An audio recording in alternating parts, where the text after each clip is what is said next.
Book 3. Kira Monk didn't want to drown in her childhood bedroom, but as she pushed herself from the popcorn ceiling, using her fingertips and dove underneath the cold, briny, putrid water that rose inconceivably fast, she understood it was a real possibility.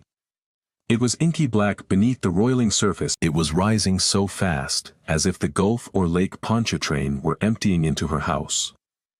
Her phone was gone, the power was out. And now, as she struggled to survive, the water was pushing her. She narrowly avoided a large antique dresser that had floated from the floor.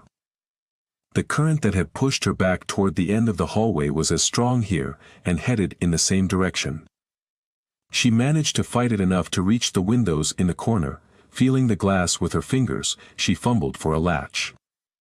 Her chest burned now, her vision blurred as the last remnants of air stored in her lungs leaked out in bubbles through her nose. The water didn't feel as cold anymore, shaking her head while trying to fight off the intensifying sensation that she was about to black out. She struggled to thumb a latch and slide the window open so she could swim free of the house. She found one latch and flipped it open, but before she could reach the second, something hit her on the back of the head, dizzying her. Without air in her lungs, she was sinking toward the floor, closer to blacking out. She let herself drop, but when she reached the floor, she found her footing and launched herself upward toward the ceiling. There, she found maybe 2 inches of air. She floated at the ceiling, her head pounding now, and sucked at the air as if through a straw, trying to avoid drinking as much of the oily, salty water as possible. Kira took one last breath and pushed herself below the surface again. She could sense the cold tightening her muscles. Her joints stiffened. But she managed, somehow, to find the other latch on the corner window and flip it. She reached down and yanked on the bottom of the frame, gliding the window up on its hinges enough for her body to slip through. Reaching through the opening, Kira grabbed both sides of the window frame on the outside of the house. Holding tightly with what little strength she had left, she pulled, launching herself through the gap and out into her flooded backyard. Her pants leg caught on the window ledge and tugged her backward as she lunged against the current toward the surface. She couldn't reach it. It was so close. Somehow, despite the power outage in the house, the dim yellow light of a street lamp danced above her and undulated above her flooding home. She reached back, the current catching her weakened, oxygen-starved body, trying to work at the stuck fabric. Unable to loosen the denim, she struggled to find the looped button at her navel. She squeezed her eyes closed and unbuttoned her pants, unzipped them, and tried to kick free. However, the wet cotton was too heavy and she couldn't free herself. The buzz in her head grew loud, and she could sense she was losing consciousness. There was no air left in her lungs as she worked to keep her mouth closed, to resist the urge to breathe. From nowhere, a dark figure appeared next to her and pulled her pants free. Then, strong hands grabbed her under her arms, propelling her up toward the surface. Together they broke into the night air, pulled by the current away from the house as they moved toward a large wooden fence struggling to maintain its hold in the ground. Only parts of the fence stood tall, at the posts cemented deep into the loamy Louisiana soil. Kira gulped her first breath of air, catching a mouthful of rank-tasting brackish water that forced her to spit and cough. The man holding her was behind her now, having wrapped his forearm across her chest. He held her on his hip, helping her stay above the raging flood. She couldn't see him, yet as she blew the last of the water from her mouth and caught her breath, she recognized the firm grip that held her afloat. "Duke," she gasped, her voice breathless. "Duke. Is that you?" "Yeah," came a blurb muted by the water, "it's me." She could tell by the bob of their bodies that he was diving his head underwater, digging with his free hand to move them somewhere safe. She heard him sputter as their bodies lifted. She kicked her legs as much as she could, trying to help propel them in whatever direction he was taking them. The dim yellow street. "You think," she exhaled. "We can make it." Duke nodded. The water was above the finial now, their hands were underwater. "Okay," she said at the moment the remaining fence gave way to the rushing water. She lost her grip on the finial, and Duke struggled to hold her arm tight. He squeezed hard, she winced but didn't complain. They floated for a moment, stunned by the sudden snap of the fence. Kira kicked her legs and tried paddling to pull herself into Duke's body. She managed to find his shirt and grab handfuls of it as the gnarled branches of an ancient live oak raked across them, tangling them in a swirling water threatening to pull them under.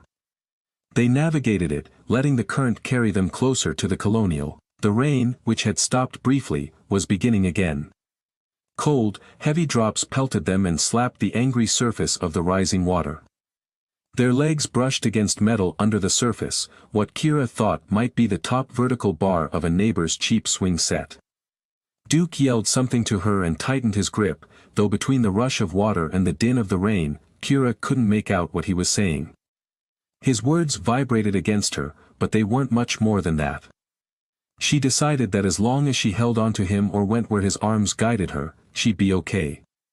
The closer they got to the house, the darker it became, the dense curtain of rain and the barely visible sliver of the new moon that dipped in and out of the fast-moving black clouds high above made it harder for Kira to see where exactly they were. She swallowed a gulp of the foul water and coughed again. Then she gagged and retched, suppressing the urge to vomit. She dipped beneath the surface, a rush of water rolling over her head, and held her breath. Water seeped into her nose and stung her sinuses. She shook her head like a wet dog as she resurfaced, disoriented and not at all sure where they were. Kira grappled for a better hold on Duke's shirt, loosening and then reaffirming her grip. A wave of exhaustion washed across her body, and the backs of her legs cramped. Then the arches in her feet tightened, as her toes curled painfully. She cried out in pain, a gargled shriek that drew Duke's attention. He said something she could feel against her body, but she didn't understand him. She did know, however, the intensity of his hold on her had tightened. His body betrayed his own fear. His movements weren't smooth and controlled anymore, they were random and desperate. The speed and power of the current was too powerful. She could sense that Duke wasn't able to navigate it, and they were going to miss the house. They would slip into the wider, open water she imagined had swelled behind her neighborhood beyond the levee. The cold beats of rain on her head and face were painful now, as if the device of some sadistic torturer fixated on her agony. The countless pellets stung when they struck her, each colder than the one before it. It was the dark, though, that was the most terrifying. Unable to see now where they moved involuntarily, she was certain that some unseen obstacle under the water would catch them, that a tree would ensnare them, that a power line might entangle them, or that the water itself would swallow them whole. That, combined with the white noise of rain and rapids, made for sensory overload. At the very moment her knotted, shivering body was about to give up, there was something solid under her feet. It was rough, and as Duke struggled to keep her relatively in place, it scratched across the tops of her feet and roughly across her bare knees. Then her shoulder slammed into something solid. The water pushed her against it, trapping her there. It was. They were on the roof of the colonial's porch. Somehow, she neither knew nor cared how, but somehow Duke had gotten them there. He was next to her now, his body pushed against the siding and held there by the racing, rising water. He took her hands with one of his and pulled them from his shirt, guiding them to a gutter downspout between them, then he led her to grab hold there, which she did. Her vision hadn't adjusted to the darkness, but here on the roof and under the protective soffit of an overhanging eave, the blur of rain was diminished. The dark figure of Duke's body rose from the water and stood. He wavered against the rush at his calves but managed to pull himself up onto a window ledge and then climb onto the roof above, some 3 or 4 feet above the water. He reached down, extending his arm to her, his fingers were wide and he called to her. She couldn't move, she tightened her hold on the downspout, threatening to pull it free of its anchors. There was no way she could let go and risk being sucked into the abyss, no freaking way. Kira. Duke called with more force, more urgency. Kira. He shook his open hand, imploring her to take hold. Water splashed against her face, freeing her from her paralysis. She let go of the downspout with one hand and reached skyward, toward Duke's hand. It wasn't enough. She couldn't grasp it from that distance. She tried repeatedly to reach his hand without letting go of the downspout. She couldn't. It was inches out of her reach. Slowly, apprehensively, she pulled herself up onto her feet and stepped around the other side of the downspout. The composite tiles on the porch's roof were coming loose, and she slipped twice, but managed to maintain her footing long enough to reach Duke. She grabbed hold of his arm above his elbow and planted one foot on the windowsill he'd used to launch himself onto the roof above. Her stomach scraped along the edge of the gutters as Duke lifted her up. She collapsed into his lap, and the two of them lay in the rain, free of the floodwaters. After what felt like a quarter hour, but might have been only a few seconds, she inched her face closer to his. She rolled onto him and kissed his lips, holding the sides of his wounded face in her wrinkled, dehydrated, out of breath. She said, "I love you." Then rolled off him and onto her back, next to him. The rain was steady and hard on her face and body. Her torn shirt and underwear were all that kept her from lying nude in the elements. The cramps in her feet and toes were gone, but the soreness remained, and she could sense the muscles might seize again. But she was alive. Duke was alive.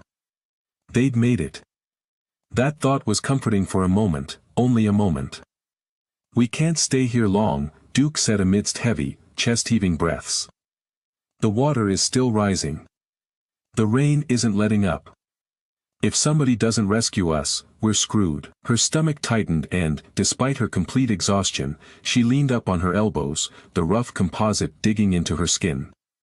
Oblivious to the pinch, she gazed into the darkness. In the near distance she could see the sheet of rain in the dim yellow streetlight, as well as that same light absorbed into the water that had drowned her childhood home, the place where her parents lived. Duke was right. The water was moving higher, the danger was real. April 3, 2026. 30,000 feet above Fort Myers, Florida. Ellen Chong had always, half-jokingly, said that if she could choose her own death, it would be in an airplane crash. When challenged, she'd argued that the adrenaline spike for those final moments would be exhilarating. She might enjoy knowing the end was close. "What a rush," she would say. "So frightening yet exhilarating," she would suggest. "Epically violent and final," she would defend.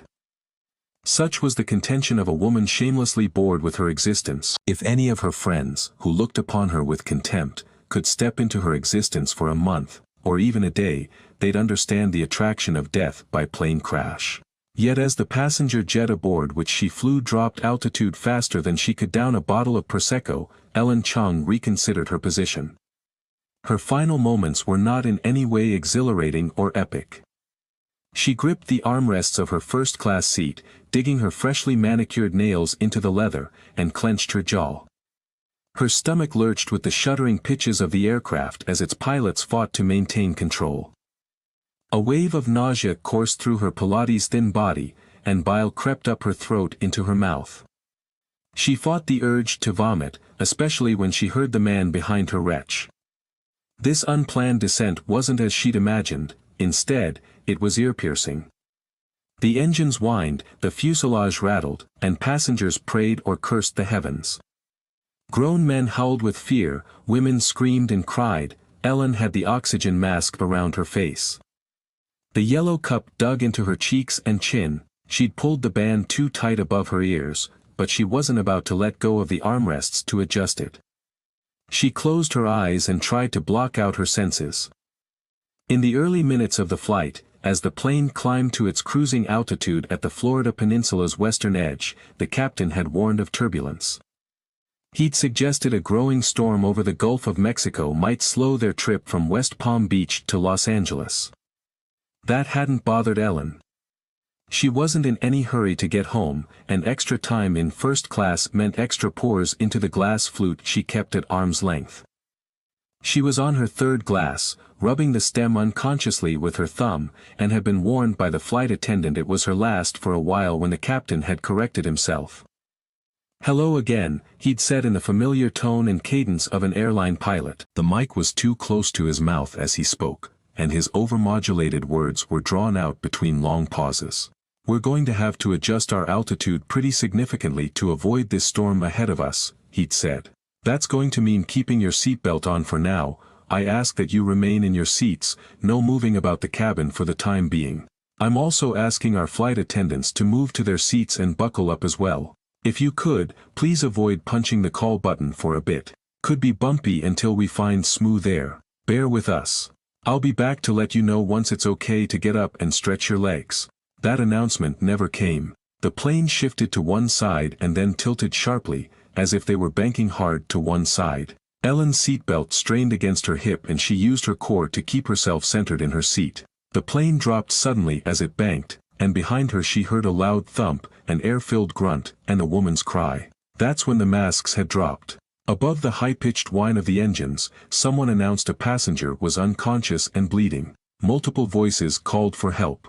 The inertia of her body, fighting the turn of the plane, prevented her from turning around to see what had happened. Then the plane surged skyward, forcing her back against her seat. The aircraft pitched up and then abruptly leveled and dove. Ellen's body rose from her seat, lifted weightlessly, and the belt strained against her hips. The urge to vomit surged and waned. She closed her eyes, cursing herself. Her doctor husband had long told her to be careful of getting the many things for which she'd wished. Of course, she'd always gotten what she'd wanted and scoffed at his witticism, much as she'd scoffed at much of what he'd said. She had the house perfect for entertaining and praise in Los Angeles magazine. The most recent accolades had proclaimed the Brentwood mid-century modern revival, a loving ode to Herman Miller and George Nelson. She'd smirked at the praise but framed the article nonetheless and hung the piece above the toilet in one of the two powder rooms on the main floor. Ellen always drove the newest imported sedans, save the one time she deigned to buy a Cadillac, and never sat behind the wheel of one older than 24 months or with more than 20,000 miles on its engine.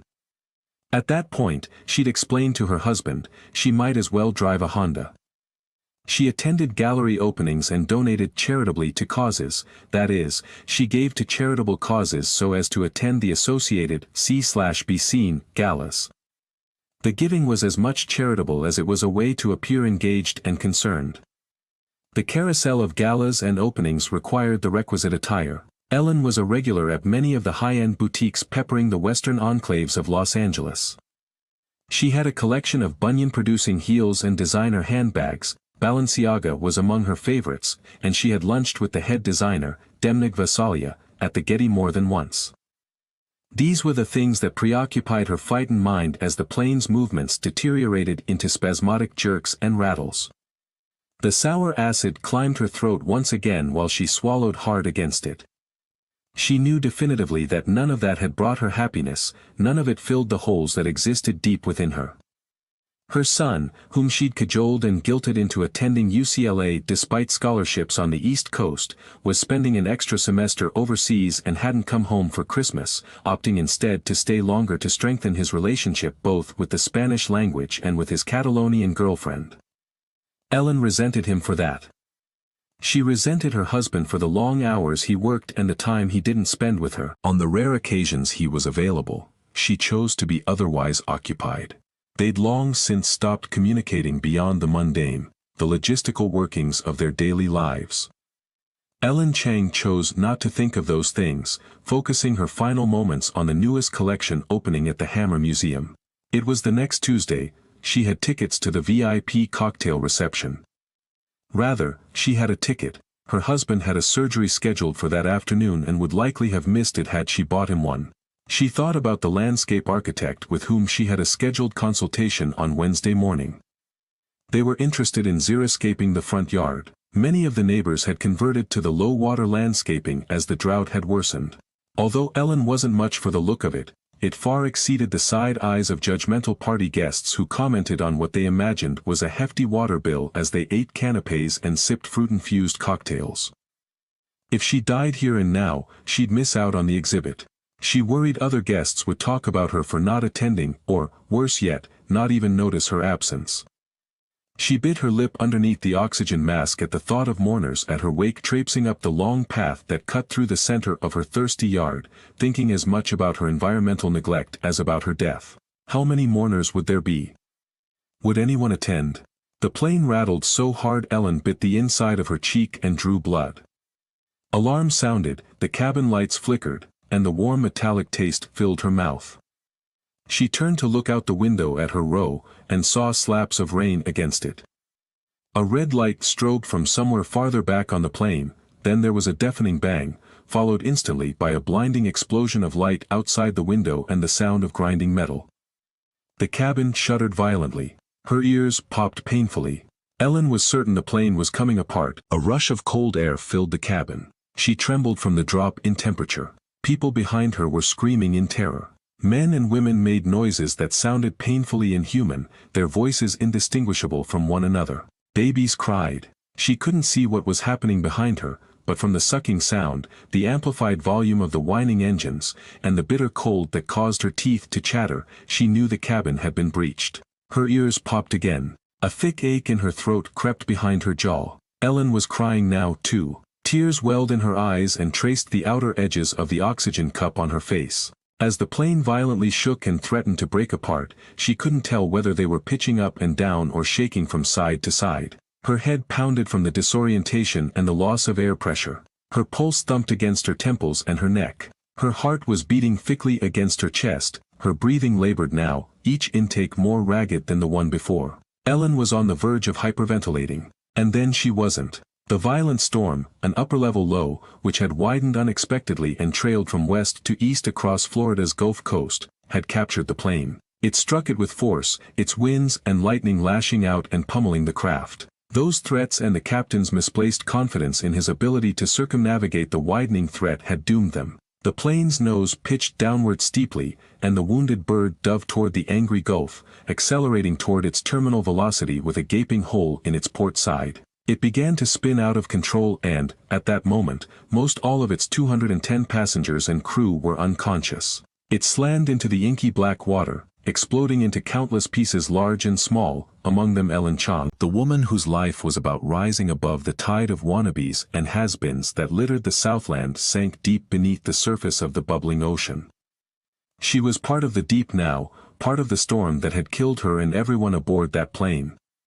Duke glanced up at the scoreboard. There were 3 minutes and 48 seconds left in the game. UCLA trailed North Carolina State by 7. He calculated in his head the combination of possessions that could give his Bruins the lead over the pesky Wolfpack. Kira elbowed his side and tugged on his sleeve. "Hey, why are there so many timeouts?" "TV timeouts," Duke replied. "There's one every 4 minutes, or the closest dead ball to every 4 minutes. This game is taking forever." Duke turned his body toward hers but referenced the court with big sweeping moves of his hands. "You're not loving this? It's the Final Four." "Meh," Kira said. "We're in the end zone. We've been standing all game.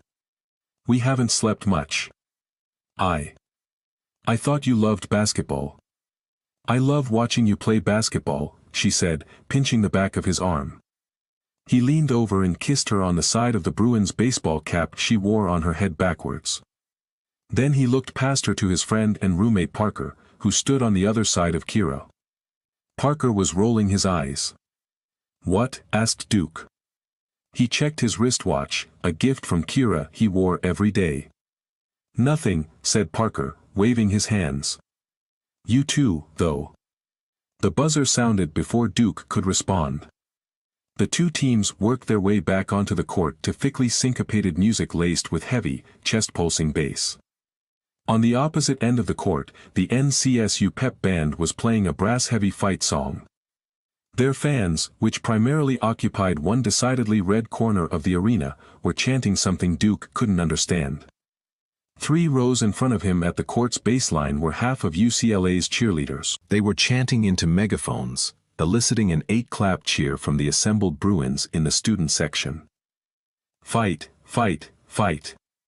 They chanted, moving their hands in the prescribed movements of the cheer. One of the referees motioned for the cheerleaders to move, which they did, and he handed the ball to the Bruins star player, Mark Helms. He was a freshman who everybody believed would enter the NBA draft after the season ended.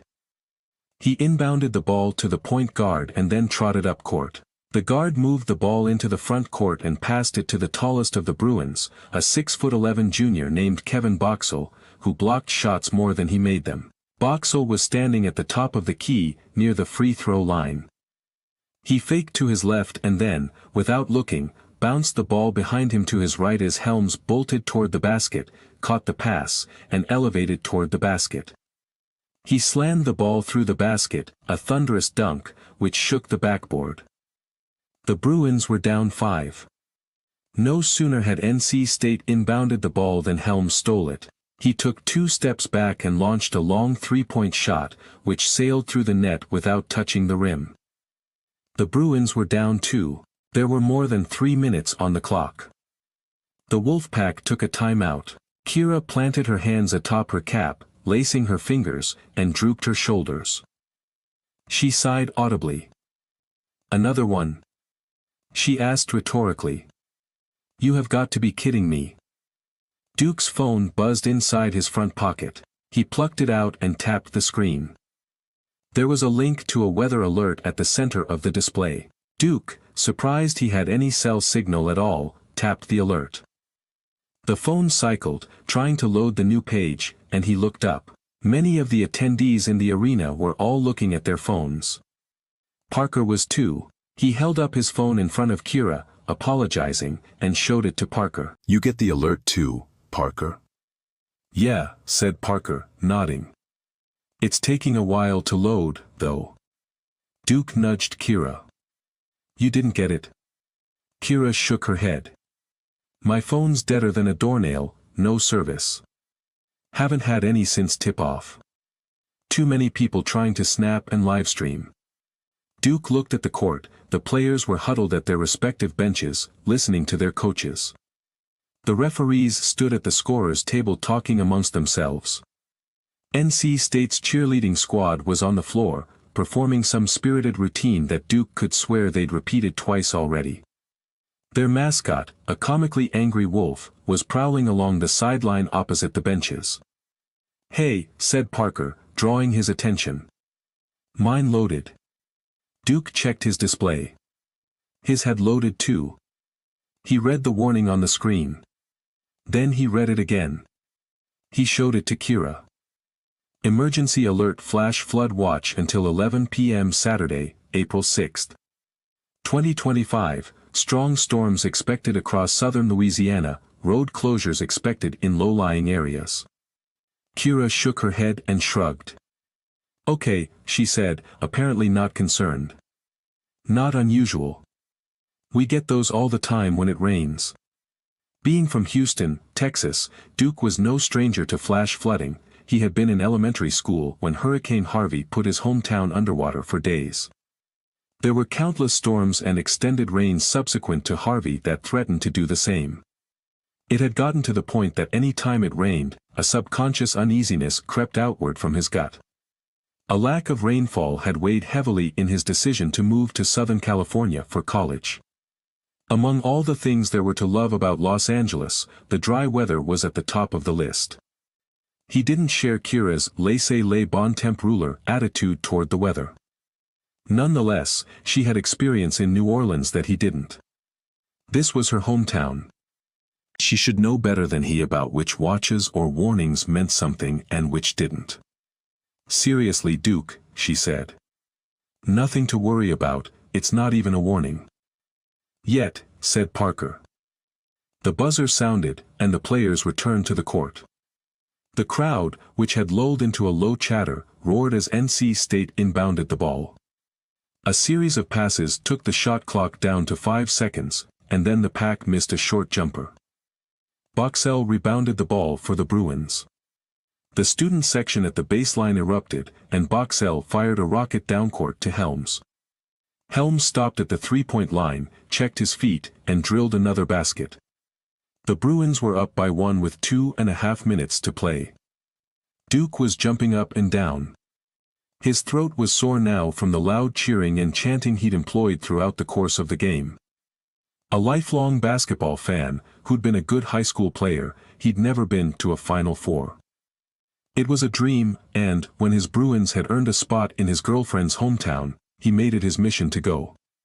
Now he was here, sitting near the court, his team winning its semi-final game with time running out. He was, as his West Texas grandfather would have said, happy as a pig in slop. Duke pumped his fists as NC State missed its next shot badly and Boxell grabbed another rebound.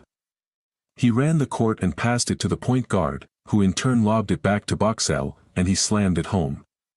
NC State took its final timeout with 2 minutes left. The student section and the yellow and blue-clad corner of the Superdome were thunderously loud. The team was up 3 and had all of the momentum. No complaints about the timeout. Duke said to Kira, cupping his hand around his mouth so she could hear him. She winked and adjusted her cap on her head. Not now that we're winning. This is fun. Music blared over the loudspeakers, and the oversized display over center court replayed the last several Bruin highlights, further inciting the raucous crowd there to see their team advance to the final. They weren't supposed to get this far. Despite their talent, they hadn't played up to expectations.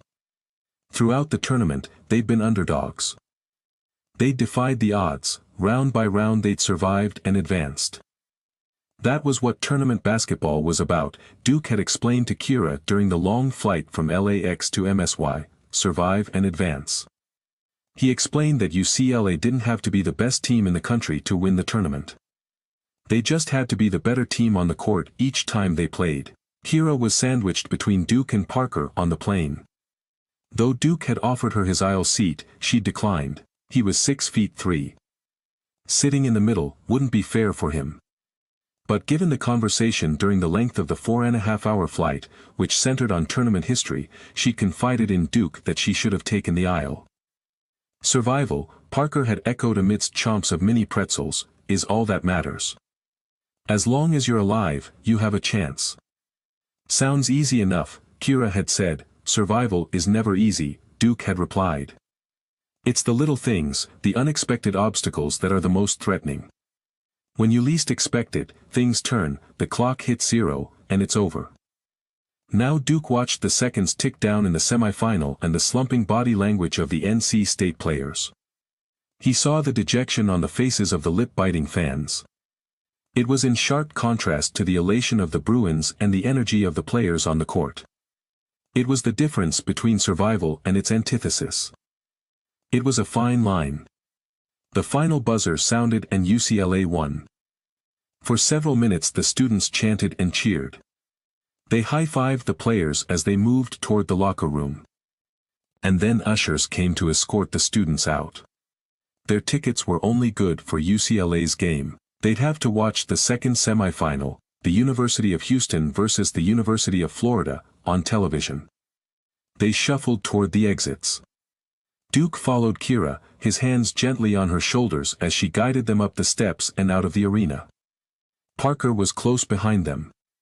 When they reached the concourse and the thinning crowds, the smells of overpriced fried food and spilled beer filling the air, Parker lamented the absence of their friend Michael. I wish he'd been here, he said. He loves basketball every bit as much as we do. He wouldn't have liked the noise or the crowds, said Duke as they inched their way to the large glass doors that opened to the outside. True, said Parker. But remind me to get him a t-shirt. Michael, Duke, and Parker were roommates. Michael was on the spectrum. He was high-functioning and did well in small groups with familiar people. He didn't, however, warm to strangers quickly or remain calm in crowded, loud places. I bet he was watching, said Kira. Duke's phone buzzed in his pocket and he pulled it out. He had 3 new text messages, all of them from Michael. He held up his device and shook. He was, said Duke, he's hyped. And he asked for a t-shirt. Kira and Parker laughed. When they reached the door, it was then they saw it was raining outside. It was a heavy curtain of rain that made it difficult to see much beyond the immediate plaza outside the arena doors. Nothing to worry about, huh, said Duke, pushing the door open and holding it for Kira. She stepped out into the thickly humid evening, rain splashing off the concrete. Tucking her hair up underneath her hat, she tugged it lower on her head. Then she zipped up her white and yellow track suit jacket and motioned for Duke and Parker to join her. It's just a little rain, she offered. You won't melt. Duke flipped his hoodie over his head and tugged on the drawstrings. It was a useless exercise, the cotton would be soaked within seconds. It's not melting I'm worried about, he said, and stepped into the pelting rain. Lane Turner adjusted his custom-molded earpiece and straightened his tie. Then he raised his phone, turned on the camera function so that the display showed a reflection of himself, and gauged his appearance. He straightened a couple of hairs, checked his tie, then slipped the device into the breast pocket of his suit jacket. His mic was already clipped to the lapel. "We have an umbrella lead," he asked his newscast producer, who was in the production booth back in Los Angeles. He was referring to leading the newscast with 2 stories, and not the downpour beating upon New Orleans. "We tease the plane crash latest and then get to the game here." The primary news anchor at LA's number 2 television station stood under a cheap pop-up tent that kept him dry, for the most part. He was outside the Superdome, waiting for his newscast to begin. Turner was there with his own field producer and a photojournalist, along with the station's sports director, Tank Melton, who was getting post-game reaction from the players and coaches. He also had a photographer with him and would join Turner on camera later in the newscast. "Yes," the newscast producer answered, "you're off the top with video of the search for survivors. Then we wipe to highlights from the game, and then you're on camera for the hello. We have your package ready to roll.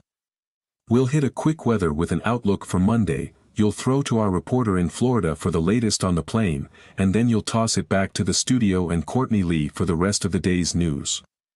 Turner acknowledged her and asked his field producer if she'd added the last couple of sound bites he'd gotten with UCLA fans before the game. "I did," she replied. He smiled and adjusted his jacket. "The crowd's starting to file out pretty good now," said photojournalist, who was manning the tripod-mounted digital camera aimed at Turner's mug. "If they get rowdy, I'll zoom in and frame you tight. That'll keep them out of the shot." Over his shoulder, Turner saw the growing throngs of fans weathering the rain, figuring they wouldn't be a problem. They'd be more concerned with getting out of the downpour and into an Uber to make their way to Bourbon Street or elsewhere in the French Quarter. That was where he'd be heading as soon as he had a chance. He'd started his day with beignets and chicory-enhanced coffee at Café du Monde, might as well end it with a hurricane and ogling at Pat O'Brien's. The producer spoke in his ear. 30 seconds, Turner repeated the countdown to his photographer. The field producer was on the phone, listening to the control room. She gave a thumbs up to Lane and then motioned for him to adjust his tie knot. He obliged and she gave him another thumbs up. "Open is rolling," said the producer. Stand by," repeated Turner. The timpani-heavy theme music crescendoed. He cleared his throat and the field producer pointed at him. "Terror in the Sky turns into the search for survivors in the sea. We'll have the latest information on the Los Angeles-bound Pacific East Flight 2929 that crashed into the Gulf," said Turner. He was looking at an iPad slowly rolling his script from bottom to top, a portable teleprompter that helped him stay on track. "Also tonight, we're live from New Orleans where the UCLA men's basketball team has taken another step closer to a national championship." He could hear the audio from the game in his ear as he glanced at the prompter one last time and then eyed the camera lens with his trademark, concerned and credible, yet approachable and affable, gaze. And that is where we begin our newscast on this Saturday evening. Hello Southland. I'm Lane Turner, reporting tonight from the Big Easy, New Orleans, Louisiana, where the semi-final matchup for the UCLA Bruins was anything but easy. They went down to the wire against the heavily favored North Carolina State Wolfpack. Turner shot a quick glance at the advancing teleprompter, pausing for a breath. He then mentioned the many fans that had traveled east for the big game, then introduced a taped piece, called a package, he'd spent much of the day putting together with the help of his photographer and producer. When the piece ended, a minute and 15 seconds later, he was again on camera. For many of those fans, they are leaving happy but drenched. As you can see behind me right now, the skies have opened and we are under a flash flood watch here. Let's check in now with meteorologist Monica Muldrow for how the weather might impact travel here and Monday night's championship game. Turner stared into the camera, and Monica Muldrow began her forecast. "It doesn't look good," she said. "That flash flood watch is likely to become a warning, Lane. Of course, here in Los Angeles, the weather is sunny in the temperate 74 degrees with no chance of precipitation. But as we move the map and zero in on Texas and Louisiana, we can see this upper-level low-pressure system is intensifying. This is the same low that created the violent storm that brought down Flight 2929. And what we have here is a system that isn't moving, it's just regenerating line after line of intense storms with heavy rainfall. They are moving east to west, as all systems do this time of year. Lane half listened to the forecast while he checked the paper scripts he held in his hands. His field producer had paused the iPad at the beginning of the next story. He pressed his earpiece more snugly into his ear as Muldrow finished her forecast. "Be careful out there, Lane, and stay dry," she concluded. Thanks, "Monica," said Lane with a smile that quickly evaporated as he transitioned to a more serious story. "You heard Monica mention the rain falling in New Orleans is part of the same low-pressure system that took a Pacific East crew by surprise late yesterday. The aircraft, carrying 210 people aboard, lost communication and then altitude before crashing into the Gulf some 75 miles off the Florida coast. Joining us now from Miami is Southland reporter Damian Smith. Damian, we understand federal investigators are there, as are some family members of those on board the plane." There was a brief pause and then Smith began the live portion of his report. Turner could hear it in his earpiece. "It's too early to know an exact cause of the crash," said Smith, "but we do know that what was an active search and rescue mission has, within the last few minutes, become a recovery mission. That means authorities believe all 210 passengers and crew aboard Flight 2929 are dead." There was another brief pause. Then the taped portion of Smith's report began. In his ear, Turner heard a woman's wail, it sent shivers along his spine. "It is unmistakable," said Smith, "the sound of a mother learning her child is gone, killed in a senseless plane crash for which there are no answers. At least, not yet." Next came the voice of the spokesperson for Pacific East Air. "We extend our deepest condolences to the families and loved ones of those aboard Flight 2929, he said, clearly reading from a prepared statement. "We too have lost people close to us, and we grieve with you." The plane, a Boeing 737-300, was en route to Los Angeles International Airport from Miami, came the reporter's voice again. The 2,300-mile journey began normally, we're told. There was no cause for alarm as it reached its cruising altitude. A spokesperson for the National Transportation Safety Board was next. She was answering a question from a news conference held earlier in the day. "At some point," she said, "we know the pilots communicated an issue with weather. They were instructed to alter their flight plan to accommodate the sudden change in conditions off Florida's southwestern Gulf Coast. Shortly after those initial adjustments, air traffic control noted significant anomalies with respect to the aircraft's altitude and speed." Smith again. "Investigators have not clarified what those anomalies were, and they have not yet released an official manifest containing the names of the ill-fated passengers and crew. Families here are awaiting those answers, as are we. Reporting live from Miami, Florida, I'm Damian Smith, Lane." "Thanks for that troubling update, Damian," said Turner. "We'll return here to New Orleans with game highlights and the latest post-game reaction from the Bruins players and coaches later in the newscast when Tank Melton joins me with sports. For now, let's head back to the Southland and my colleague Courtney Lee." "Courtney."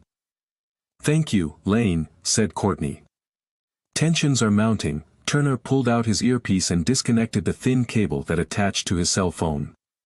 He hung up the phone, which had provided the audio of the newscast, stuffing it into his jacket pocket. Then he pinched the small alligator clip at his lapel and handed the lavalier microphone to his producer. He turned around to face the arena and the falling rain.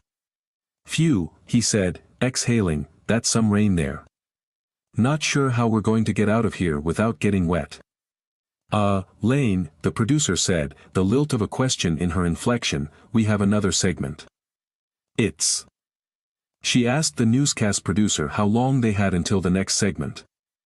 "It's 14 minutes from now, you might want to keep your mic on and be listening to the newscast." He waved her off and checked his watch. "I'm good, plenty of time. I want to soak in the environment. I don't often get this chance, you know, being cooped up inside the station." The producer, a woman whose name escaped Turner, crinkled her nose and narrowed her eyes. Okay, she said, drawing out the second half of the word, I guess that's fine. But Control may need to talk with you and... Turner turned his whole body toward her, flashing her his billboard smile. That's why you're here. You can talk with the control room and let me know what they need. Good. She pressed her lips into a flat smile, blinking back her frustration. Sure. Turner could taste the chicory on his own breath. He hadn't had anything to eat since his breakfast overlooking Jackson Square from his undersized chair and table at the edge of Decatur Street. He tugged on his belt, pulling up his suit pants to his navel. What are you thinking for dinner? He asked. Po' boys? Jambalaya, crawfish. You're just listing every stereotypical New Orleans dish you can think of, aren't you? Asked the photographer. Rice and red beans. Turner added without answering the question. I'm thinking Brennan's for breakfast tomorrow. A little bananas Foster. I hear they do it tableside. The producer sighed. I hadn't given it much thought. I'm kind of focused on the newscast right now. Maybe you should be doing that too, Lane. Maybe. He shrugged. But I did a lot of research on the food scene here. Spent a fair amount of time on Google looking up where to eat. There are many good options. I was just going to eat at the hotel, said the photographer. I'm exhausted. We were up at 7 this morning. That's 5 o'clock on the West Coast. I'll probably grab something at the hotel, too, said the producer. They've got 24-hour room service. Turner raised his hands, waving them off. Suit yourself, I'm getting something that sticks to my ribs. Then maybe I'll hit Bourbon Street. I've never had a hurricane. We've got 7 minutes, said the producer. Tank is on his way out right now. Apparently the second game is getting ready to tip off. Turner sighed and dialed the most recent number on his cell phone. He plugged in the cord that connected to his earpiece and slid the molded plastic back into his ear. Then he motioned for the mic, which the producer took from the photographer and handed to him. The newscast was in the middle of the main weather segment. Weather in Southern California was a joke. Unless they were in wildfire season or mudslide season, there was virtually no difference in the forecast from one week to the next. Lane Turner was convinced he could be the chief forecaster if they'd let him. He was convinced a 5-year-old could be the chief forecaster if they'd let one try. Monica Muldrow was explaining how the high temperature on Sunday would be the same as the high temperature on Monday but slightly lower than Tuesday. The lows would be consistently in the 60s. The highs would never reach above 80 degrees, Turner chuckled to himself. From behind him he heard the heavy panting of a man running, out of breath. It was Tank Melton. He was already dialed into the newscast with an earpiece in place. Hey, Lane, he said breathlessly. Good game, right? Sure thing, Tank, said Lane, fantastic. Lane and Tank had worked together for the better part of a decade. They were cordial to each other, though neither ever spent time with the other off the set. Lane took a second lavalier mic from the producer, whose name he still couldn't recall, and handed it to Tank. Thanks, said the sports director, gathering himself for their imminent live report. Sure thing, Turner repeated. Hey, you interested in grabbing some dinner tonight? I've got a list of places the internet insists we try. Tank smiled and shook his head. Thanks, Lane, I appreciate it. I'm probably going to take a rain check, so to speak. I've got a lot to do tonight, and I'm pretty tired. I'll grab something from room service. Suit yourself, said Lane, listening to Monica wrap up the weather and Courtney Lee read a tease for their upcoming report. The producer gave them an updated time, 3 minutes, she said. Right after the next commercial break, Turner adjusted his tie. The temperature was dropping. The rain, which was steady, was blowing at an angle now. He cursed the weather, hoping it wouldn't force him to resort to room service like the others. Perspiration stung Danny Correa's eyes. He tasted it. It was in his ears, dripping down his back, lathering his chest. Even the palms of his hands were sweaty. His thighs burned from the pressure of having partially squatted on them for more than a minute now. Ick, he said, throwing a punch forward. Knee, said the instructor, moving his arm into a blocking position.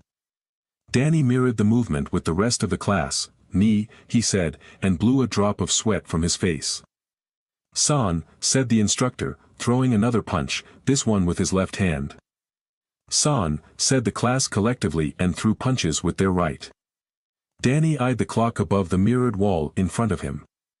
Class was nearly over, and he was exhausted, though the dojo sensei had insisted the air conditioning remain off to induce muscle flexibility and strengthen endurance. Danny was convinced it was a cost-saving measure. Electricity costs in California had skyrocketed as an unusually warm spring had strained the grid.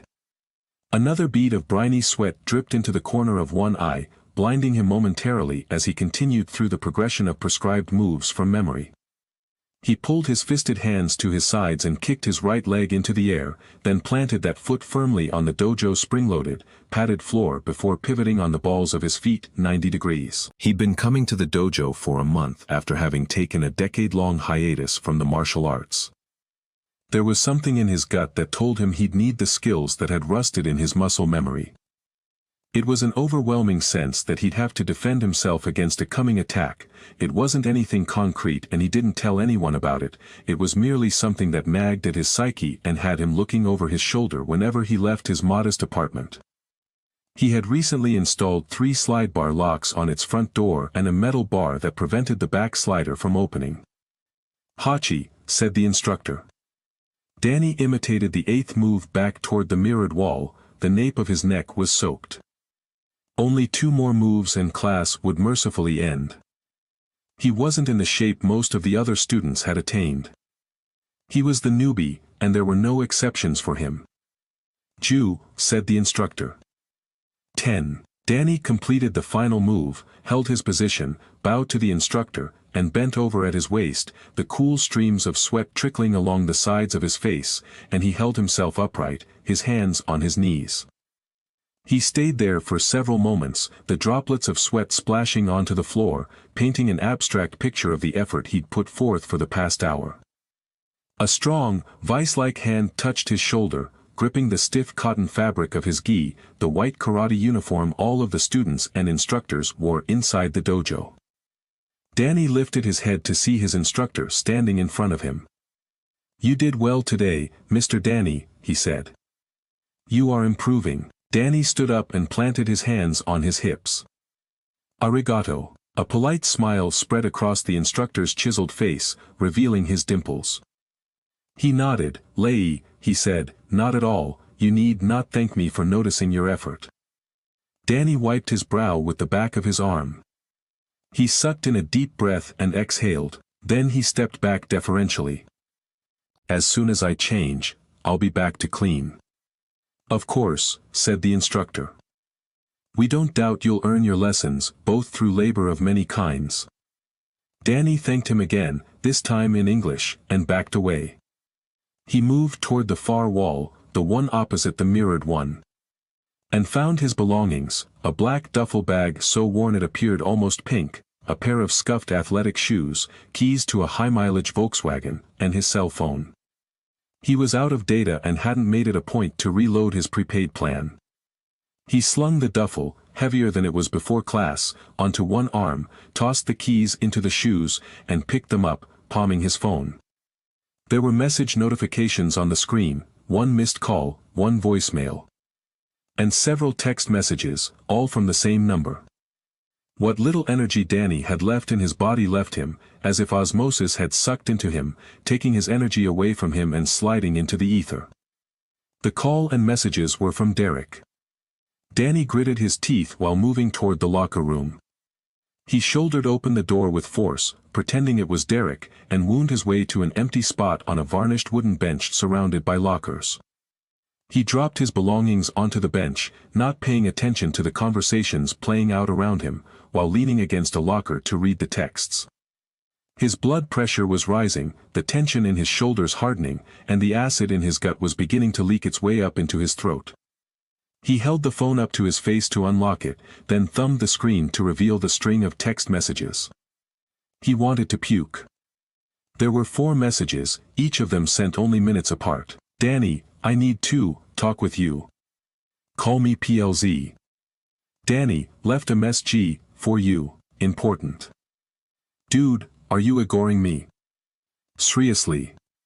PLZ call me, ASAP, urgent. He was reading the last of the messages when the phone buzzed and the screen changed to reveal an incoming call. Danny's thumb hovered over the icon that would allow him to ignore the call, but he answered it instead. Might as well get it over with, he thought to himself. He hadn't even said hello when Derek started his staccato soliloquy. Danny, he said breathlessly, sheesh, I've been trying to get a hold of you for an hour. You haven't answered, are you ignoring me? Never mind. It doesn't matter. I've got you on the phone now, so it's all good. You're there, right? You can hear me. Danny. Danny puffed his cheeks and sighed, exhaling all of the air stored in his lungs. I'm here, he said with all of the excitement of a man about to undergo a digital exam. Okay, said Derek. Great, I mean not great, but we need to talk, it's critically important. Danny remained silent, waiting for Derek to keep talking. You there? Danny. We're talking, said Danny, what do you want, Derek? You're not supposed to call me unless it's an absolute it is an emergency, Danny. Are you somewhere private? I'm in a locker room, by yourself. Danny surveyed the others in the room. They were in various states of undress and topics of conversation. Yes, you know I work in tech, Derek said, and I dabble in VC, VC, venture capital, Derek said, speaking as if he were on the clock and running out of time. I invest some of the money I've made into other startups, other companies that I think show promise. Some win, some lose. But that's beside the point. The point is, there is this one company I've been spending a lot of time advising the team. They've got some incredibly unique and forward-thinking applications that transcend anything else that's happening in Silicon Valley right now. Danny said, resisting the urge to scream at Derek for ruining his life, for sending him into a spiral that had him out of data on his phone and trading Shotokan karate classes for janitorial duties. The company is called Interlayer, said Derek. They've hit upon some things that haven't done quite what we expected. That is to say, the underlying application is solid, the execution needs work. Interlayer, asked Danny. Yes. But it's spelled Interlayar. So what does this have to do with me? Asked Danny. He lowered the phone without awaiting the answer, and shrugged his shoulder onto his sweaty ear to dry it. Of it, Derek was saying when he put the phone back to his ear. Really? I just need to ask you some questions, but they're critical. Derek, I'm not interested, he said. And let's be honest. I don't owe you anything. Good luck with your venture capitalizing, or whatever it is you do. Danny disconnected the call and then turned off the phone. Of all the people on the face of the planet, Derek was one of two he'd gladly watched die a painful death. That wasn't entirely true. As much as he'd like to think of himself as heartlessly vengeful, Danny wasn't the kind of person to let anyone else suffer. As he aggressively showered and then angrily dressed himself, he couldn't shake Derek from his head. The jerk had ruined what had been, up until his desperate plea for help, a decent day. Danny didn't have a lot of those. The wounds were raw, his sleep was sporadic, his bank account was near empty, and his ex had had the audacity to give his cell phone number to Derek. Unpleasant, X-rated memories flashed like a taunting slideshow as he forcefully tugged on clean socks. Derek. In his bed. With his woman. His stomach lurched and he swallowed the urge to vomit. He squeezed his eyes closed as he sat on the varnished bench, alone now, merely trying to push the images from his mind. Those images were burned there on the backs of his eyelids. The more he thought about Derek's phone call, the more his jaw tightened. He stuffed his soiled GI into his duffel bag, zipped it up, and stomped from the locker room, entering the dojo. His instructor was standing in the center of the room, performing a gracefully effortless kata. Danny stood and watched him, admiring the sweeping movements that glided from one to the next. It calmed him, his pulse slowed, his shoulders slacked. When the instructor was finished, Danny moved toward the far end of the large space with a storage closet. Inside it, he found his mop and bucket. He dropped his belongings to the floor and picked up then carried the empty bucket to a wall-mounted tub. He cranked on the hot water and began filling the bucket, which he'd placed inside the tub and filled with a thin layer of liquid soap. Danny didn't hear the instructor until the man rapped his thick knuckles on the open door. Danny swung around, knocking over the mop he'd rested against the corner of the tub. His face flushed. He bowed his head. "Sensei," he said, "I'm sorry. I didn't see you there." "No apology needed," answered the blocky instructor. As fluid as his movements were, his physique was made of stone. He stepped into the closet and reached down to pick up the mop by its handle. "I won't be long," said Danny. "I'm happy to lock up if you need to leave. I got delayed in the locker room." The instructor handed him the mop. "Phone call." Danny bowed his head, eyeing his feet. He nodded. "You heard me." "No," said the instructor. "I did see the expression on your face when you checked your phone after class. Is everything okay? I know you don't have much money. Is it?" "No," said Danny, shaking his head vigorously.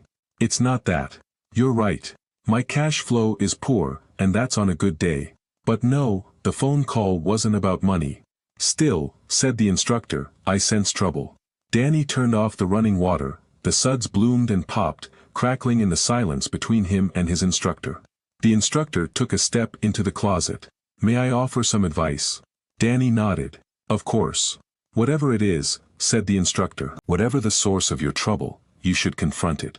Don't avoid it, Danny. I assure you that the source loses no sleep while you lie awake, restless." "Thank you," said Danny, considering what amounted to a truism.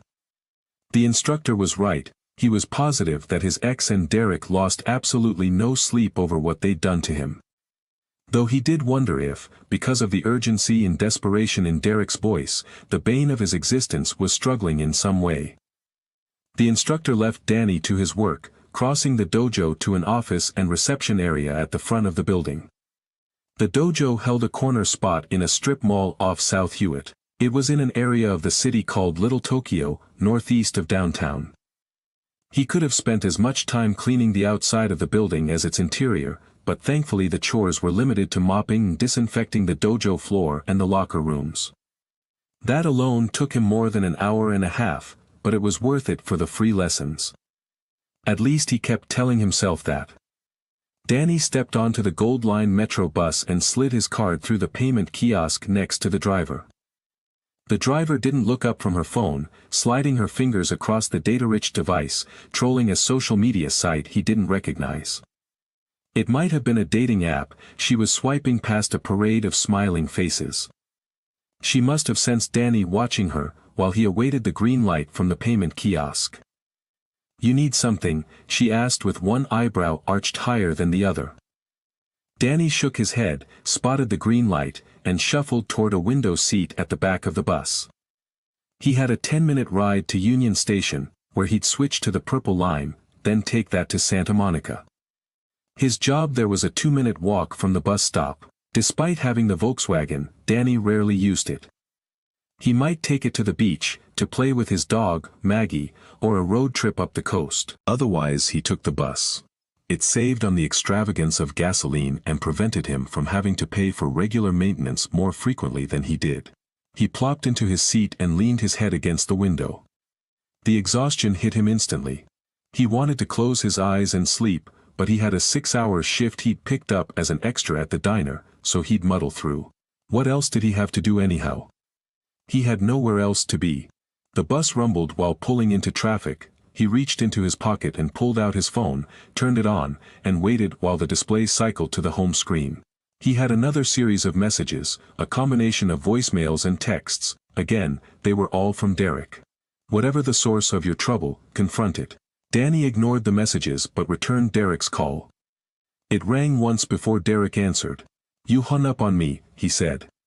"Why would you?" "Look, Derek," Danny interrupted, keeping his voice low so as not to include the half-dozen other bus riders in his conversation. "I'm not interested in anything you have to tell me. You stole my wife. You pretty much ruined my life. So you could tell me a huge asteroid is about to slam into the earth and I'm not sure I'd care, given that you're the one telling me."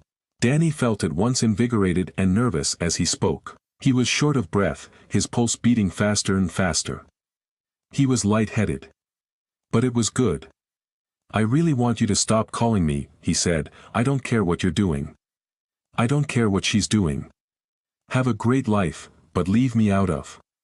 I get that, said Derek quickly, as if he'd been waiting for his moment to counter, his sentences running together as if his speech were rolling downhill and gathering momentum. I'm not proud of it. She's not proud of it. It is what it is. I can't go back. Not where that's concerned. I can't fix that. And trust me, it's not as though I'm particularly interested in relying on you, of all people, for help. Of all people. I didn't mean it that way, said Derek. You know what I meant. The bus lurched to a stop with a squeal and a hiss of its brakes. A couple of people got up from their seats and exited, a few more climbed aboard. One of the arrivals, a heavy-set man wearing a bright yellow Lakers jersey and denim jeans, sat in the aisle seat next to Danny despite the countless other empty seats on the bus. Danny leaned into the window as the bus accelerated from the curb, merging into slow-moving traffic. What did you mean? He asked, lowering his voice. I meant, said Derek, pacing himself now, seeming to consider his words before they accumulated speed, I know how you feel about me. If I could avoid coming to you with this, I would. This isn't any more pleasant for me than it is for you. Danny sighed.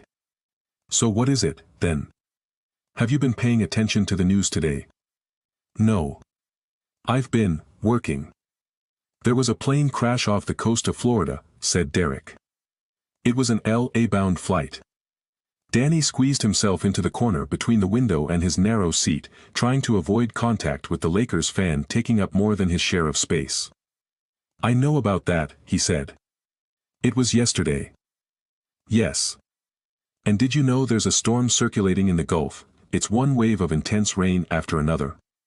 There are flash flood warnings from East Texas to the Florida Panhandle. Okay, said Danny. He didn't know about that. It was obvious in the way the word trailed into a partial question. What if I told you the two are related? They are, said Danny.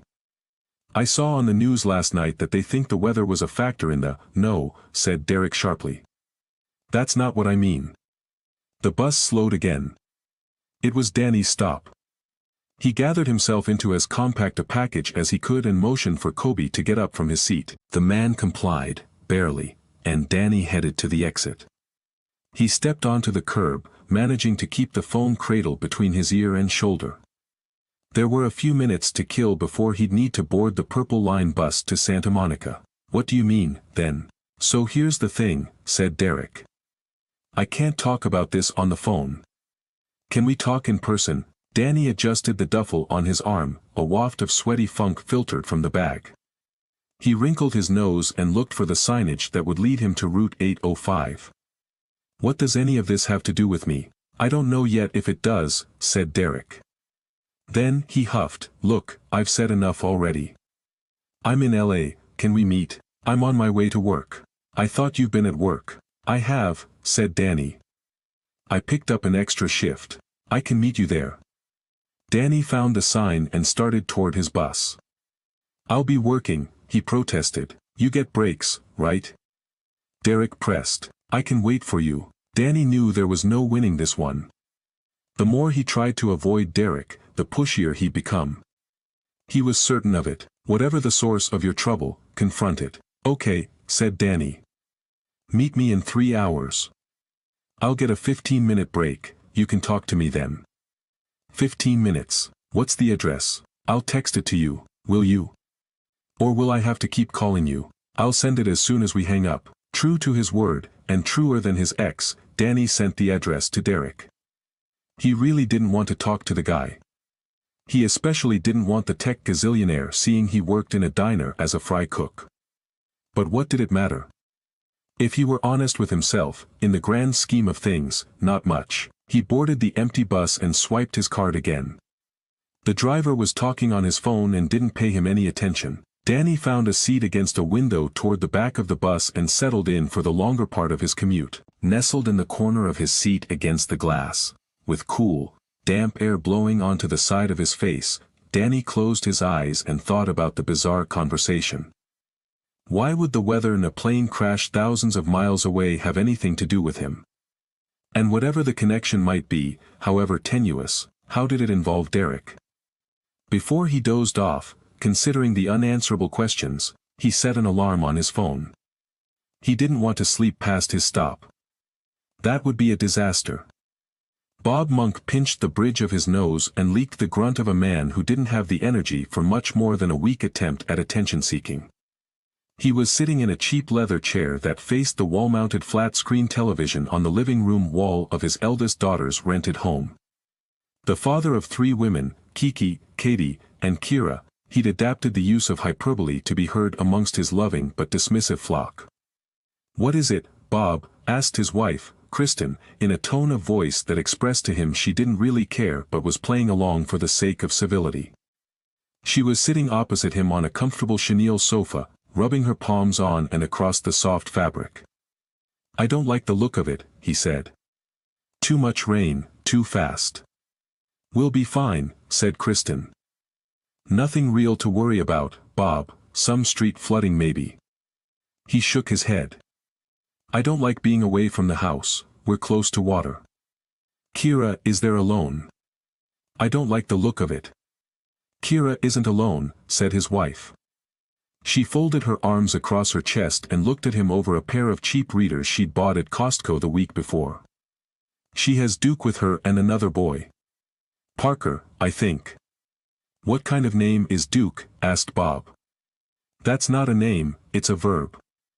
And I don't like that she be getting so serious with the boy. Is there anything you do like, Dad?" asked Kiki, emerging from the tightly quartered but functional kitchen. "You don't like the forecast. You don't like Duke." She handed him a drink, a whiskey and ginger ale. "I like this," he said, taking the glass from his daughter and toasting it toward her. 3 cubes and 2 fingers of whiskey. "Perfect, thank you." He took a long sip of the drink, and Kiki slinked across the room to sit next to her mother. Rain was now falling with more intensity, it was slapping the roof and pelting the windows. Its rhythm might have been hypnotic had it not been for the concern about how much of it would fall over the next 2 days. "Speaking of Kira," Kiki said to nobody in particular, "she's still at the game." "She texted a few minutes ago," said Kristen. "The game's over, and they're on their way to get something to eat. And then they'll head back to the house." "She'll text you when she gets there?" asked Kiki. "I know she's in college and all, but she's still little Kira. I worry about her." Bob took a pull of his drink and smacked his lips. "I got her on a tracker, one of those apps. I know where she is all the time." Kristen put her hand on her daughter's leg. "Your father is a worrywart. Always has been with all of you girls." "Yeah," said Kiki, "but we never abandoned you and went to California." The 3 of them chuckled. "This storm is going to put New Orleans underwater," said Katie. Bob's middle daughter, bounding into the room from her bedroom on the opposite side of the 1-story house. She'd been sequestered there for much of the afternoon, sulking over something unspoken, as she frequently did. She'd learned from somebody that hyperbole was effective. "She joins the living," her mother announced. "To what do we owe the pleasure of your company?" Though Katie was in her mid-20s, she frequently behaved as a 7-year-old who hadn't comprehended the idea of how reason might sound. Everyone in the family blamed this on her being the baby for several years, until an unexpected 3rd child slid her unceremoniously into the middle slot. Alfred Adler would have loved her. She proved his theories correct every time she feigned aggrievement for the sake of attention. "I've been watching the news," she said, waving her hands dramatically. "I had plans tomorrow, big plans. It's the last day off before a long work week, but this rain is going to kill everything." Kiki rolled her eyes. "I forgot," she said, aiming her veiled sarcasm directly at her younger sister. Katie crossed the room to the sofa. "Forgot what?" "This is your world and we're all just living in it," Kiki cracked. Katie plopped onto the sofa on the other side of their mother. "At least you remember now." Had they been in their tweens or teens, Bob or Kristen might have felt compelled to play peacemaker, to gently chastise one or both of their children and caution them against their behavior, but the girls were adults now. They were free to be asses to each other, especially in their own house. Bob wondered, sometimes, how the 2 of them managed to coexist under the same roof without clawing each other's eyes out. Deep down though, he knew the 2 were thick as thieves, and if push came to shove, which sometimes it did, they'd have each other's backs. He took another sip, savoring the electric buzz that coursed through his body as he swallowed, and tipped the glass toward the screen. He shook his head. I don't like the look of this. These bands of rain, one after the other, are going to cause a problem bigger than you missing an outing tomorrow, Katie. The four of them sat silently for a few minutes, watching the local news team talk about the weather. The anchor announced the city would be opening its emergency operations center, then introduced a press conference about to begin. The mayor of New Orleans was at the lectern speaking. Her chief of police, fire chief, and director of the Office of Homeland Security and Emergency Preparedness stood at her side. Real potential for serious flooding, said the mayor. We have initiated our emergency response plan. We're staging assets where we see the need, and we will be here around the clock until the threat has passed. We remain hopeful that our precautions are just that, precautions. Still, given the forecast from the National Weather Service and data from our own meteorologists, we are being proactive. Bob looked at the couch to his right. All three of the women were paying close attention to the television now. Maybe his concern about the storm wasn't as hyperbolic as they'd thought. He emptied his glass and held it in his lap, relishing the last of the sweet drink. We have also initiated our 17 evacuspots, said the mayor. These are typically reserved for use in advance of a Category 3 hurricane. And we have, historically, begun the process some 72 hours prior to the storm hitting us. But we are so confident of the risks tonight and tomorrow, we are asking those who can leave their homes to go to one of the spots within the next 30 minutes. They are marked with identical 14-foot sculptures. From there, we can accommodate up to 30,000 of our friends and neighbors. We will transport you from the city and return you to that same spot once the threat is over. The director of the OHSEP stepped to the microphone, adjusted it to his height, and cleared his throat. His tie was already loosened at the collar, and the swells under his eyes betrayed his perpetual lack of sleep. As many of you know, he began, his gravelly voice as much distracting as reassuring, we've been through this many times before. Unfortunately, our response has not always been adequate. Bob glanced at the women and chuckled derisively. I'll say.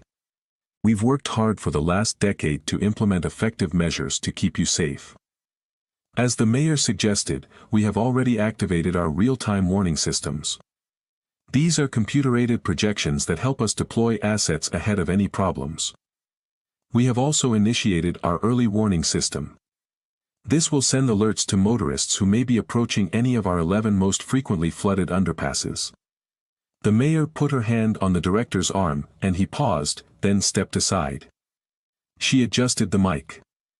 This is not to say we want anyone on the road tonight. We highly suggest that, unless you have absolutely no choice, you stay home. She stepped back and motioned for the director to resume his comments. He offered a nod, and weak smile, and readjusted the mic. Our pumping system is functioning at full capacity. We've tested it as recently as 3 weeks ago, and despite past failures, we are confident in its ability to mitigate flooding in the most prone areas of the city. When he finished his remarks, both the fire and police chiefs gave short updates about their staffing and readiness. Bob thought it wasn't much more than a pep talk. What are they going to say? He asked. Of course they're going to tell us they're ready. They always tell us they're ready. Let's hope they are, said Kristen. Let's hope. But this evacuation plan, ridiculous. You can't take a system designed to work over 3 days and cram it into 30 minutes. They're panicking. They don't want to be accused of doing nothing. And I think they're making things worse. The mayor was back at the lectern. She was taking questions from the assembled media, who were not on camera. Yes, she said, I am aware of the concerns about the pumps. We know they've failed in the past, but as you know, when I ran for office, flooding was a top priority for me. We are a sinking city. We all know that. I've seen the studies.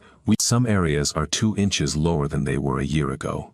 Upper and Lower 9th Ward, Metairie, and Bonnet Care Spillway are settling at more than 1.5 inches every 12 months. I can't do anything about that. Mother Nature doesn't listen to me.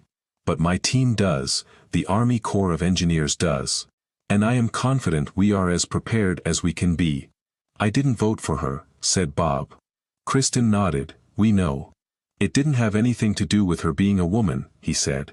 I know. I just don't buy what she's selling. I liked that other woman who was running against her. What was her name? Penny Rogers. Yeah, said Bob, she's whip smart. A real firecracker. I would have rather seen her behind that microphone. She did just fine for herself, said Kristen. I guess, said Bob, if you consider Congress, fine. That's the thing of it, Bob, said his wife, if it weren't for Rogers, this mayor wouldn't have gotten anything done. All of that flooding mitigation was Rogers' doing. She's the one who greased the wheels and got the money from Washington. It wasn't the mayor. So, you're agreeing with me, said Bob. I suppose. Bob's wife didn't speak much. She preferred to observe. When she did speak, it carried weight. She lived by the idea that one who speaks can't be listening and therefore can't be learning. Bob knew this about her. He respected it. It was one of her many traits he adored, in fact. That didn't stop him from forgetting sometimes that she knew more than he did about subjects on which he considered himself an expert, or at least someone with a strongly held and correct opinion. The hair on his neck tingled. Lightning flashed again, strobing outside the window and casting a pale blue flicker across the room. A bone-shaking clap of thunder instantly followed. Bob dropped his glass on the floor, spilling the ice onto the tile. The tumbler shattered. Cut him off, joked Kristen. No more drinks for you, Mr. Monk. Sorry girls, Bob said, pushing himself from his seat to pick up the shards of glass. Katie sprang from the sofa and hurried toward the kitchen. No, Dad, I'll get it. It's no big deal. Bob picked up the larger pieces of glass and carefully laid them in his open palm. Katie emerged from the kitchen with a broom and pan and knelt on the floor beside him. I don't want you cutting yourself, he said. I've got it. I'm sorry though. It was a nice glass, I don't know what happened. That thunder, another flash of angry light filled the room at the same time a deafening crack of thunder shook the house. Bob fell back from his feet and onto his rear, his back hit the front of his easy chair or he might have toppled over completely. Katie put down the pan and touched her dad's leg. You okay? Bob steadied himself and nodded. Yeah, I guess I'm on edge, that's all. I don't like this one bit. And I certainly don't like that Kira is out in it. Katie offered her father a reassuring smile. She's a big girl, Dad. She can take care of herself. Plus, she's got Duke with her. He picked up the shards of glass he dropped and noticed his hand was bleeding. He held it up with a smirk. True, I'm the one everyone should worry about. The hotel bar reeked of desperation. It smelled like bottom-shelf liquor and flat soda. Steve Concoli, who went by the nickname Doc more than his own, was as familiar with the odor as he was with that of death. Neither was more appealing than the other. He slugged the last piece of ice from his drink and crunched the cube between his teeth. He was a well-known lecturer at medical conferences the world over and had spent more nights than he cared to count in bars exactly like the one in which he now found himself ordering another dirty vodka martini. He leaned on his elbows, feeling the heft of his gut weigh on his lower back, and mentally reminded himself to work out in the morning. He glanced up over his reading glasses at the large flat-panel display hanging on the wall behind the bar. The game wasn't on anymore, which was fine with Doc. It was a blowout. The Gators were up by 30 with a few minutes left. Instead the screen was awash with a rainbow of colors on a map of the Gulf Coast. The rain's getting worse, Doc asked the bartender as the man replaced his empty glass with a fresh one. The bartender checked over his shoulder. Yeah, could be flooding. But don't worry about it, the French Quarter is high enough, it'll stay dry. City wouldn't dream of letting the cash cow drown. Thanks, Doc said, raising his glass to toast the bartender. To cash cows. You here for the medical convention? Asked the bartender, taking a soiled rag to the mahogany as if it might clean it. I look like a doctor? Asked Doc. The bartender smiled and motioned to his chest. You have a lanyard around your neck, says you're a speaker. Doc took a swig and rolled the sweet drink around in his mouth. He swallowed. That I am. A waitress sidled up to the bar next to him and gave the bartender an order. She smiled at Doc and then drifted back into the sea of desperation behind him. Doc was acutely aware of a woman's throaty giggle. The bartender moved to the tap and held a Pilsner glass underneath for a pour. "What do you speak about?"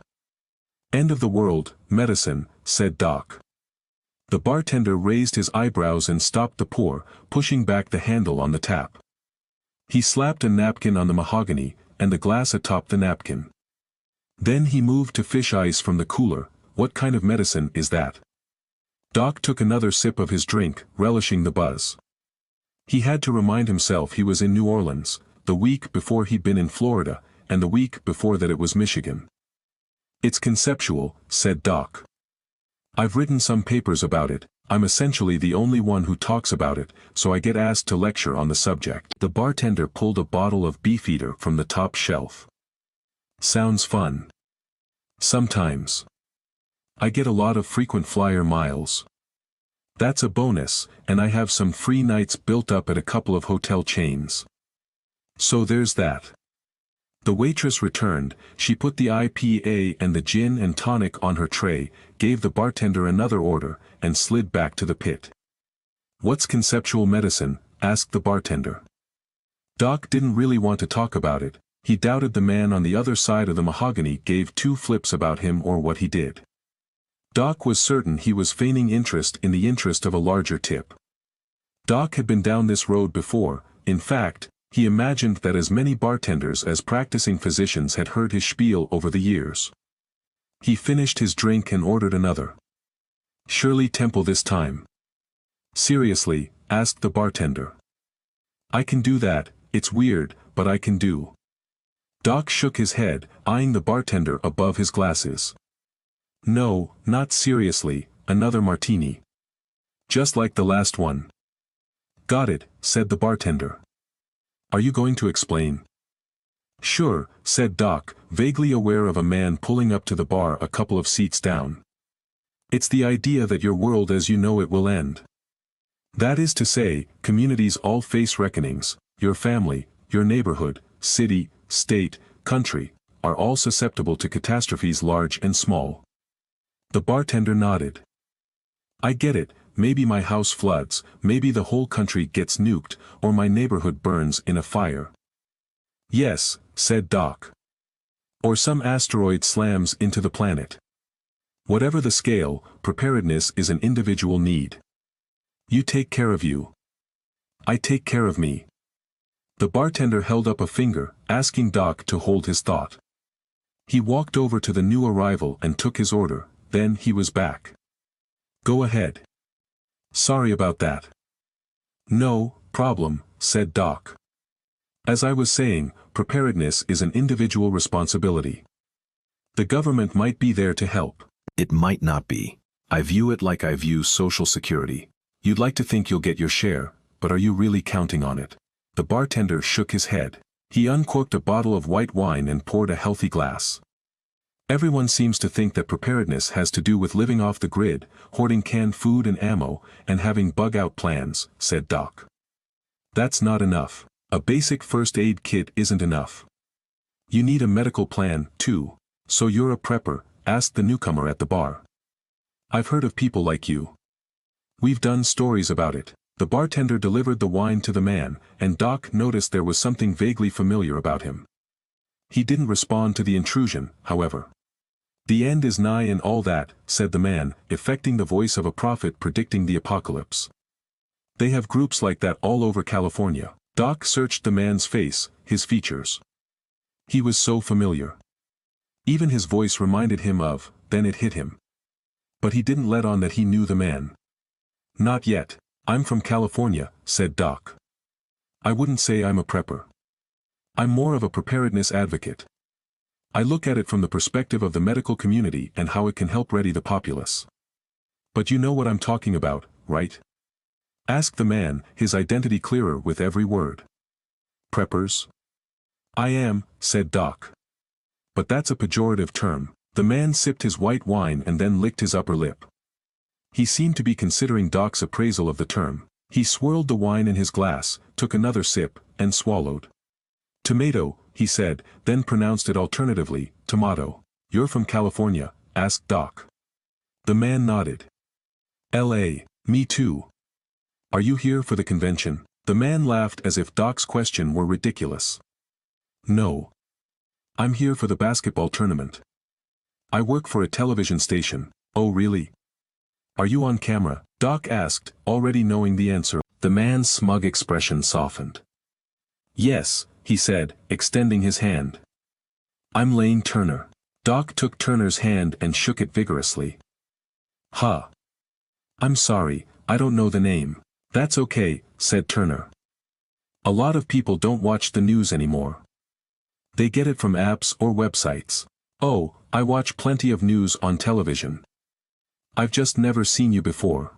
Doc wasn't one to be rude, at least, not generally. But he had an arrogance about him, born of intellect and experience that, when jabbed, forced him to fight back. He couldn't help it. I'm Doc, he said to Turner. I'm here for the conference. Though I saw the Bruins won. It was a close game. It was, said Turner. Not much of a sports guy myself. I like real news. But I couldn't turn down a free trip to the Big Easy. A little bit of work in exchange for a little bit of fun. Doc nodded and then motioned to the screen with his glass. Not much fun with the weather this way. Looks like the weekend could be a washout. That's why I'm here at the hotel bar, said Turner. I had plans to hit Bourbon Street, but it's pouring out there. We haven't had as much rain in LA in the last 5 years as has fallen in the past couple of hours here. Doc looked back at the bartender. His attention was on the screen now. The volume was off, but closed captioning populated at the bottom of the display. At the top of the screen was text highlighted in red and flashing. Flash flood warning. The bartender was engrossed, his arms folded across his chest. The waitress arrived with a new order, and he seemed not to hear her until she called his name a third time. He blinked away from the screen and took the order. He moved toward the liquor and pulled down a bottle of Don Julio Reposado tequila. You look concerned, said Doc. Yeah, said the bartender, measuring a shot. I thought we have nothing to worry about in the French Quarter. Doc said, his attention split between the barkeep and the increasingly bothersome scroll at the bottom of the television on the wall. I did too, he said, his distant tone markedly different from the affable interest he'd employed for much of their conversation.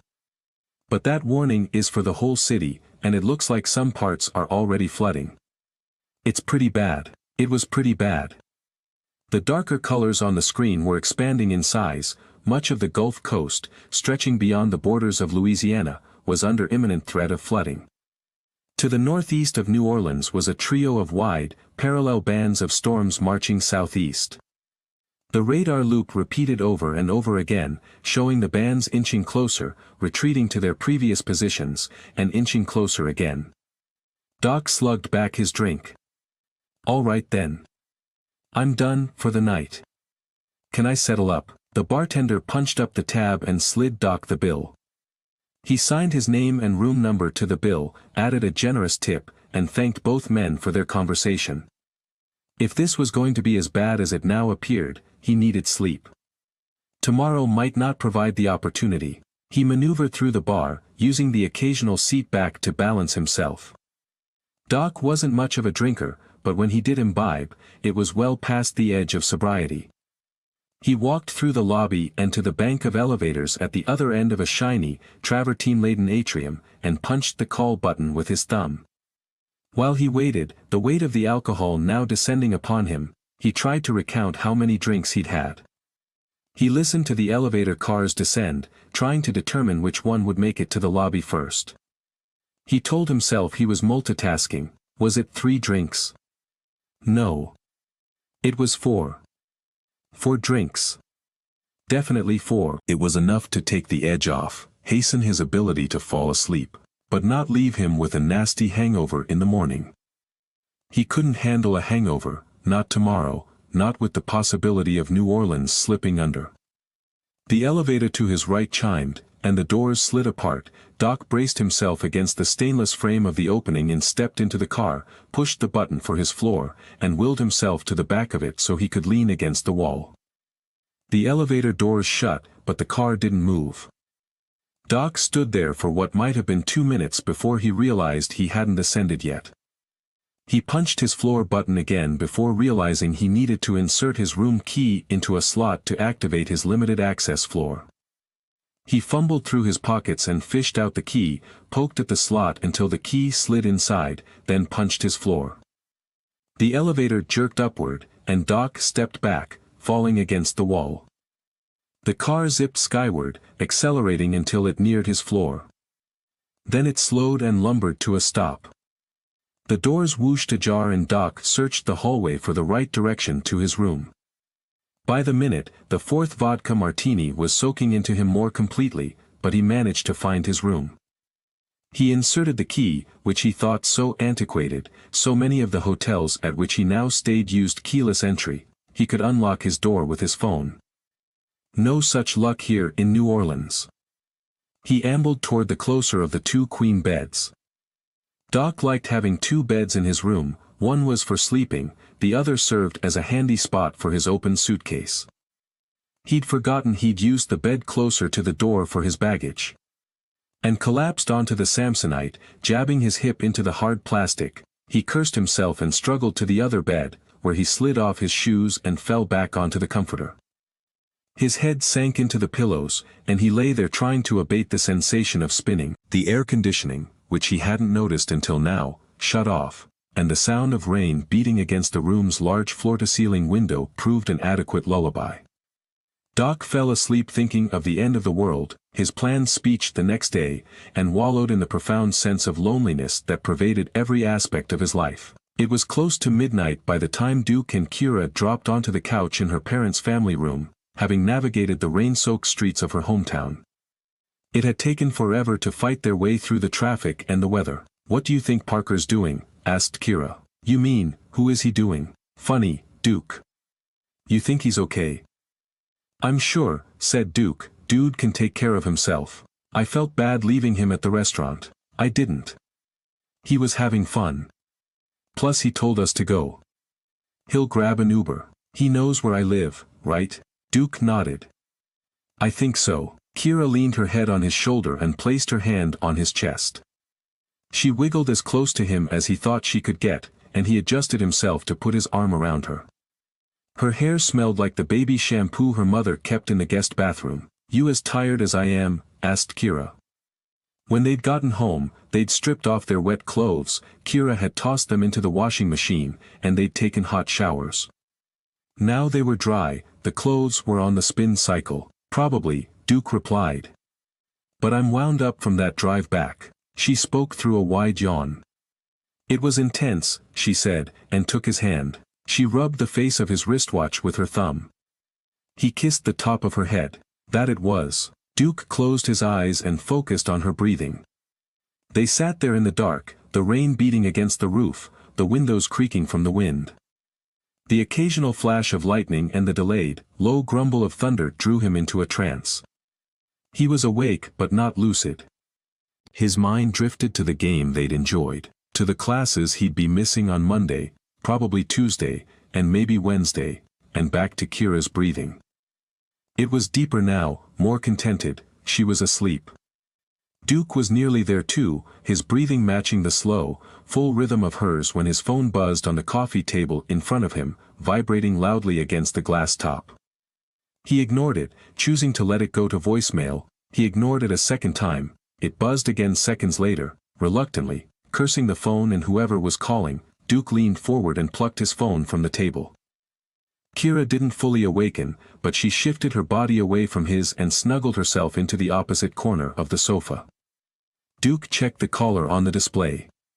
It was Parker. "Yeah," said Duke, "what's up?" In the distance, he heard the beep of what sounded like a cash register, and the low, familiar rhythm of reggae music. Parker's voice was higher pitched than normal. He spoke quickly. "Hey, dude, where have you been? I've been calling you." "I was asleep," said Duke, mostly telling the truth. "Okay," said Parker, sounding as though he didn't hear Duke's response. "I need your help. I'm stuck at a convenience store. I can't get an Uber to pick me up." Duke pushed himself to sit up straight. "A convenience store?" Parker was speaking to someone else, his hand was over the phone, and his voice was muffled. "Dude," said Duke, "you there?" Parker uncovered the phone. "Yeah. Sorry, I'm just putting out a fire here. Anyway, my new friend and I need a ride." "New friend?" asked Duke. "You're bringing a stranger to Kira's parents' house?" "Yeah," said Parker. "It's cool, she's a Bruin. I met her at the restaurant. We clicked, then we caught a ride to the store here. But when we were getting supplies, the Uber driver took off. I gave him 1 star." Duke sighed and an overwhelming sense of dread washed over him. He had absolutely no interest in wading back out onto the streets. The weather was horrible, and from the sound of the wind and rain battering the house, it was getting worse by the minute. Plus, he was immensely comfortable sitting on the plush couch with Kira. He had no choice though. He couldn't leave a man behind. "All right," he said, intentionally dragging out the words to let Parker know he was being a pain in the ass. "Drop me a pin and I'm on my way." "Thank you," said Parker. "I owe you." "Yeah, you do," said Duke. He ended the call and awaited the pin notification. A few seconds later the message appeared, and Duke tapped it open. The red pin appeared on a map, and then the app traced the route from the pin to his location. The store was only 3 miles away. Duke patted Kira on her hip and squeezed gently. He leaned over her and whispered her name, trying to rouse her gently from her nap. "Hey," he said. "I've got to go get Parker. He's stuck at a convenience store a few miles from here." Kira blinked and yawned, disoriented for an instant until her eyes met Duke's. She reached up and touched his face. "You're leaving?" she asked, a lilt in her voice. "Don't leave. I have to. Parker can't get an Uber in this weather. He needs a ride back." She rolled her eyes. "Parker," she said in the same frustrated tone she'd used countless times before. "Of course he needs a ride. He has a friend with him." Her eyes widened and she sat up. "A friend? He's bringing a hookup back here." "She goes to UCLA, said Duke. "I guess he met her at the restaurant." "I don't know about that, Duke. Some random chick." "I can't leave her there," said Duke. Parker put me in an awkward position." Kira was fully awake now. "He put us in an awkward position," she corrected. "What an ass. That guy is always thinking with his." "I know. We can deal with it later. But I've got to go get them." "Cool." Kira stretched, arching her back. "Not cool, but whatever. Just be careful and hurry back." "Of course," said Duke.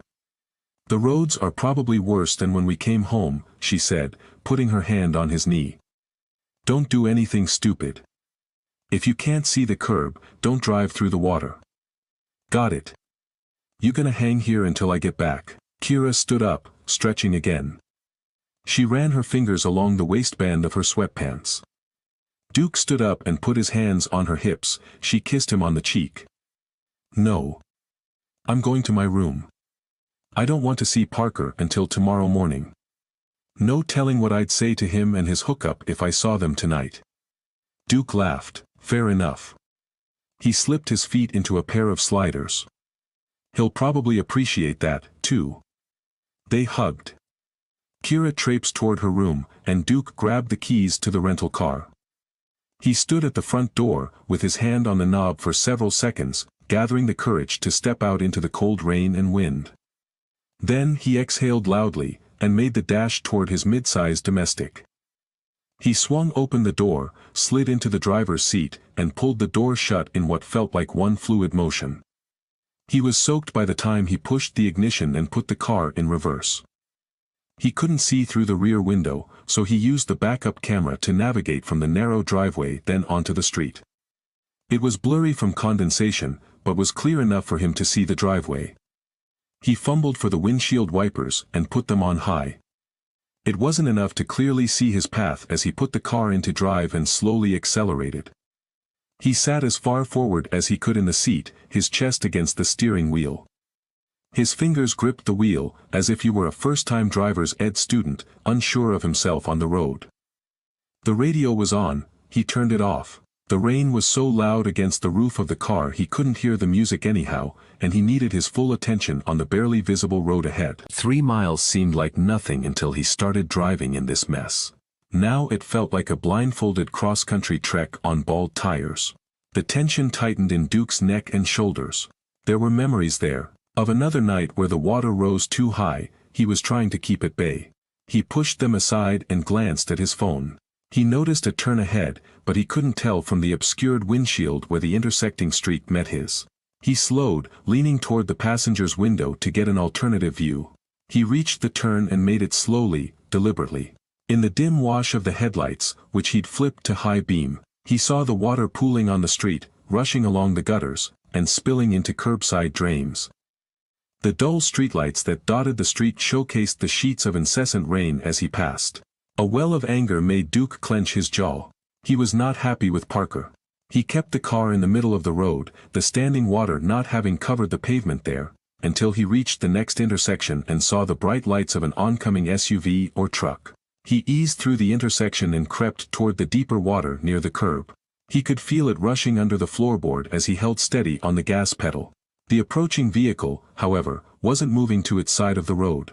It was maintaining its path along the center. And it was moving much faster than Duke had originally thought. The closer it got, the more Duke could make out its speed and shape. It was a truck with large tires that sprayed a thick wash of floodwater up and out from its treads. Duke toggled the high beams, trying to get the driver's attention. If it maintained its course, it might swamp him or, even worse, force him off the road and into the flooded gutter. He flicked his lights again and took his foot off the accelerator. The truck kept coming. Duke held his foot above his brake but did not press it. If he stopped the car, he'd flood, and might not get it going again. The water was likely just deep enough to creep into the tailpipe. He kept moving forward, at a crawl above idle, and steered toward the right.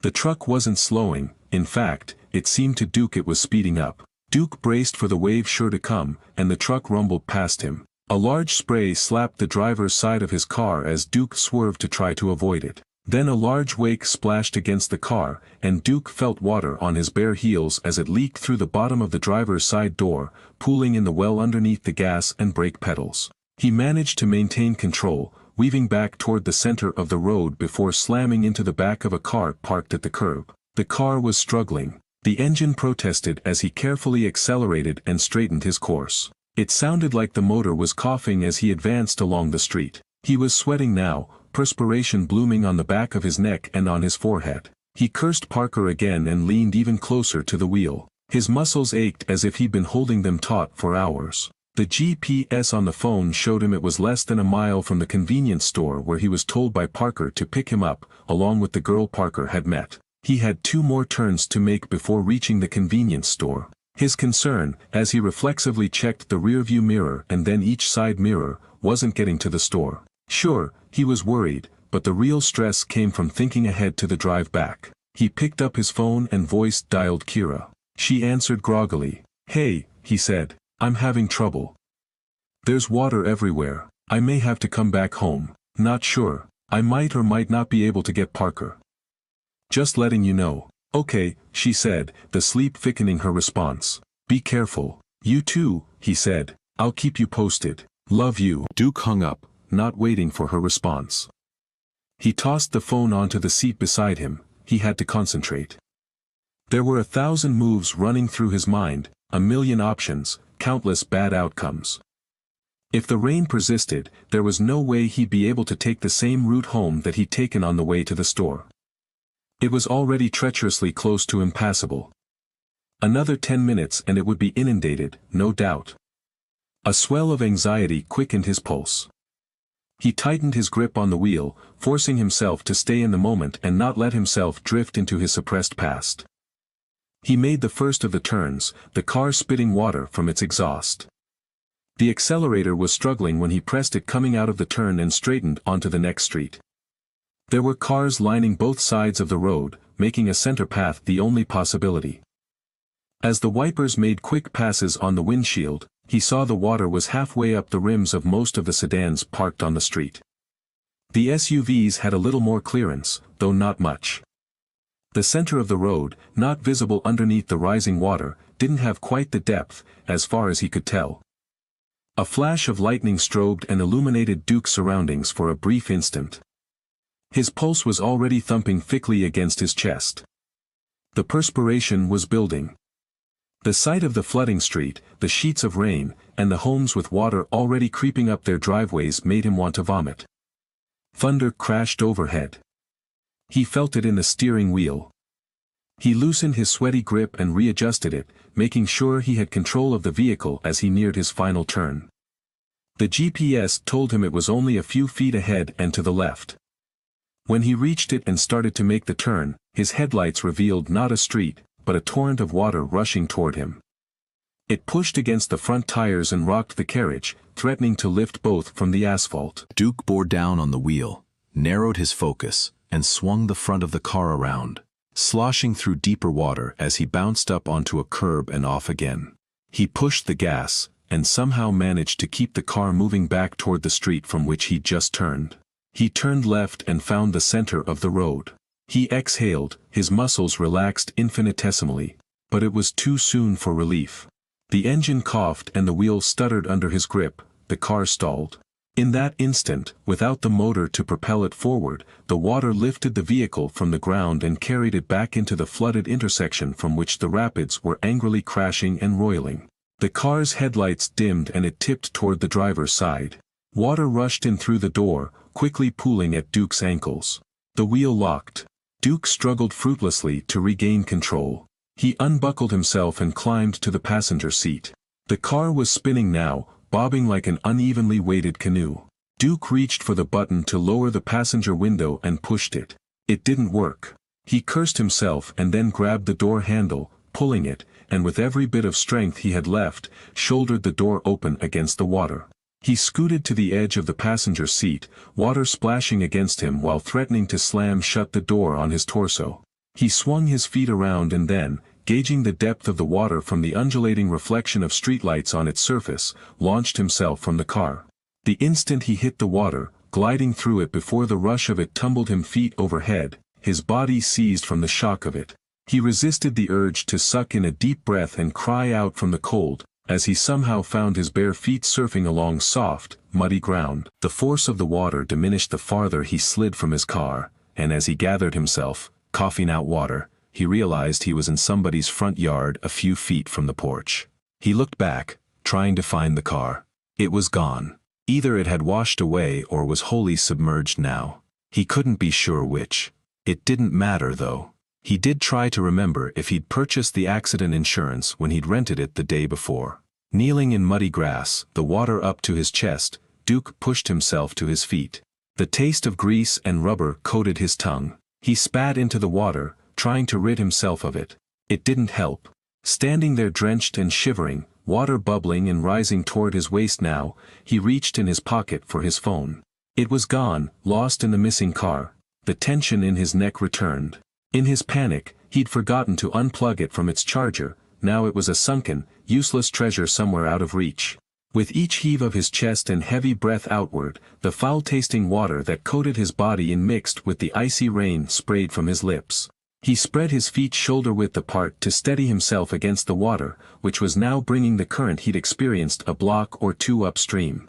The heavy rain made it hard to see much more than 10 or 20 yards in any direction. Some of the streetlights had flickered off. It was darker, colder. He was lost. Wait, he wasn't lost. He'd been so focused on the GPS and the difficulty of the drive, he forgot he could find his way to the convenience store. He took a tenuous step forward, and then another, and another until he'd reached a street sign at the nearest intersection, which was only 2 houses from the one where he'd skidded to a stop. Duke recognized the name of the streets, but he wasn't sure which way was north. He was disoriented. He tried looking up to the skies. The rain and clouds made it impossible to see any stars. He couldn't see the sliver of a new moon either. Then he remembered his wristwatch. It was an analog watch, perpetual motion with a sweeping second hand, with its numbers that were luminescent. He unstrapped it from his wrist, holding it horizontally in his palm. He wiped the face of it with his thumb and checked the time. Before he recognized it was after midnight now, he cursed himself again. It was nighttime. He couldn't check the sun in reference to the time. He spit rainwater from his lips and clenched his jaw. He wasn't altogether there. The combination of exhaustion and stress was making him loopy. He took 2 steps then leaned on a tree. His hand slipped from its slimy surface, but he caught himself before he stumbled forward into the water face first. He touched the tree again, lightly running his fingers across the slimy surface of the bark. He looked up at the towering and wide-reaching branches of a grand magnolia tree. The slime wasn't slime. It was moss. Duke slapped the tree and laughed. Moss, he said. Freaking moss. He shuffled beside the tree and faced in the same direction as the mossy, northern side of the tree. Now he knew where he needed to go. Wary of open manholes or water-sucking gutters he couldn't see beneath the rising water, Duke carefully waded north as close to the flooded houses as he could get. He occasionally stepped on pop sprinkler heads or decorative lawn ornaments, but managed to stay above water. It was painstaking, and with each successive inch forward, he couldn't be sure what he'd find when he reached the convenience store. Worse, he couldn't know what was happening a couple of miles away at Kira's house. Trudging the final stretch, he came across 3 separate families, all of them wading with varying degrees of difficulty toward higher ground. Duke helped one family, whose belongings had spilled into the water when a large plastic tub had tipped. He imagined that what these people wore and what they carried encompassed the whole of their salvaged belongings. He tried not staring at what looked like refugees as they passed him or moved more quickly in the same direction. But one family, a mother and father and teenage son a couple of years younger than Duke but taller, didn't leave his side. They trekked with him toward the store. "We don't know where else to go," said the mother through chattering teeth. "We don't know where is safe." "I don't either," admitted Duke. "I'm not from here. I'm visiting." He thought of 2 men who long ago had saved him from a similar fate. He had to help. He had to pay it forward. "Our house is gone," said the son. His eyes were swollen, and even in the dim light, Duke could tell he'd been crying. "Everything," echoed the mother. "The water is halfway up the walls. It's over the tops of our beds." The father was almost catatonic. He was slogging silently forward at a pace equal to his wife. A waterlogged zombie of a man, balding on the top of his head and empty in his countenance. Twice, when Duke glanced at him, he thought the father was mumbling to himself. "He's a veteran," the wife said when she noticed Duke looking. "He suffers from PTSD. This isn't good for him. I'm just glad he came with us. At first I thought it might be a struggle, but he came." She smiled weakly and moved closer to her husband, looping her arm in his and holding it with both hands. He glanced at her for a moment, then turned back to the watery path ahead. "I can take that," Duke said, taking the floating plastic bin from the son. "You worry about your dad." The boy nodded and thanked Duke. The 4 of them fought against the rising water another several blocks before they reached the convenience store, where they found a half-dozen people and an aluminum John boat with a running 20-horsepower engine rumbling and spurting water and smoke from its stern. The water thinned here. It was at most ankle-deep, and the convenience store still had power. From the looks of it, the interior hadn't yet flooded. There were more people standing inside, gathered around the service counter, appearing as though they were in no hurry to go anywhere. A half-dozen cars were as close to the storefront as they could get, parked at odd angles to one another to avoid the water. None of them had flooded yet, though Duke imagined it was only a matter of time. They were on an island that was surely sinking. One of the people loitering by the boat emerged from the others and sloshed a couple of steps toward Duke and the family he'd accompanied during the last part of his journey. "Duke?" asked Parker, narrowing his eyes and peering into the rain. "Duke? Is that you? Holy crap. Seriously, Duke." He splashed through the water like a kid in a baby pool and extended his arms toward Duke. When he reached him, he wrapped them around his friend and grunted, "Man, it's good to see you. I got so worried. These guys here in this boat, they're so cool. They're giving us a ride." They were going to go look for Duke pulled away. "Well, I'm here." Parker eyed him up and down. "You look like hell, dude." Duke wiped the newly replenished sheen of water from his face, shook the excess from his hands, and nodded. "I feel like it. The car's gone. I figured." Parker glanced over Duke's shoulder. "Who are these people?" "A family whose home is underwater," he explained. "They needed some help." "That's my Duke," said Parker. "You're a hero, dude." "Hardly," Duke scoffed. "Seriously," said Parker, with a level of excitement Duke imagined had to have been born from nerve-fueled adrenaline. "Or alcohol. You're the kind of dude who'd run into a burning building when everyone else is running out." "I doubt that," said Duke. But as he pushed the floating tub toward the teenage boy, he knew in his gut that Parker was right. He couldn't help but be nice to others, even when it was at his own expense. Parker motioned toward the boat with his head and lowered his voice. "Look, I think I can get these guys to take us back to Kira's house." "Really?" Yeah. They're looking for people to help. Half of those people inside the convenience store came here in their boat. But we're 3 miles from her house, protested Duke. What makes you think they'll go that far out of their way when there are other people much closer they can ferry over? I gave them the 12-pack I bought, said Parker. Cheap stuff, but they were thrilled. It was payment to go find you. Now they don't have to find you, so they can take us to Kiras. If there are others on the way, there's room for 4 other people.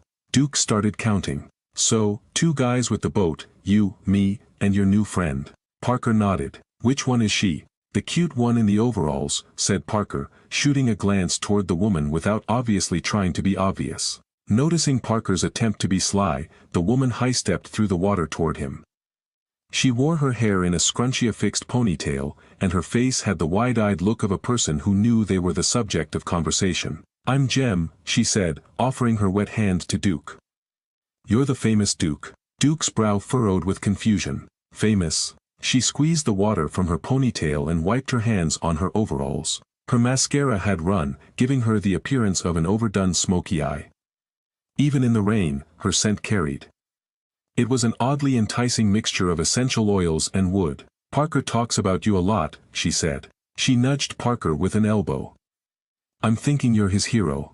There was that word again. Hero. He didn't much care for it. Well, said Duke, I'm sure that's overstated. Probably not, she said, talking to Duke as if they'd been longtime friends. Dude has a man crush.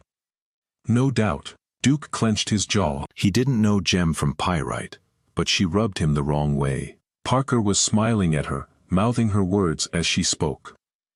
He was entranced, and appeared oblivious to Duke's disinterest in small talk. He started to move toward the man at the back of the John boat.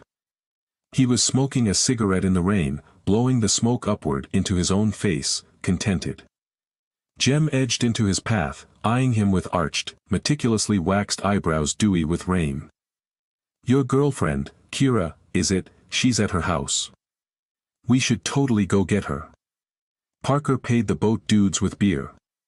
He was saying we could get them to take us to her. She lowered her voice and leaned into him. It's the worst beer. Cheap, I wouldn't drink it. But it's beer, right? He exhaled, wiped the rain from his face with the back of his arm, and faked a smile. Whatever he might have found cute or exotically attractive about her had washed off of him as soon as it had stuck. Fortunately, the mother of the family he'd escorted interrupted them. I'm sorry, she said, touching his arm. I don't mean to interrupt. I wanted to thank you.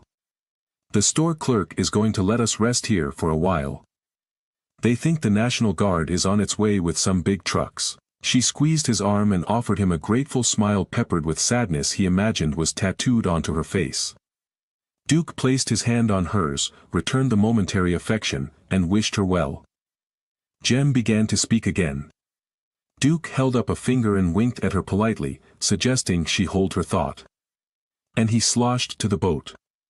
He waved as he approached, drawing a suspicious blow of smoke from the man at the motor. My friend Parker said you might be willing to take us to my girlfriend's house, he said. Would that be okay? The man, who at first seemed wary, softened. He smiled under the steeply curled brim of a purple and gold baseball cap. Then he nodded, took a final drag from the cigarette, sucking in his cheeks, and flicked the butt into the rising water. I'd be happy to help. He exhaled, his words swirling the smoke that seemed like mist in the rain. Sure thing, he said with a southern drawl as pronounced as any Duke had ever heard in Houston. Your buddy paid us up with a case, so we're good. You hop in and we'll make a run. You just give me turn by turn on the way and we'll figure it out. Duke stepped forward with his hand extended. I'm Duke, thanks so much. Not at all, said the man, I'm Lewis, this is Frank. Frank, a wiry man with close-cropped hair, was sitting in the front of the boat and finishing a pull on a can of beer. He nodded, swallowed hard, and raised the can. S up. Hey, said Duke. He turned and called to Parker over his shoulder, let's go. It's only going to get worse. Duke, Parker, and Jem climbed into the boat, each of them taking seats on the wide benches that braced the shallow-drawing aluminum craft. Frank stepped out and held onto the bow, turning the boat around and tugging it out away from the parking lot. When he was knee-deep, he hoisted himself back into the boat.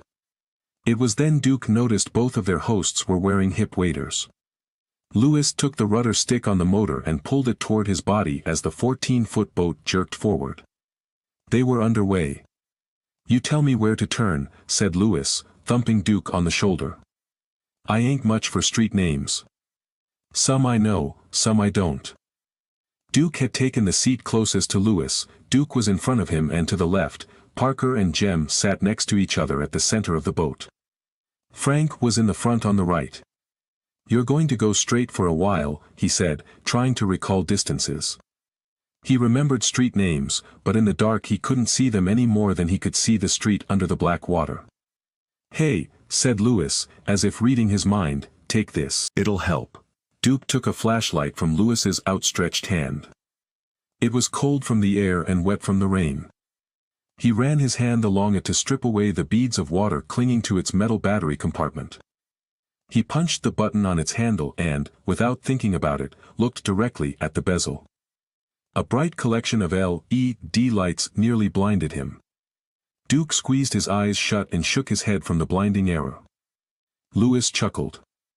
"I've done that," he said affably. "Stings, don't it?" Duke rubbed the afterimage from his eyes with his thumb and forefinger. He nodded and readjusted his eyes to the night.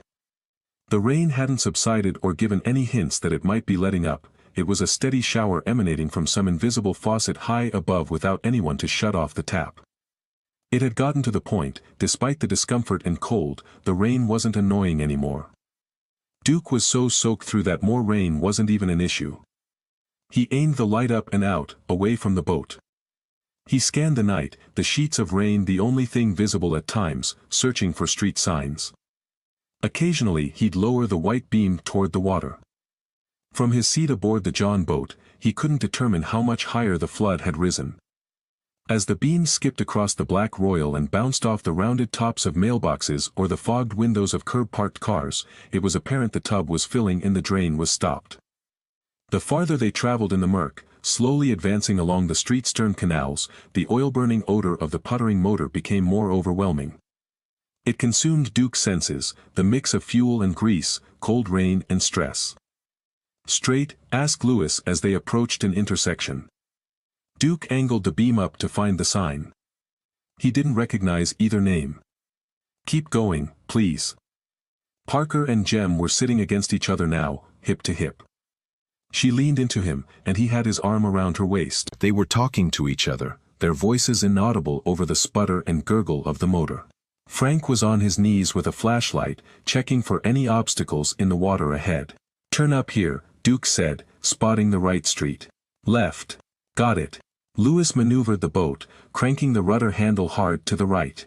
The boat's bow slid to the left, and the intersecting street came into view, as much as it could have given the rain and the dark. Frank's light, aiming directly in front of the boat, cast a dim cone into the inky distance. Ahead of them, another boat came into view. It was more of an inflatable pontoon, its engine whirring and its bow pitched out of the water, carrying 8 people on its cramped deck. The pilot nodded at them as they passed each other. None of the shivering passengers, no doubt waterlogged survivors leaving behind their homes, said a word. Although none even looked up, Duke could see the shock and horror in their blank faces. They were a half a mile from Kira's house. "Surprised we ain't seen more like that," said Lewis. "I figure. Help." The voice was distant but close enough that the call was clear. It sounded like a young woman. "Help," she cried again, her voice warbling through the din of the rain. "That's just ahead," Frank said.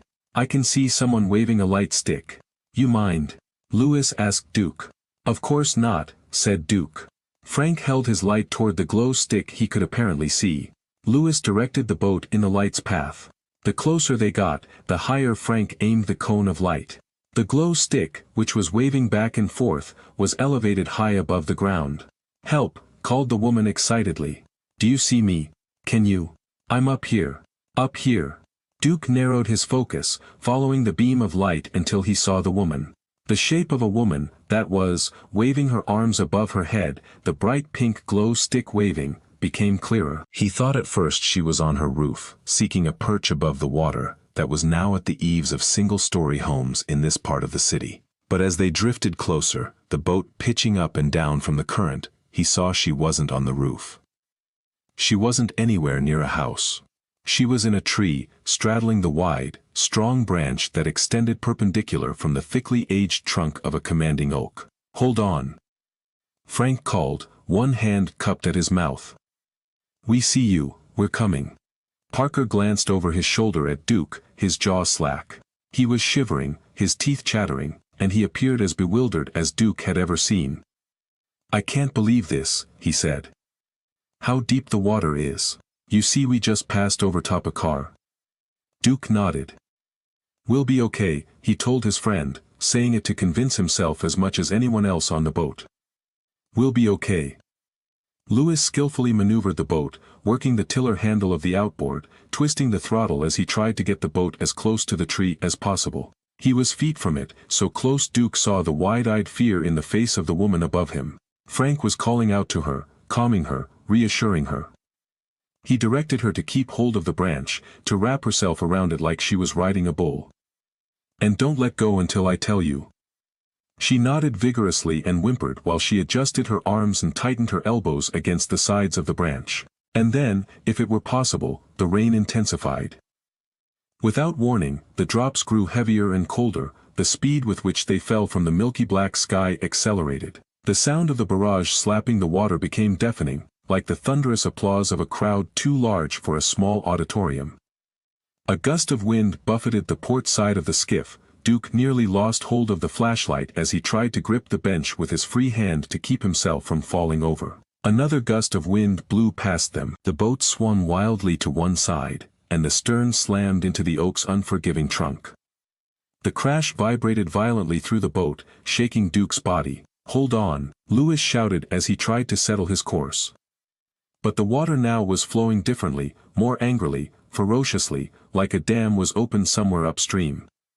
The boat swung around again in a cyclonic pattern, slapping the side of the oak a second time.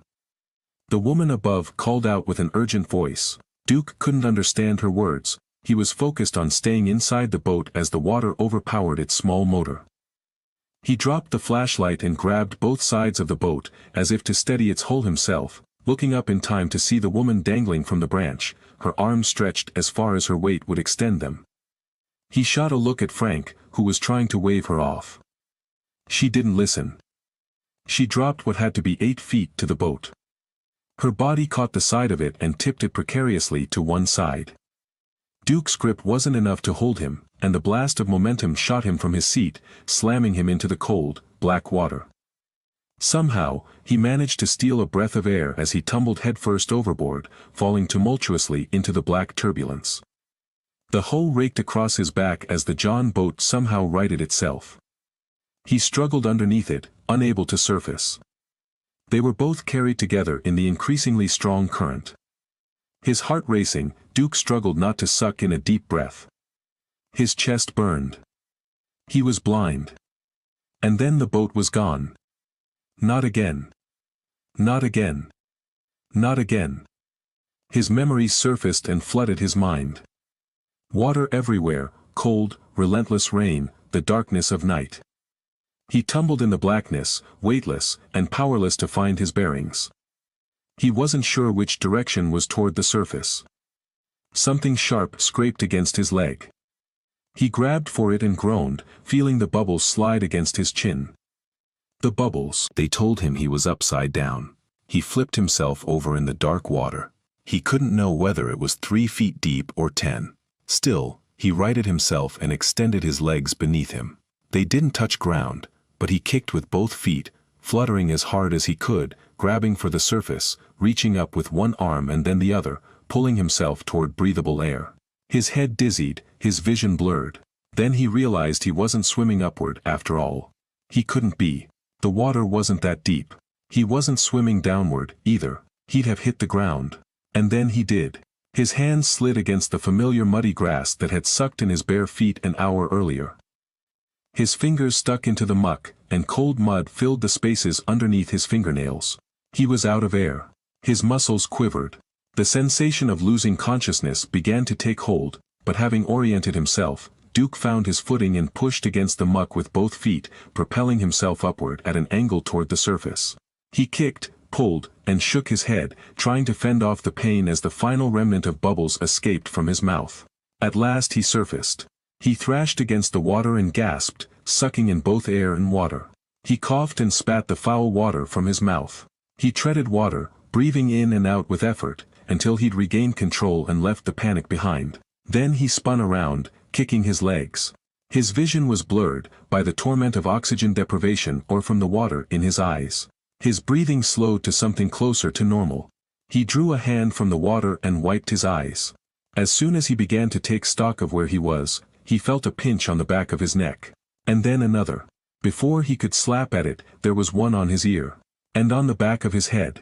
He slapped at his neck, trying to tread water with one hand, and felt the bite on his hand. Then another. And another. Now the bites were hot. They stung. And there were more of them. All over his neck, the back of his hand, his jaw. The pain was spreading, deepening.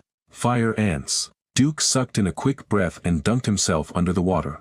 He ran his hands across his neck and head and face, frantically, washing his hair free of the ants. The poison bites swelled into a range of bumps across his neck and ears.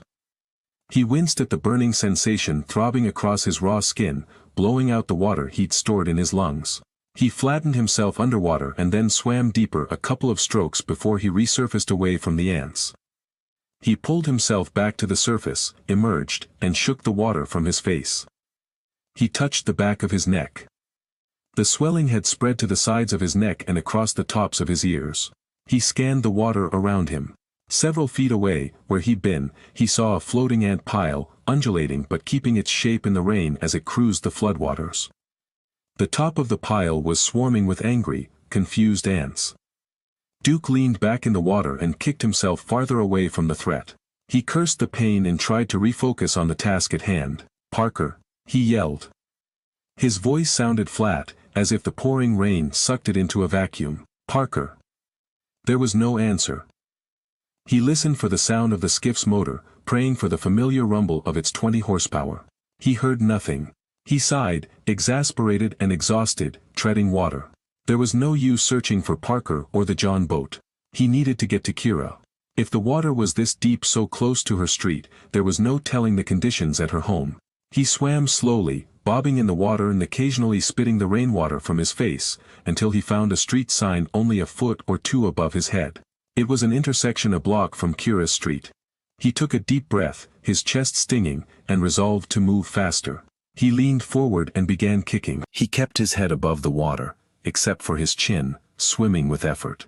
His arms churned like a lifeguard hurrying out to a rescue. He cupped his hands and pulled them through the water at his sides, propelling himself forward. He was getting closer. Every stroke, every kick, every throb of the pain on his neck and ears brought him closer to Kira.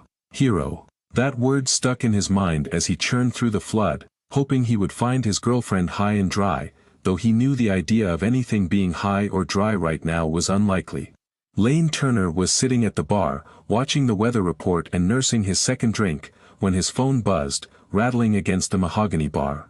He cursed when he saw the number on the screen and slapped back the remnants of melted ice and liquor. "Lane Turner," he answered, knowing it was the executive producer of the 11 o'clock newscast. "Lane," asked the voice on the other end of the line, "how's it going?" "Fine," said Lane, resenting the false pleasantry. He knew they wanted something from him. He glanced at the flashing bright colors on the weather map that filled the television on the wall behind the bar, awaiting confirmation. "Good. So, here's the deal. We're going to need you to give us a live shot tonight. Nothing big, just a straight live. Standing out in the rain." "Exactly," said the EP. "This storm is looking bad. The network says there's flooding, people are being evacuated already." "Aha. We were thinking if you could give us a scene setter, tell us what's going on around you. It's raining where you are, right? Where are you?" "The hotel." Yeah, you're at the hotel, or yeah, it's raining." Lane sighed. Both. He was an anchor for a reason. He'd chosen that avocation on purpose. It allowed him to stay inside, read aloud into a microphone, smile, and work a relatively fixed schedule in exchange for a good paycheck. If he'd wanted to work for a living, he'd have been a reporter. He'd have chosen to be one of the poor schlubs standing knee-deep in floodwater, breathing in the ash of forest fires, or knocking on the doors of widows or criminal suspects. The only time he wanted out of the building was to travel on high-profile assignments that offered hotel points, airline miles, and a generous per diem. That, or the occasional appearance at community functions, where an adoring public fawned over him and thanked him for giving so generously of his time.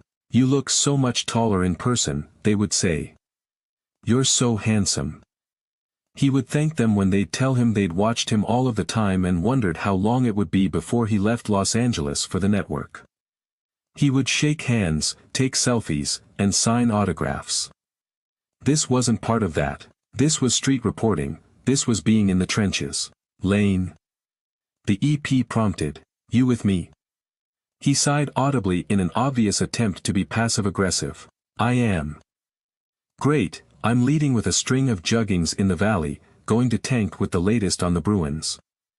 He'll also hit some highlights from the Florida game and talk about Monday and whether or not the game will happen. "Okay," said Lane.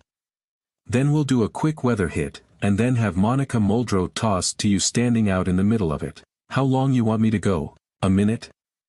I'll send you the latest stuff from the network's breaking news DL, you can throw in some numbers. But really I just want you in the rain, telling us about what you're seeing." "Got it. You told the crew yet?" "Yes, they know." "Okay. I need you to be active too," added the EP, "nothing static." "Active? Show me things. Move, have the camera off the shoulder. I need to feel like I'm there. It'll give the hit some urgency." It was going from bad to worse. Lane knew better than to complain, though, so he sucked it up and agreed to whatever the EP wanted. No point in fighting it. He'd have to do what was asked regardless, and arguing the point only served to chink his reputation among management. He was already aware of the perception that he was lazy, which he was, and that he was above real work, which he was.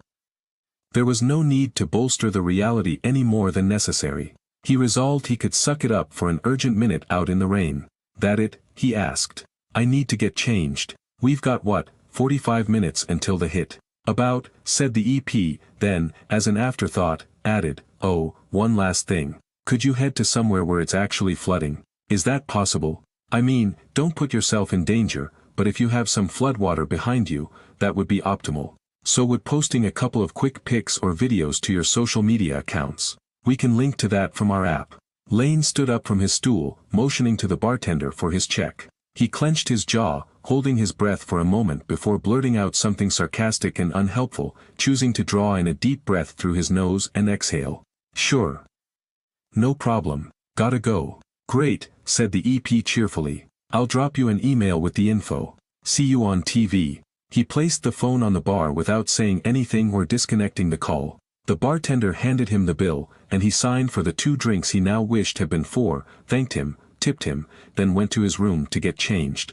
The rain was harder than it had been at the Superdome. It was colder, too. Lane cinched the elastic drawstrings that tightened the hood on his waterproof jacket. He had the wrists velcroed tight and the snaps buttoned all the way up to his chin. He was also wearing rain pants he brought just in case, and with a pair of fashionable duck shoes on his feet, he was set. Except, as he sloshed through the ankle-deep water, he wished he'd brought boots. They walked a few blocks from the French Quarter and found the water pooling in the streets.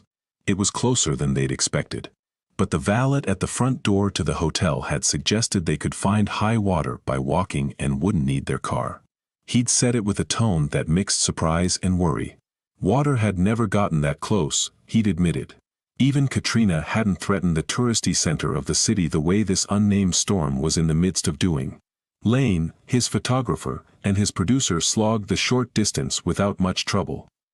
But it was as though they were swimming upstream, fighting the wind and driving rain that pushed into their faces as they marched. Their trek was lonely.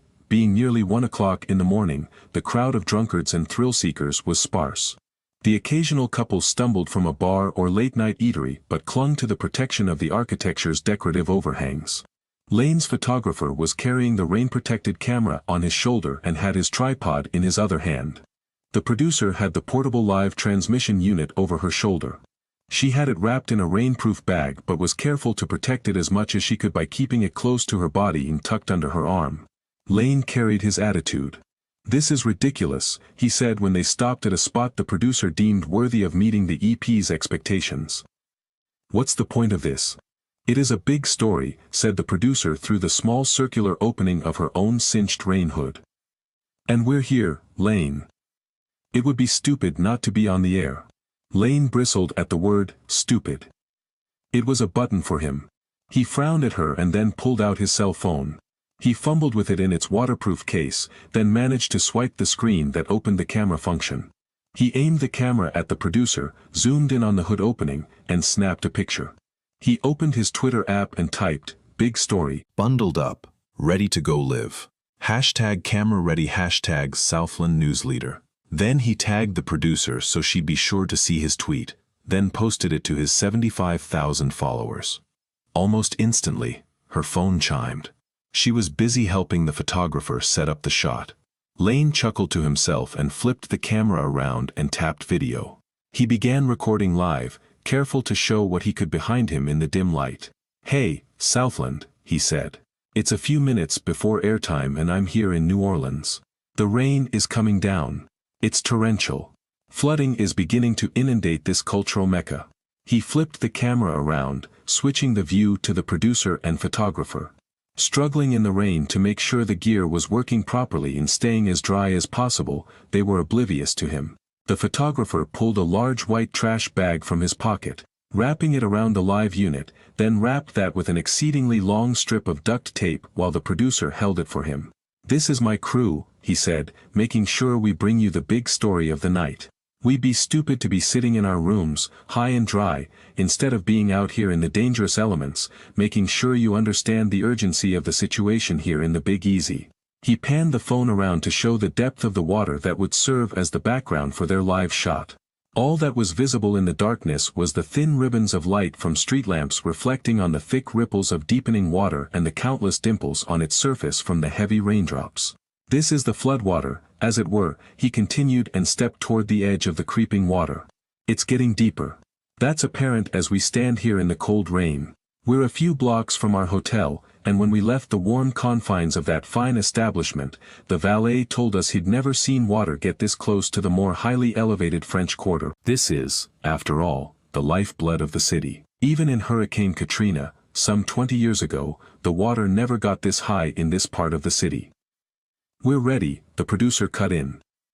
2 minutes until the top of the show." Lane tapped the screen to flip the camera back to selfie mode. He smiled through the condensation on the lens. "That's my cue, folks," he said cheerfully and in full anchor mode. "We'll see you on television in a few. Don't forget to check the app for the latest from here in New Orleans and across the Southland." He stopped the live stream and plugged his earpiece into the phone. Then he dialed into the station so he could hear the broadcast in his ear. He took the stick mic from his photographer and took a few steps back into the light the photographer provided with a camera-mounted LED panel. "That's good," said the photographer. "Can you give me a white?" "I got it," said the producer. She produced a white card from her jacket pocket and held it out in front of the lens near Lane's face. The photographer zoomed in, then toggled a switch to set the color balance on the camera. "Thanks," he said. "We're good." The producer stepped back and checked her phone. She tapped the screen a couple of times, then raised her head to Lane. Even through the small opening that revealed the center of her face, it was obvious she was scowling. "You're a child," she said, adding an expletive descriptor in front of the word child.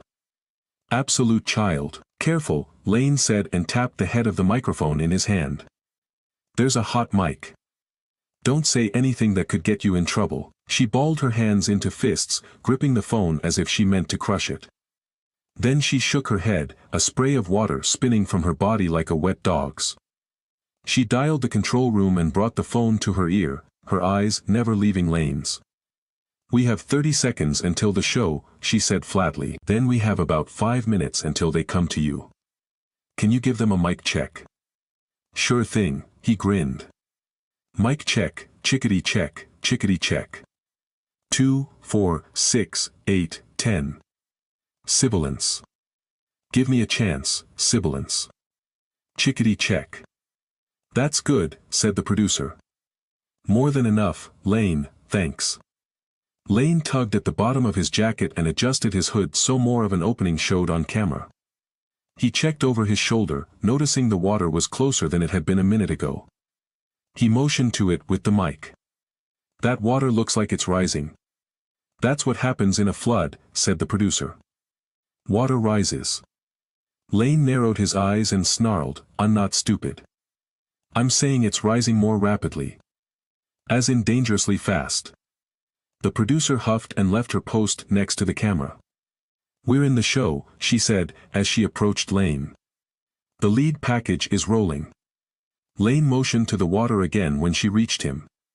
I'm not kidding here, he said, it's filling like a bathtub. Watch.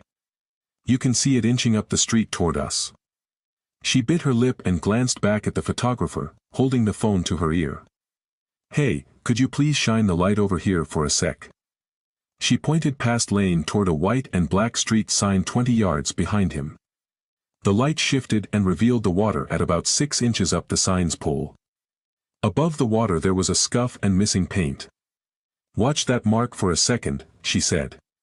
Then her tone changed. Tank is live, we've got 3 minutes. The three of them stood there, the sound of rain slapping against the water the only thing interrupting the silence. A stiff breeze blew across the water, rippling its surface and sending a chill through Lane's body. The shudder, however, came from the mark on the street sign. It was already gone, having slipped beneath the water. He looked down at his duck shoes. He was standing in water now. The producer was looking at his feet too. Then at her own, back at his, and then to the not-so-distant street sign. 2 minutes, she said. Do we have 2 minutes? Asked the photographer as he adjusted the light back toward Lane. Should I move back? Give me the live unit, she said. I'll hold it on my shoulder. You stay where you are. A little water at your feet is no biggie. He handed her the strap of the bagged live transmission unit. It's heavy, he said. The batteries are attached. The producer took the awkwardly weighted package and, cradling the phone in her neck, slung the package over her shoulder. She stepped back out of the water. 90 seconds. Tank is wrapping, weather is next. Lane could hear all of this in his ear, as well as the newscast producer as she gave the time cues to his field producer. It was just as well they were being repeated. He was busy configuring the first few seconds of his live shot, thinking about how he'd begin. Hey, he said to the photographer, can you start on me? And when I point over here to the street sign, pan over that way. I'll be moving around. Just kinda go with the flow, I'll find my way back to your shot when I'm ready for it. Other than that, just find what I'm describing and shoot it, cool. The photographer nodded from behind his viewfinder. He was standing with his feet shoulder-width apart, his hands on the lens and the grip at the side of the camera. You rolling on this too? Lane asked. That way we can send it back for the web. I always record live shots, the photographer answered. Habit. Cool. 30 seconds, said the newscast producer in his ear. The field producer, who'd taken another step away from the water, echoed the warning. Lane looked at his feet. He couldn't see his shoes now, they were underwater. But his ankles were dry, as were his socks, so the water hadn't risen above the tops of his low-top duck shoes. Monica wrapped up the weather, teasing the 10-day forecast later in the newscast, and Courtney Lee, the news anchor, introduced him. Lane steadied himself, cleared his throat, and eyed the camera. He stared deep in the lens, and when Courtney had finished her introduction, known as a toss, he began. The rain here is relentless, Courtney, he said, it's cold, it's constant, and it's creating havoc here in New Orleans. We're at the edge of the famed French Quarter, and the water is quickly rising. He looked off camera and guided the photographer toward the street sign with a subtle move of his head. He pointed at the sign.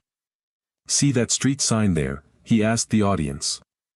It may be somewhat difficult in the low light, it's 1 o'clock in the morning here, but if you see that street sign, the water that now creeps up its pole is evidence of how fast the flooding is happening here.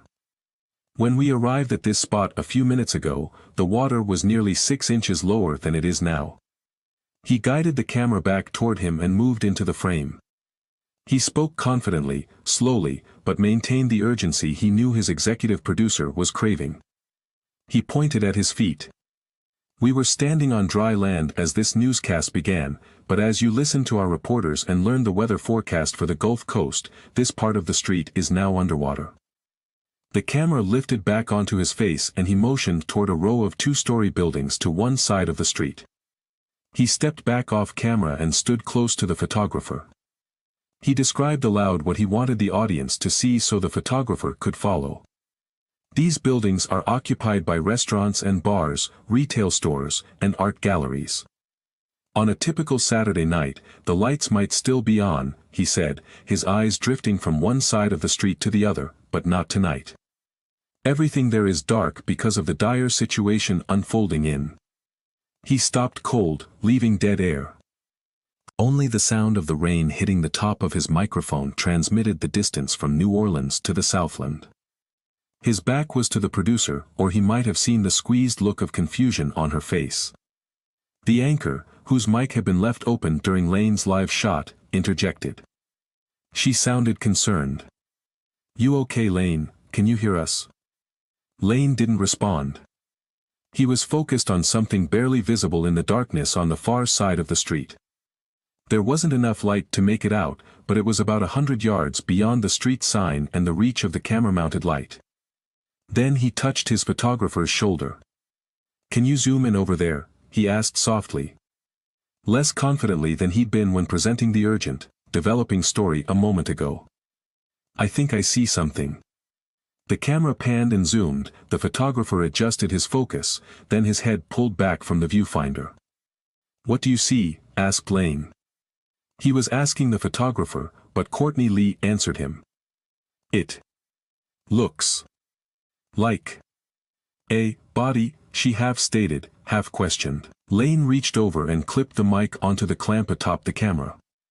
Then he unhooked his phone and earpiece and ran into the water. The photographer refocused on the near distance, following Lane as he sloshed and stumbled into deeper water. The anchor was nearly invisible through the curtain of rain and the splash of water around his awkward, frantic movements in the dark of the night. Lane couldn't know what the viewers were seeing. He couldn't hear Courtney Lee narrating his efforts live on television, providing more real urgency than anyone had planned. Working his way through the water, each step taking him into the deeper flooding, he couldn't be sure why he was doing it. Why was he risking himself? Was it because he was conscious of the camera rolling? Was it because he knew he'd go viral online? Or was it that, despite the perceived vapidity of a new anchor who liked to sit, read aloud, and collect airline miles, he was genuinely concerned for a person in trouble? Maybe, if he were honest with himself, it was a little bit of all of that. But right now, as he waded into waist-deep water and approached what he now knew was a body, none of that mattered. The body was moving toward him, bobbing in the water, carried by the slow current, which contained other flotsam, branches, empty cups, food wrappers, and beer cans. At first, when he touched the body's cold skin, he didn't know if it was a woman or a man. It was too dark here. Everything was in varying shades of gray. He dropped down onto one knee, the water hitting him at his chin now, pulled the body toward him, and flipped it over, supporting its buoyed weight on his knee. Forgetting he was on camera now, streaming live to the world, he brushed the mop of hair away from the figure's face. In the panic of the moment, he wasn't sure of anything more about the person than that they were unconscious and not breathing. It wasn't until he laid his head on the chest, checking for a pulse, that he sensed the softness of a woman's breasts. There was no pulse. His own heart now racing, pulsing worriedly, and his breathing accelerated and short, he resolved to try CPR. He'd never done it. He'd never tried mouth-to-mouth either, but he had seen countless sweet reports on the Southland's news leader about how to save an injured person. He believed he had no choice but to try. He tilted the woman's head back, pushing her hair back from her face, and opened her mouth. He fished around in it to make sure there was nothing blocking her airway. So far, so good. Then he pinched her nose, tilted her chin some more, took a breath, and blew into her mouth. Her lips tasted foul. There was the distinct mixture of floodwater, rum, and vomit. Lane pulled away and gagged. He swallowed hard and tried again, no luck. He shifted his weight and tried leveraging her body against his knee again, providing some support to her back. Her head tilted back, her hair splaying in the water like tentacles, and she bobbed lifelessly on the surface. Another round of mouth-to-mouth and chest compressions accomplished nothing. Lane was trembling now. The water was rising. He stood and turned around, forgetting about the camera, the live audience, and called out, "We need help." His voice broke and an aching knot swelled in his throat. He swallowed hard against it and was reminded of the taste of vomit-spiked floodwater in his mouth. He called out again, his words swallowed by the percussion of the rain on the water, on the roofs of the aging buildings, on the sopping clothing of the woman who floated before. He reached down and picked up her body. She was heavier than he imagined a person of her relatively slight size could be. He heaved her onto his shoulder and started trudging toward the camera, unaware or ambivalent to the fact his photographer was still rolling. He struggled despite the depth of the water mitigating some of her weight, but he pushed forward. He was breathing heavily now. There was a tightness in his chest and a stitch forming in his side. He winced against it, stopping for a moment to stretch his side. As he drew closer to the camera and his field producer, who had backed away as the flooding encroached, he was startled by a loud roar exploding to his right, accompanied by a blindingly bright flash of lightning. It wasn't a roar, it was a rumble. And the light wasn't from the sky. Both were from a large city garbage truck rolling through the intersection he was unknowingly crossing. He stopped short and pivoted toward the truck, the woman's body swinging. It carried too much momentum, combined with his sudden stop, and Lane was knocked off balance. He splashed, face first into the knee-deep water, awkwardly twisting his legs. Her limp body flung from his shoulder with a splash and slid forward in the shallows of the black water. Lane swallowed a mouthful of the rancid water and coughed it out as he worked to regain his balance. Then there were strong hands on both of his arms. 2 men, one on either side, were helping him toward the truck. They were dressed for the weather and wore jackets that announced they were with the city's emergency operations team. Lane took a couple of weak steps with them and then resisted. He yanked his arms from their grasp and shook his head. "No," he said breathlessly, his chest heaving. "I don't need help. Thanks. The woman needs help." "Where is the woman?" He pivoted and scanned the surface of the water. Then he swung back to face the 2 rescuers. "No sign of her." "Where is she?" he said, somewhat dazed. "Where is the woman?" "She's not breathing." One of the men put his hand on Lane's shoulder. "It's okay," he said, holding on with a tight grip. "We've got her. There's an ambulance trailing us. Our guys already have her." Lane glanced past the man in front of him and saw 2 others hurrying through the water, with the woman in their arms. They were carrying her like a wounded soldier, each man had one of her arms draped over his shoulder. Her legs dragged behind, leaving a wake. "Y'all shouldn't be out here," said the man with his hand on Lane's shoulder. "The mayor just enacted a curfew. She wants everyone." "I'm a journalist," said Lane. That last word felt strong coming from his mouth. It was the first time he'd referred to himself using the J word in years. He'd resolved to call himself a news anchor long ago. "You're not with the woman." Lane shook his head. The ambulance lights strobed off the buildings down the street and reflected on the surface of the water. I saw her while I was doing a live shot. I ran over to her. I tried to help her. I swear I did." The knot thickened again and Lane's chest warbled with the threat of tears. He held them back. "You don't know her then," said the man. "Don't have a name? No next of kin? Nothin'? Well, you did a good thing," said the man. His partner concurred, speaking for the first time by echoing the sentiment. "You think she'll make it?" asked Lane. "She wasn't breathing, I couldn't find a heartbeat." The man glanced past him toward the direction of the camera and Lane's field producer. He let go of his shoulder, but he didn't answer the question. He didn't really have to. They all knew the woman's chances were slim. There was no telling how long she'd been face down in the water, unconscious. The man motioned with his chin in the direction of his gaze. "You belong to them, he asked, his New Orleans drawl becoming apparent as he spoke. That cameraman over there and the lady with him? Lane nodded without looking at them. Yeah. My photographer and field producer. He's aiming that thing at us right now, said the man. Is he putting us on the television? Lane bent over, put his hands on his knees, and gagged. Then he nodded. Probably, yeah. The man shook his head, contradicting his verbal acquiescence. I don't want to be on television. No, sir, no how. You be good now, ya hear? And get inside. It isn't safe, even if you're a journalist. Thanks, said Lane. We'll be careful. The men turned around and high-stepped their way back to the idling garbage truck. The beast of a high-water vehicle cranked as the driver pushed it into gear. It began its slow rumble up the street toward Lane. He stepped out of its path and watched it turn left, down the street where he'd found the woman and where the water was getting deeper more quickly. It was then Lane saw the large bed of the truck. It was loaded, but not with trash or debris. It was full of people.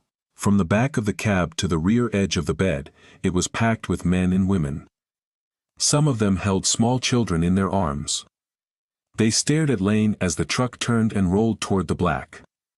A couple of them waved, Lane waved back, but none of them, not a one of the 2 or 3 dozen people in the back of that garbage truck, people who clearly had been rescued from the floodwaters, said a word. They were as quiet as if there had been nothing in the truck at all.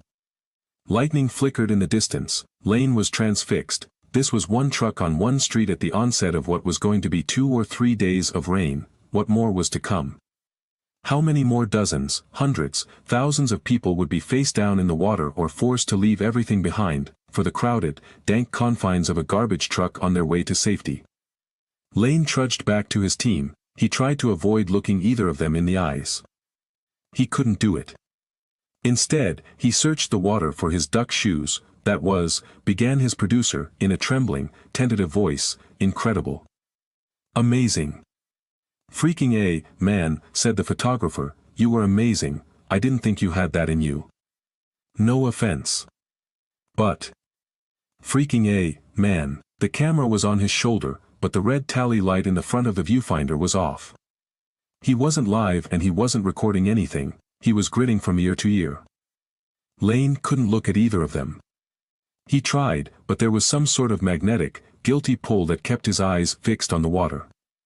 Maybe it wasn't guilt. Maybe it was that he didn't want to cry. He knew if he looked at either of them, he would.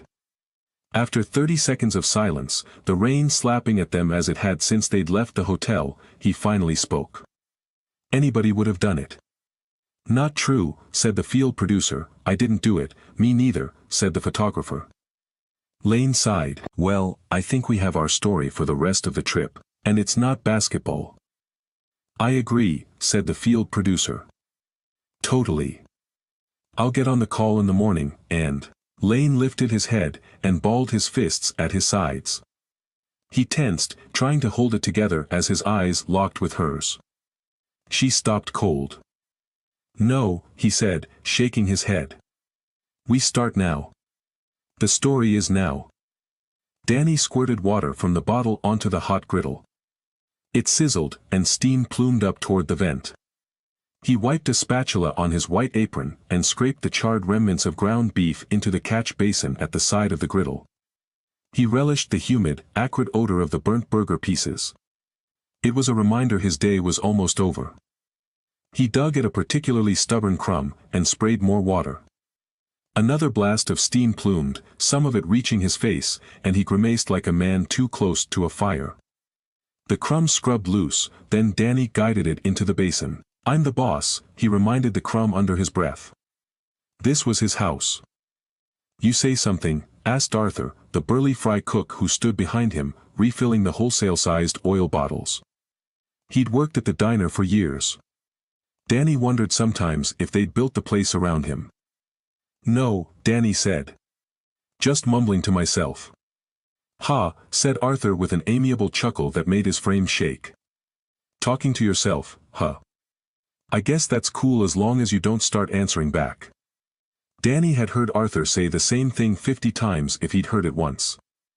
He smiled at his friend as if it were the first time, and nodded. True, Danny said. Then he deepened his voice, talking as if he were someone else. No, it's not. Arthur slapped Danny on the back. You got jokes. You always got jokes, Danny Correa. Danny found it remarkable that Arthur thought him comical.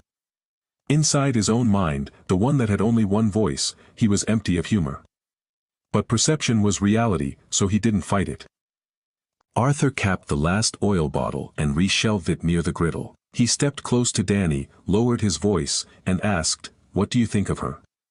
His eyes were affixed to the woman settling the cash register, the head waitress and de facto closing manager. Her name was Claudia. She was roughly Arthur's age, Danny figured, somewhere in her mid-50s. She was single, she was good with customers, and she didn't take crap from anyone. I don't, said Danny. Arthur's shoulders sank, and he huffed. No, he said, dragging out the vowel with frustration. For me. What do you think of her? Danny snapped his head toward Arthur and took a step back to focus on his face. Was he serious? Are you serious? Now Arthur frowned. Yeah, why? What's wrong with that? I'm a man, she's a Claudia, said Danny. I just never thought of her that way. What way? Like, Danny fumbled for the right word, like, a woman. I asked her out, Arthur admitted. We're going out tonight after work. As soon as we're done, and that last jerk of a customer leaves, Danny didn't have to turn around to know what customer Arthur was referencing. It was Derek. He was sitting in a corner booth, nursing his fourth cup of coffee, or fifth. Instead of taking his prescribed breaks, Danny had chosen to work through his shift without a rest. He'd done it, not so much because he wanted the lower backache and shoulder pain that came from a long, uninterrupted stretch at the griddle, but because Derek, the unnervingly attractive gazillionaire, had waited patiently. He'd occasionally run his sun-kissed hands through his full head of styled hair or check the heavy two-toned aviator's watch on his wrist. But he hadn't said a word or interrupted Danny in his work. The time was coming, though, and the meeting and long conversation was at hand. He couldn't avoid it any longer. The guy's here for me, he whispered to Arthur. You and your lady can take off if you want. I got the rest. I can mock up. Arthur's eyes widened with surprise, and then narrowed with suspicion. Are you? He wagged his finger between Danny and Derek. Danny shook his head. No, I'm not. He's not. He's with my ex, he's got something to talk about with me. I don't know what it is. Arthur nodded as if he understood, although there was no way he could. He wiped his hands on his apron and thanked Danny. Then he eased toward Claudia. Danny felt her glare from across the diner, but she apparently acquiesced to whatever Arthur had suggested. Within a few minutes, she'd slapped the keys on the counter in front of him and walked out of the place, arm in arm with Arthur. When he was sure they were gone, Danny palmed the keys and stepped out from behind the counter. He locked the door from the inside, and then spun around to walk the distance of the place to Derek and the last booth. Derek had his back to him until he slid into the booth across from him. The first thing he noticed were the dark, face-defining circles under his eyes and the pale yellow of his complexion. He had the aged appearance of someone who'd undergone chemotherapy and radiation. He was healthy enough, but there was something there that signaled past illness. There was a translucency to his skin that gave Derek an ethereal appearance. Danny imagined if Derek took another swig of the bitter, room-temperature coffee, he'd be able to see it slide down his throat. Thanks for waiting, said Danny, forcing the back cushion to leak air as he leaned against the vinyl covering. Derek bit at his nail, or what was left of it. Danny noticed the skin around his nail beds was irritated and red. There were traces of dried blood on a couple of them. Derek chewed on the nail, or skin, or whatever he'd torn from his finger. His right knee was bouncing, and it made the coffee cup rattle against the laminated tabletop. Danny glanced at the cup. You want more? Derek shook his head, stopped bouncing his knee, and raked his fingers through his hair again. He blinked a couple of times, and met Danny's gaze. Thanks for meeting me, he said, his voice shaky. I know you didn't want to, that's why you skipped your breaks. Danny didn't deny it. I don't blame you, said Derek, drawing the side of a finger to his teeth, nibbling as he spoke.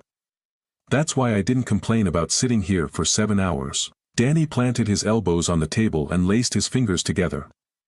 He leaned forward, anxious to get this over with and go home to Maggie. "Here's the thing," said Derek, "I'm not a bad guy." Danny looked out the window, his own reflection bouncing back at him. It was after midnight. He'd probably missed the last bus. Derek held his hands, palms up. "I get it," he said. "I do. Seriously, though, Danny, I'm not a bad person. I have good intentions. I pay my taxes, I give generously to charity, I volunteer at a food bank." Danny dipped his chin and raised his eyebrows. "Do you want some kind of award? Because, if you do, No." Derek swallowed hard. "That's not it. I'm telling you I have good intentions. That's not to say I don't do selfish things, bad things. I can think of at least one," said Danny. Derek didn't respond directly. "This time, my desire to change the world for the better, to shape it in a way that I think is beneficial to everyone, has backfired." Derek checked over one shoulder, then the other, as if anyone were in the closed diner, and lowered his voice. His knee was bouncing again, rattling the coffee cup on the table. The spoon fell from the saucer. "It's backfired in a monumental way," he said, his eyes growing distant. "Monumental. And I have no idea how far-reaching it is. It's like I dropped a pebble in a pond and can't stop the concentric circles from growing. Then it starts to rain, and there are countless concentric circles. All of them are different sizes, growing and spreading. Now I can't even find the original spot where I dropped the pebble." The two sat there silently for a moment. Then Danny slapped the table, startling Derek from his reverie. "I'm getting more coffee," he said. Before he could stand up, Derek put his hands on Danny's to stop him. His hands were cold, as if he'd dipped them into snow. "Don't leave. Let me finish, please." Danny sank back down onto the cracked vinyl. He looked at Derek warily. "You haven't said what this has to do with me. And it's late. I don't know if it has anything to do with you. That's what I'm trying to find out. You could be one of those little circles. You could be a pebble or a raindrop. I'm totally confused." "I know," said Derek. He was speaking with his hands, which hovered above Danny's on the table. "It's confusing and I'm speaking in metaphors. So speak English," Danny said. "Answer a few questions for me, okay?" "Ask Derek, is it okay if I ask you some questions?" Derek reached into a bag he had at his side, between his hip and the wall that Danny hadn't noticed until now. It was a black leather satchel that Derek unzipped along the top, underneath two extending leather handles. Derek pulled a small black electronic device from the bag and laid it on the table. He pushed a small red button on the front of the device and spun it toward Danny. "Mind if I record this?" Danny frowned. "Yeah, I do mind. You've told me nothing other than waxed philosophical about pebbles and ponds." A smile curled at one side of Derek's mouth. "Waxed philosophical," he repeated. Danny pushed the red button on the device, stopping it. "What?"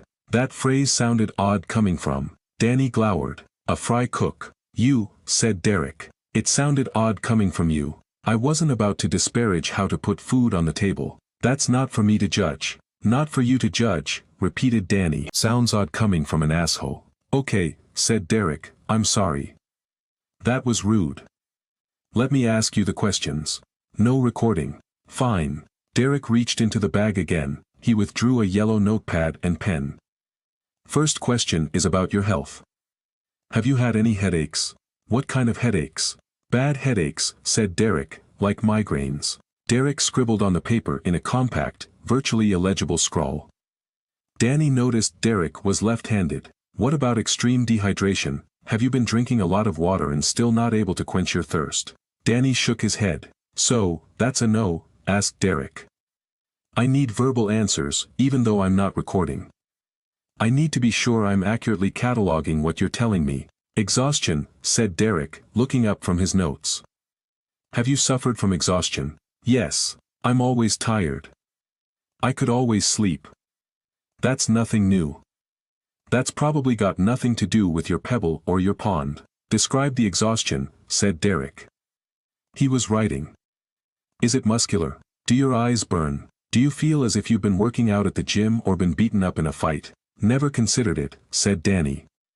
"Tired is tired." Derek stopped writing and locked eyes with Danny. His knee bounced. The cup rattled. "Tired is not tired." There is a difference between being tired and being exhausted. And there are different types of exhaustion. Describe yours to me, Danny sighed. Okay, he said. Trying to focus on the outdoors through the window, trying to see through his reflection. It feels like I ran a marathon, in the mud, uphill, with the wind in my face. Derek was scribbling more quickly. Say that again, exactly as you said it before. Danny repeated it verbatim, then asked, all of this has to do with the company you invested money into. Interlayer. Derek nodded but kept writing. He was mouthing the words as he inked them onto the paper. What do they have to do with my fatigue? Derek held up a finger until he finished his note. He looked up and took a sip of the cold coffee. He smiled, or more likely winced, at the taste. He smacked his lips and wiped the corner of his mouth with his reddened fingertips. You said fatigue, he countered. Is it fatigue rather than exhaustion? Danny folded his arms and clenched his jaw before spitting his response. Danny, help me here. I'm not a doctor, said Danny. And as far as I know, neither are you. The difference is semantics. I think my uphill, muddy marathon description pretty much answers the question either way, doesn't it? Derek bit the side of his fingernail and nodded. I guess. What about déjà vu? Déjà vu. Derek chose another fingertip and nibbled. You keep answering my questions with questions, you're not particularly clear with these questions, said Danny. I'm getting some coffee. He scooted out from the booth, heading for the last remaining pot. Although it was hot, it was likely stale. He hadn't seen Claudia brew a fresh carafe in 4 hours, or 6. He took a clean mug from the rack above the pot and poured himself a steaming cup. He called back to Derek, sure you don't want a refresher? I'm good, said Derek. Too much caffeine already. Suit yourself. Danny replaced the pot on the hot plate under the drip cup, and the black mud sloshed around in the calcium-stained glass carafe. He drew the mug to his face and blew little ripples onto the surface of the coffee. It made him think of Derek's metaphor. Coffee was even better than a pond, he thought, given the inky blackness of the Joe. What Derek was describing, or actually not quite describing, was dark. Whatever was happening was bad. He'd said as much.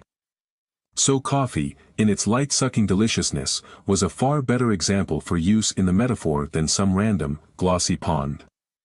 He reached the booth, set the mug on the table, and slid back into his seat. Then he held the mug with both hands, sliding 3 fingers of his right hand inside the handle. The steam rose, and the cup warmed his hands. Yes, said Danny. Yes. Yes, I experienced déjà vu. Derek's face stretched with expression. Danny couldn't tell if it was surprise or fright or resignation. It was such an odd look framed by his sunken eyes and sallow complexion. His hair suddenly looked grayer, duller somehow. It was as if Derek had aged remarkably in a short time. The tremble in his voice was back. His knee bounced. How frequently? Asked Derek. That is, how often do you get that sense that you've experienced something before? Danny considered the question and picked up the mug. He blew into it before taking a tentative sip. The liquid was hot, but not enough to burn his tongue, so he drew in a longer sip and then set the mug back on the table, maintaining his hold on it with both hands. How frequently? Derek pressed, urgency in his voice. I don't know, said Danny. I kind of feel like I'm having it right now. Like we've sat here and had this conversation before. It's the taste of the coffee that sparks the sensation. Derek stared at Danny for a moment, his pen held steady on the paper. He didn't say anything. He didn't react. He didn't move. It was as though he were frozen in time. Danny glanced at the paper and then at Derek. Back at the paper. Back at Derek. What? Did I say something wrong? Derek sat there another moment before he swallowed again. He looked down at the paper, hunching his shoulders and lowering his head. He scribbled furiously on the paper for what felt like, to Danny, a long time. His fresh cup of old coffee was nearly empty, the warmth of it having evaporated, by the time Derek asked a follow-up question. This time he didn't look at Danny when he asked it. Do you ever feel like you're living someone else's life? Danny laughed. That was ludicrous. If anybody at the table was living someone else's life, it was Derek. He'd taken Danny's wife. As a proxy, he'd taken Danny's money. He was living Danny's life. It's not intended to be funny, said Derek, his eyes on the paper. This is serious. Danny didn't think it was funny. The laugh was a nervous reaction. It was ironic. It wasn't funny. Of course, he didn't say any of this. He was officially ready to say goodbye to Derek and his delusions, but there was that nagging feeling in the back of his mind that understood that, for weeks, if not longer, he'd woken up each morning, as if he were in a foreign place. Sure, it was his bed, his apartment, his shower, his clothing, his dog, his car, his job, his food, his loneliness. All of it was his. He knew this. But it had, in some undefinable way, become foreign. Yes, he said reluctantly. I have felt that way. Derek exhaled. Go on. He started writing again. I can't describe it, other than to say it feels like I'm living my life in the third person, like I'm watching myself from afar. I'm not, I know that. But I get these flashes of it here and there. For how long? A month, 2. Derek clicked the pen, retracting the ink. He stuffed it and the pad of paper into his briefcase and zipped it shut. He grabbed the handles, sliding out of the booth. He stood at the end of the table for a moment, straightening his clothes. I appreciate this, Danny, he said. You've been helpful, really helpful. Danny looked at him incredulously. That's it. You ask me all of these weird questions, talk in riddles like some techno-sphinx, and then leave? That's incredibly uncool of you. I need to read my notes, he said. I need to put 2 and 2 together and figure out if they make 4. I'll get back to you when I can tell you more, I promise. Do I need to be worried about anything? Asked Danny. Am I going to die or something? It appeared to Danny as if the question of death transformed Derek's face. It melted from weariness to profound sadness. Somehow the lines in his face were deeper, the circles under his eyes darker, his hair grayer. Derek swallowed. We're all going to die. That starts the moment we're born. Sheesh, said Danny, you are a jerk. Maybe so, said Derek, but don't fret about it. Let me do the worrying, you've got enough on your plate as it is. With his free hand Derek reached into his pocket and pulled from it a fold of cash. There was at least a couple of $100 there, if not more. He slapped it onto the table. Thanks for your time, he said. Before Danny could protest, Derek was walking toward the locked door. He spun the deadbolt with one hand and shouldered out into the night. The door clanged shut behind him and he was gone. Danny exhaled, sinking deeper into the vinyl. He spun his cup on the table, mindlessly playing with it for a moment while replaying his bizarre encounter with Derek, when he noticed the black digital recorder sitting on the table. He glanced at the door and back at the recorder. He cupped his hands around his face and peered through the cold glass window next to him. It was as dark as it had been. He didn't see Derek. So, already pocketing the cash, he took the recorder with one hand, the 2 coffee mugs with the other, and went to close-up shop. He looked at the clock on the wall. It was late, too late. Maggie, his faithful mutt, would be wondering if he was ever coming home again, to let her out of her crate or fill the bowl with cheap dog food. Bob Monk peeled back the sheer white drapes at the front window of his daughter's rental house. He cupped his hands around his eyes and pressed the edges of his pinky fingers against the cold glass. He could smell the ginger ale-tinged whiskey in the vapor from his breath that bloomed and evaporated on the window. The rain was so intense, so constant in its rhythm on the roof as well as against the glass in front of him, that he couldn't hear the drone of the weather report on the television at the other end of the room. His wife and daughters had fallen asleep leaning upon each other on the sofa. He scanned the front of the property, unable to see much beyond the narrow yard. The street was barely visible through sheets of rain. But he thought he could see water pooling at the curb in the warbling reflection of the streetlight above it. He thought the water was creeping higher up the driveway, although he couldn't be sure. Everything was dark, aside from those reflective, pale yellow, dancing ribbons of light. "I don't like this," he said to himself, with the barefoot, heavy feet of a man who'd had his share of spirits. He trudged to the front door, unlocked the collection of latches and chains, and swung it inward. A cool spray of water misted his face as he stepped onto the threshold. It was too dark to see from there, so, without looking down, he stepped down onto the front porch.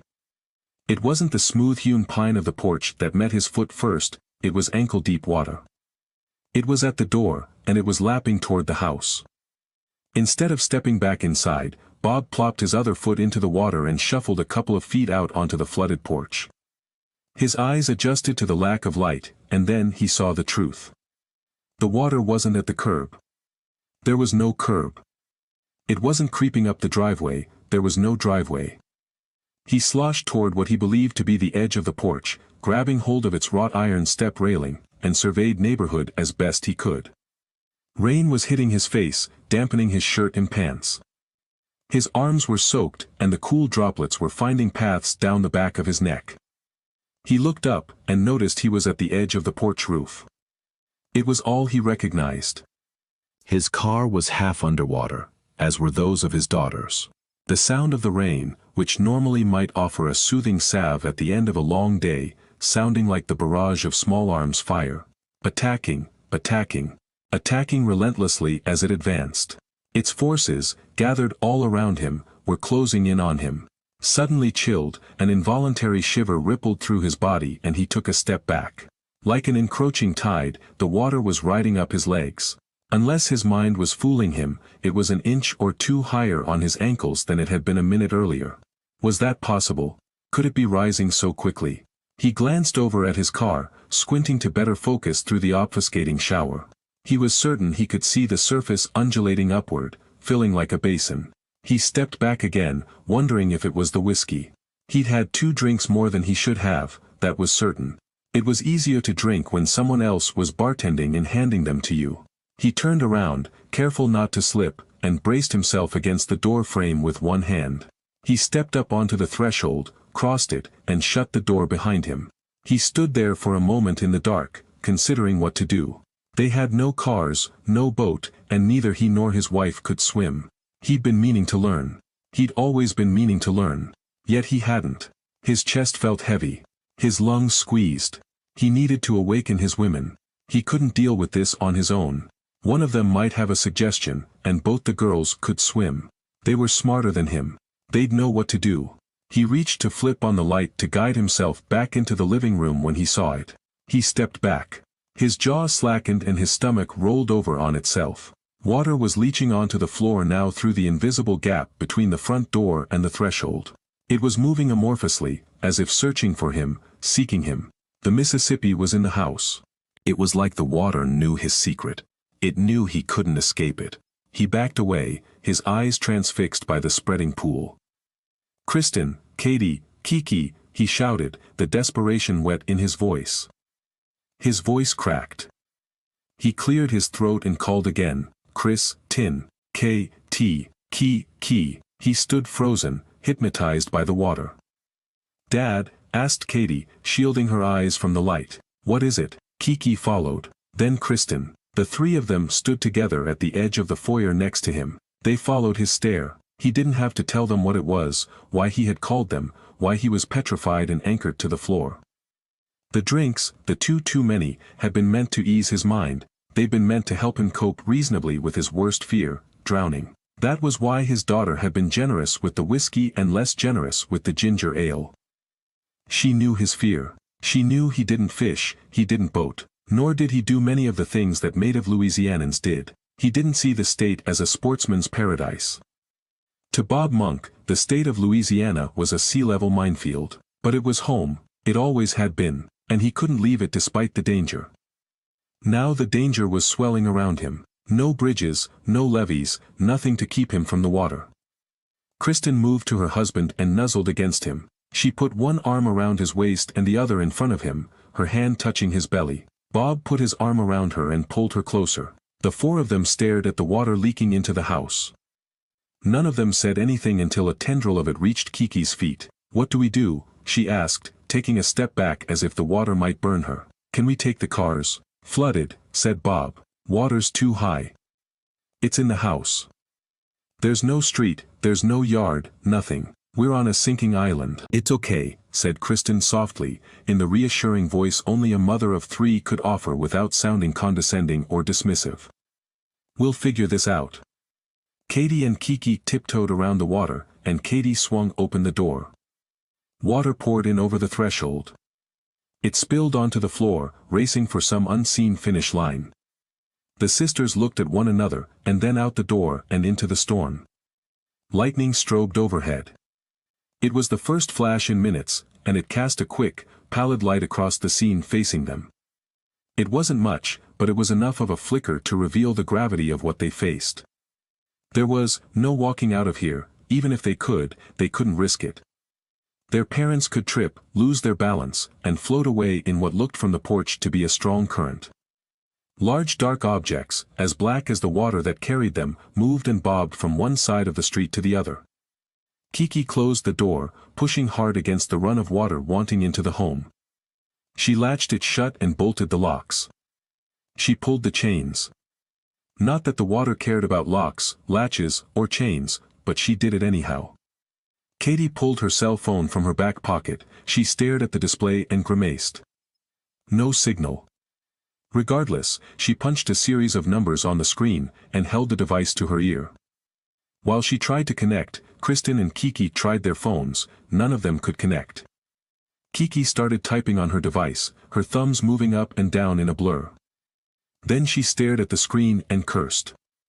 "Kiki," said her mother, condemning her foul language. "Seriously, Mom?" She rolled her eyes. "My texts won't go through either. And I am a grown woman." "All right," said Kristen, "all right. It's neither here nor there. We have no way to get a hold of somebody who can rescue us. What do we do?" "Ideas?" asked Bob. "Should we get into the attic?" Katie looked up at the ceiling toward a framed access door that, when pulled down by a dangling string, revealed a foldable, recessed wooden ladder. She considered it for a moment, then shook her head. "No, we could get trapped up there, and then we'd be in trouble. I don't want to have to figure out how to chop our way through the roof." "Then the roof?" Bob pressed. "We get on the roof." "What about the furniture?" asked Kiki. "What do we do about that?" "We can raise some of it," he said. "We can take 10 minutes and put stuff on top of stuff. Then we get on the roof." "That's the best bet," said Katie. "It'll suck, but that's what we need to do. I can't think of another way to keep us out of the water. And if we see a boat, we can try to hail it." "How do we get up there?" asked Kiki. Lightning flashed again, followed by a boom of thunder rippling in the distance. The water was seeping into the house, now covering their toes. "Do you have the ladder I got you for Christmas?" asked Bob. "The one you got us for the lights?" asked Katie. "That one, yes. It's in the garage." "All right, let's save what we can save." Together, the family lifted lighter, smaller objects and set them on top of heavier, larger ones. It was a somber task. They all knew, though it wasn't spoken, that none of the belongings would survive the flood if the water got high enough. The furniture, the books, and the decorative touches that made the sisters proud of their first place would all float or sink. Either way, they'd be trash. Still, they did what they could. They took piles of clothes, shoes, and handbags and put them into the attic. That would give them a fighting chance, at least. 20 minutes later the water was at their ankles, and Bob suggested they stop, lest they run out of time to make it to the roof. "I'll go get the ladder," he said, and then ticked off a list of things to do on his fingers. "Y'all get bottles of water, snacks, raincoats, portable phone charger, Ziploc bags for the phones, and anything else you can think we'd need. I'll meet you at the front door in 5. Bob made it through the house toward the attached garage. He unlocked the door, slid the chain, turned the deadbolt, and opened the door. Fumbling in the dark along the wall, he found the light switch and flipped it. An overhead fluorescent clinked to life and hummed as the twin bulbs glowed toward their maximum brightness. His eyes adjusted to the cramped garage that served as a storage locker more than anything else. His daughters didn't use the space for their shared Chevy Malibu. Instead, it was a spot for boxes of books and clothes, old trophies, cleaning supplies, and a treadmill they likely hadn't used since they'd moved into the place. He waded through the ankle-deep water and the junk to the opposite wall of the one-car garage, where he found the ladder he'd bought 5 months earlier to help his daughters hang LED icicle lights along the roofline. He wasn't much for the LED lights. He wasn't a fan of the icicles, either. He'd told them that. He liked the warmth of the old, hard-to-find, hot-burning Christmas lights. C9s on a straight line along the edges of the roof. That was Bob's choice. It wasn't his house, though. He had to let go. His daughters were adults. They were old enough to cuss and pick their own lights. He pulled the ladder from the wall and swung it carefully around to take it back into the house. The water splashed at his feet as he worked around the stacks of belongings that he imagined would be ruined by the time the sun rose. Carefully he worked his way into the house and took the ladder to the front door. He placed it on its side, then thought how it would have been easier, though more dangerous, perhaps, to have opened the garage door and carried it out that way. "Girls," he called. "Y'all ready?" Kiki appeared first. She was wearing a yellow rain slicker, buttoned up to her neck, and a backpack that clung to her shoulders and back. Kristen was next. She wore a clear poncho and held a large garbage bag twisted and cinched at the top. Katie was last. She wore a thin windbreaker with the hood already on her head. In one hand, she held the strap of a sizable backpack. In the other, she had a clear poncho like the one her mother wore. She held it out to Bob. "Dad, you need something." Bob smiled and took it from her, sliding it over his head. "Thank you," he said once he had it draped over his body. He surveyed the trio, feigned confidence he thought a patriarch should convey to his family, and exhaled. The water was halfway up his calves now. "Everyone ready?" The women nodded, and Katie opened the door, swinging it as far as it would go. She stepped out onto the porch with Kiki, followed by Kristen. Bob was last, bringing the ladder with him at his side. He stepped past the women and out into the pounding rain while Kiki shut the door. The sound was almost deafening, the heavy drops beating on the plastic sheeting atop his head. The sound filled his mind, compressed his thoughts, and made him want to cover his ears. With the ladder on one side and Katie on the other, Bob carefully descended the steps and left the porch. His first step was tentative. His bare foot hung in the air for what felt like an eternity before he dropped it beneath the surface and found the first step down. Each successive step took them deeper into the cold water.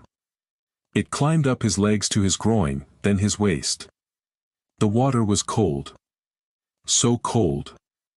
The beat of the rain on his head was loud, too loud. His pulse thumped in his chest. It was faster than the rain, it was too fast, the beat too thick. The only thing that kept him moving as the water reached his chest was his daughter's guiding hand and her soft encouragement. "You're good, Dad," she said. "You're fine. Almost there. You're doing great." Bob was dizzy in the water. Each step, the mulch beds oozing between his toes, was more dizzying than the last. But he made it to the spot, and, while Katie balanced him, he swung the ladder around to plant it firmly in the bed. He drove it into the muck, and stepped on the first rung to dig it more deeply into the inundated ground. He extended it skyward, locked the latch in place, and leaned it squarely against the edge, bending the overhanging composite tile underneath its weight. Then he motioned for Katie to climb. "Come on," he said above the din of the rain, "you first, then you help your mother up." Once she'd climbed the first 2 steps, Bob stood behind her, holding the aluminum frame in place on the ground and in the muck. He worried that with the current and the rising water, the ladder could lose its perch and topple, dropping Katie into the water. She climbed hand over hand until she reached the roof, then pivoted and heaved herself onto the tile, sitting on it with her legs hanging over the top couple of rungs. Bob squinted through the rain at Katie until she gave him a thumbs up. Then he stepped from the ladder and, holding it steady, waved Kiki over. "I thought Mom was next," said Kiki. "Take Mom." Both parents shook their heads, Bob at the ladder, Kristen on the porch. They wanted their children safe before themselves. Another wicked strobe of lightning forked in the sky, striking somewhere not that far away. Kiki shuddered and gripped the iron railing, dropping step by step into the black water. Her body seized when it reached her waist. She sucked in a deep breath and exhaled but kept moving methodically. The water, at Bob's chest, was at her neck. It was rising inconceivably fast. Bob reached out his hand to his daughter, her chin held up as high as she could hold it, and she gripped his wrist with her fingers. He pulled her onto the ladder and stood at its base while she climbed to the roof. Once she was safely next to Katie, Bob called for his wife. Instead of suggesting she take the same path, he called her toward him on the porch. A perplexed look on her face, her brow furrowed with confusion and worry, Kristen waded toward the railing to the left of the front door. Beyond the railing, Bob was holding the ladder with one hand and waving her closer with the other. The water was close to the top of his shoulders now. "You can't make it from the steps," he said, speaking loudly. "It's too deep now. Climb over the rail." The color drained from Kristen's face. "What? Climb over the railing," said Bob, louder this time. "I can help you get onto the ladder from here. You'll be okay, just climb and drop. I'm here." Even through the rain, Bob saw the glistening sheen of tears welling in his wife's eyes. Her chin trembled as she wrung the top of the twisted trash bag she carried in her hands. "Hand me the bag and climb over," he said. "Now. We don't have much time." Kristen squared her jaw and nodded, then she bent over the top of the railing, and, with one leg at a time, climbed over. She maneuvered onto her feet, maintaining her balance on one foot for a moment until she could grab the railing behind her. She held onto it with one hand and offered her husband the bag. He took it from her and held it in the same hand that gripped the ladder. Then he looked skyward, his eyes blinking against the bullets of rain. "Girls, hold the ladder from the top. Put pressure on it," he called to them. "Don't let it move." He took one step and then another toward his wife. His pulse pounding, his sweat mixed with the rain, the whiskey long gone from his body now, he reached her. She took his hand and slinked down, squatting against the railing. Then, without him expecting it, she jumped. Bob lost his footing as she flung herself at him. He went beneath the water, sucking some of it into his nostrils. It burned and stung. He shook his head, still under the water in the blackness. Thankfully he found his footing and rocketed himself above the surface, emerging like an orca with a great, raspy breath. He swiped the water from his face, hearing the cries of his daughters above the slap of the rain, and groped aimlessly for his wife.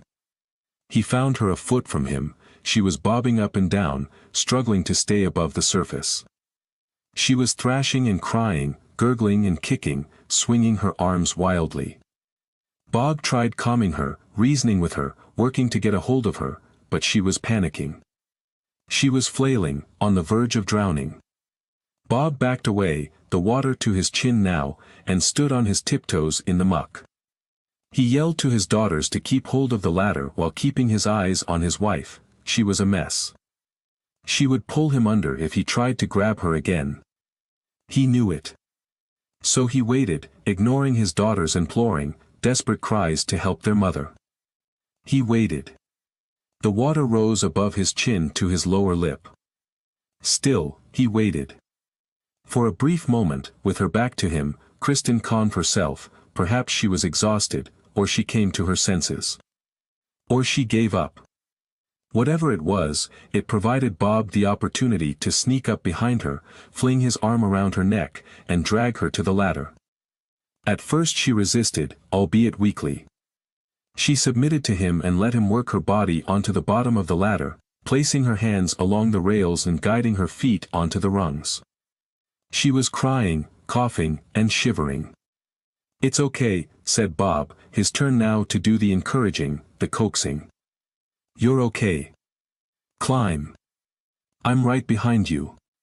Both of them now soaked, the plastic ponchos sticking to their bodies, His wife tentatively ascended a single step. Her hands gripped the rails so tightly Bob thought her knuckles might tear through her skin. She started to climb another step but stopped. "Keep going," said Bob. "You can make it, Chris, come on, sweetie." "One step at a time. The girls are up there." He was tilting his head back now to prevent the water from seeping into his mouth. The only thing keeping him grounded was his hold on the ladder. Their daughters coaxed her upward, and Kristen took another step, then a third and a fourth, 2 more, 3 more. Bob was on the ladder now. He was climbing up behind her. He couldn't wait any longer. The water was too high. He climbed. 1 step, another, another. He closed his eyes, listening to the pounding rain on the plastic stuck snugly to his head. It was loud, so loud, but he kept moving. He urged his wife ahead of him, not looking but still climbing. Before he knew it, but long after he'd have liked to have known it, he was on the roof, flat on his back. His chest heaved. The rain pelted his face, but it no longer bothered him. It was cleansing. It was almost refreshing as he lay there, his family around him. He opened his eyes and looked in the opaque blackness of the sky, the invisible missiles of rain streaming down from above. He opened his mouth and drank some of it, cleansing his palate and easing his mind. They were safe. At least for the moment, they were out of the water. Then it hit him like a tidal wave. Where was Kira? The phone rang in Doc Concolly's room, its red message light flickering in the relative darkness. It startled Concolly awake and, for several seconds, he lay there staring at the popcorn ceiling, trying to remember where he was. The stiff aroma of commercial detergent on the sheet pulled up to his neck reminded him he was in a hotel room in New Orleans. He had no concept of time, other than that the large rain-speckled window revealed it was still dark outside. The phone stopped ringing before he rolled onto his side to grab the receiver, and Doc lay there on his back thinking about his night. He remembered drinking at the bar, remembered the loquacious, tip-seeking bartender. And he remembered the news anchor from home. Then the phone rang again, and he remembered the storm. He rolled onto his side, reached across his body, heavy with sleep, and drew the receiver to his ear. "Hello." He answered with a groggy voice that he didn't recognize as his own. "Dr. Concolly," replied the woman's voice on the other end. She was pleasant-sounding despite the urgency with which she said his name. "This is Shonda, at the front desk. I apologize for calling your room at such an inconvenient hour." He cleared his throat. "That's fine. We have a somewhat urgent situation developing here on the property," said Shonda. "Floodwater is threatening our lower levels. I know you are on a higher floor. You aren't in any immediate danger, but—" He leaned up on an elbow. "Immediate danger? You're not in any danger right now, Dr. Concolly," she said. "You may notice, however, a loss of power, low water pressure in the bathroom," and Shonda stopped talking. "And what?" asked Doc. He was now sitting up in bed, his back resting on the wall-mounted full-leather headboard. Shonda didn't respond. "Hello?" He pulled the phone from his ear and looked at it briefly before holding it again in the crook of his neck. "Hello?" The line was dead. He reached over to flip on the bedside table lamp, testing it as much as seeking light. It turned on, casting a dim yellow glow in the room. He found his eyeglasses and focused them on the remote, which was beside the phone. He punched the large power button at the top of it and moved his glasses up on his nose. The flat-panel television opposite the foot of his king-sized bed chimed and powered up. The screen illuminated the hotel's default channel, offering world-class spa treatments and the best jambalaya in the French Quarter. He doubted either claim was true and surfed the channels until he found the same weather report he'd been watching in the bar earlier in the evening. The screen was split. Half of it displayed the rainbow-infused map of the central Gulf Coast, and the relentless bands of severe storms that marched onward. The other half showed live video of flooding streets, of desperate people wading through the water with their children on their shoulders or in their arms, of emergency responders plowing through high water in trucks and boats. It resembled a third-world country, not the kind of thing that would happen in the United States, let alone the city in which he was currently visiting. Doc turned up the volume and listened to the reporters describe what he could see with his own eyes. The city was sinking underwater. And from the looks of it, even the spots that survived Katrina and the rainstorms of March 2018, August 2017, and May 2015 were sinking below the floodwater. The city was a fishbowl. And the bowl was overflowing. He pushed himself from the soft mattress, setting his feet on the floor. He walked the short distance to the television and stood directly in front of it, staring at the endless stream of men, women, and children evacuating their homes. He looked at their faces, bewildered, shocked, sometimes blank with anguish. Doc reached out and touched the screen, his fingers lingering on the close-up face of a young boy. The child couldn't have been more than 3. He held his tiny hands over his ears, his eyes squeezed shut. He was floating in an open red igloo cooler, bouncing in the wake created by the woman pulling him through the water. She was up to her waist in water and she was crying. Doc couldn't hear her cries, but he could see them in her stretched expression and the tremble of her body as she moved through the chest-deep water. He couldn't know where in the city this was happening. The location description at the bottom of the screen didn't help him. Yet, he couldn't stand in his room and do nothing. That wasn't what people like him did. These survivors would need medical care. They would need a shoulder on which to cry. They would need much more than that. Out the window, lightning flashed, illuminating the droplets of water that stuck to the glass and curled their way down it in trickles. They looked like converging rivers on the window, seen from high altitude. They swelled and shrank as the trails of water moved and slithered with gravity. Water always finds the easiest path to its destination, he thought idly. Doc blinked himself away from the window and found his pants hanging over the back of the desk chair, the belt strung through the loops. He slid into them and pulled on the shirt he'd worn the night before. It smelled like the bar, a dank mixture of stale cigarette smoke and sour beer. It didn't matter. Where he was headed didn't have a dress code or care if he was washed and starched. He shuffled to his suitcase, pulling out a folded raincoat. It was really an expensive fishing jacket meant for poor conditions, but it was what he owned. He slid it on, zipping it up, then found a pair of cheap slip-on sneakers he'd worn on the plane ride and put those on over his bare feet.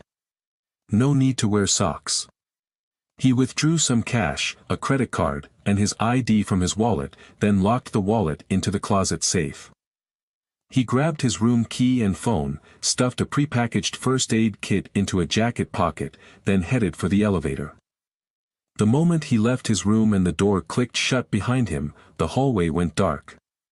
The power was out. Doc cursed, realizing he'd have to find the stairs, as he tapped on the flashlight app on his phone. He used the narrow white beam to search the walls for directions to the stairwell. Then, he noticed the glowing overhead signs pointing in the right direction. He picked up speed, half running, half walking, until he reached the heavy metal door that led to the stairwell. He pushed open the door, it slammed behind him with a thud, and he stood in complete darkness. The echo of the thud cascaded through the well and Doc exhaled. This wouldn't be fun. He aimed his light down the first set of concrete steps and began the slow, lonely descent. He had 16 floors until he reached the lobby. At least he wasn't climbing up the stairs, that would be far worse. Each of his heavy steps echoed in the well. He methodically took each one carefully. Even with the dim band of light from his phone flashlight, it was a treacherous descent. He'd been at it for a good 5 minutes when he heard the metallic thunk of a door opening on the floor below where he stood. He stopped moving for a moment as the door slammed shut again, and he heard 2 people murmuring to each other. He put his free hand on the cold concrete railing and resumed his foot-by-foot trek down the well. "Hello," called a woman as he rounded the flight onto her level. She was standing on the landing with someone else. Doc couldn't make out if the other person was a man or woman. He accidentally shone the light in the woman's eyes, and she squinted, pulling her arm up to shield herself. He swept the light to the other person. It was another woman. Both of them appeared to be the types of guests who were paid to be there by the hour. "Watch the light," said the first woman, her voice shrill. "You're blinding us here." "Sorry," said Doc, pivoting back to the first woman. It's hard to see in, you're a regular Captain Obvious, aren't you? Said the second woman. She was taller but appeared to be wearing the same sized skirt and top as her smaller colleague. He frowned at them, though he doubted either of them could see it. There was no point in debating them as to education or profession. He let the snark slide. I'm headed downstairs, he said, keeping the light at their stilettoed feet now. You're welcome to follow me if you like. Without awaiting an answer, he turned the corner in front of them and took the next flight of stairs. They mumbled something, the unintelligible murmur echoing off the walls, and started the descent. Once they'd rounded a few more flights, he asked, "What floor were you on?" continuing to take the stairs one plodding step at a time. 9, said one of them. 10, said the other. The two of them argued at another 2 flights before they settled on 8. Doc counted in his head, not having caught the last few floor markers with his light. They had to be getting close now. Another 5 minutes and they were at the lobby level. They were 2 steps above the lobby level, which was flooded. Doc's light reflected off the brownish water, a thin rainbow film of grease coating its surface. Great, said the taller of the 2 women. It's flooded. Doc turned to her, shined the light on his face, and raised an eyebrow. Then he turned back to the water and scanned the surface from the last dry step to the door. Touché, said the tall woman, snickering. You and your French, said the shorter one, you don't speak French. Stop trying to use French words, it's embarrassing. The 2 women bickered about Romance languages, and Doc came to a decision. Judging by the height of the water on the door, which was below the handle, he figured he could easily wade out into the lobby. The issue would be what was submerged under the water and what danger that might pose as he trudged through it. It didn't matter, he decided, in that moment. He needed to help people. He took a tentative first step into the water, feeling the icy rush of it seep into his shoe, between his toes, and up his leg. His second step was more sure-footed, and then he made the plunge. The water was breathtakingly cold, but it was beneath his hips. Shivering, he made his way to the door, shining the light on the handle. He grabbed it and pulled. At first it didn't give, then he braced himself with one foot against the wall beside the jamb, and it slowly swung open against the water. The lobby was bathed in the devilish red of the emergency lights. The fiery glow danced on the surface of the murky water, giving it the appearance of being on fire from below. He hadn't waited for the women, but they were steps behind him. He could hear the splash of their movements. Not needing the white light of his phone, he turned it off to save the battery and tucked it into a zippered pocket at his chest. It was a water-resistant pocket, and he hoped it was enough to keep his phone alive. The lobby was surprisingly empty of guests. There were a pair of security guards standing atop the concierge stand. Both of them seemed to be trying to reach somebody on a walkie-talkie. They ignored Doc and his new traveling companions, but the woman sitting on the check-in counter acknowledged them. "Hello," she said in a familiar voice, and Doc recognized her as Shonda. She was sitting with her knees pulled up to her chest. Her arms held her legs tight, and her hands were clasped in the front. She was soaked and shivering. Doc nodded at her, started to wade past the desk, and thought better of it. He waded across the lobby toward Shonda. As he approached, it was apparent how young she was, 20, 21. She had to be a college student. "You okay?" he asked her. She nodded the way someone trying to fend off an emotional outburst does. She bit her lower lip and squeezed her eyebrows together in a furrow above her dark eyes. "Where is everybody?" he asked. "Your boss." "More than 2 security guards." "I don't understand." "I'm the night manager," she said. "We don't have a large staff this late at night. Our maintenance staff is working on emergency power and coping with the water." "You're it?" he asked. "You're a college student, no?" Despite shivering, Shonda appeared to bristle at the suggestion she couldn't do her job. She tightened her grip around her knees and frowned. "Yes," she said. "Xavier, but I'm perfectly capable of." Understanding he'd apparently offended her, Doc cut in. "That's not what I meant," he said. "I'm saying you shouldn't be alone. This is too much for anyone by himself. Or herself." Her frown relaxed. "I can't leave. I'd lose my job. They've got reinforcements coming. Before the lines went dead, the general manager called. He's on his way. Doc looked to the front entrance to his left. He couldn't see beyond the floor-to-ceiling, two-story frameless glass panels and onto the street, or where the street should have been, but he knew nobody was coming. If he can get here, said Doc. And I'm going to go out on a limb and suggest your GM won't be getting here anytime soon. He's Captain Obvious. Shouted the tall, date for hire, standing several feet behind him. He's good with nuance. Really? Whined the shorter of the two, French again. Ignore them, Doc said to Shonda. Shonda arched an eyebrow at Doc and glanced at both of the women and then back at him. The faintest hint of a knowing, yet disapproving, smile curled onto one side of her face. Recognizing this, Doc shook his head. Found them in the stairwell, he said under his breath. Not with me. He's bourgeoisie, said the taller woman. Wouldn't be caught with us. He's too good for us. Except that he's not, said the shorter one. Look, said Doc. You could come with us. I'm going to try to find some emergency crews, a shelter, and help some people. I could get you to a shelter. And lose my job, asked Shonda. No thanks. Doc took another tentative step toward the desk. The cold water moved through his body, sending a chill up his spine. You won't lose your job, he said. It's not a safe environment. Thanks, but no thanks, said Shonda. She was looking at the entrepreneurial women behind him as she spoke. I'll be fine.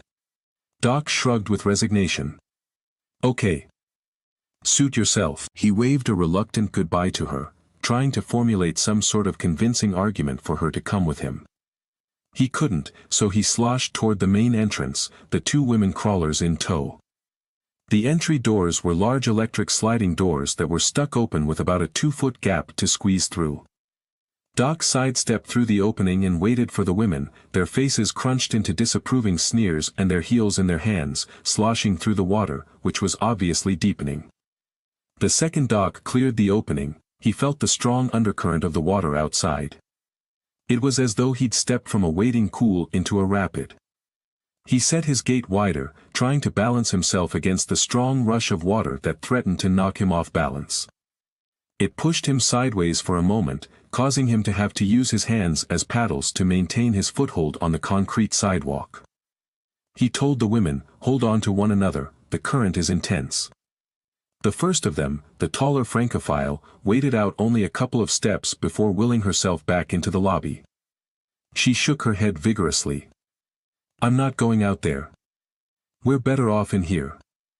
That water will kill me. Doc held out a hand. You can make it, he said. I can help you. The woman's eyes, heavy with shadow and mascara, were wide with fright. She backed away another step, deeper into the lobby. Not happening. Her partner in crime, albeit a crime subject only to a $500 fine and up to 6 months in jail for a first offense, stood with her. She shook her head, too. If she's not going, I'm not going. The water is only going to get deeper here, he said, pointing beyond the cover of the hotel's decorative sidewalk overhang. It's raining. You're no safer here then, the taller one saluted with a flick of her wrist. Merci, Captain, she said.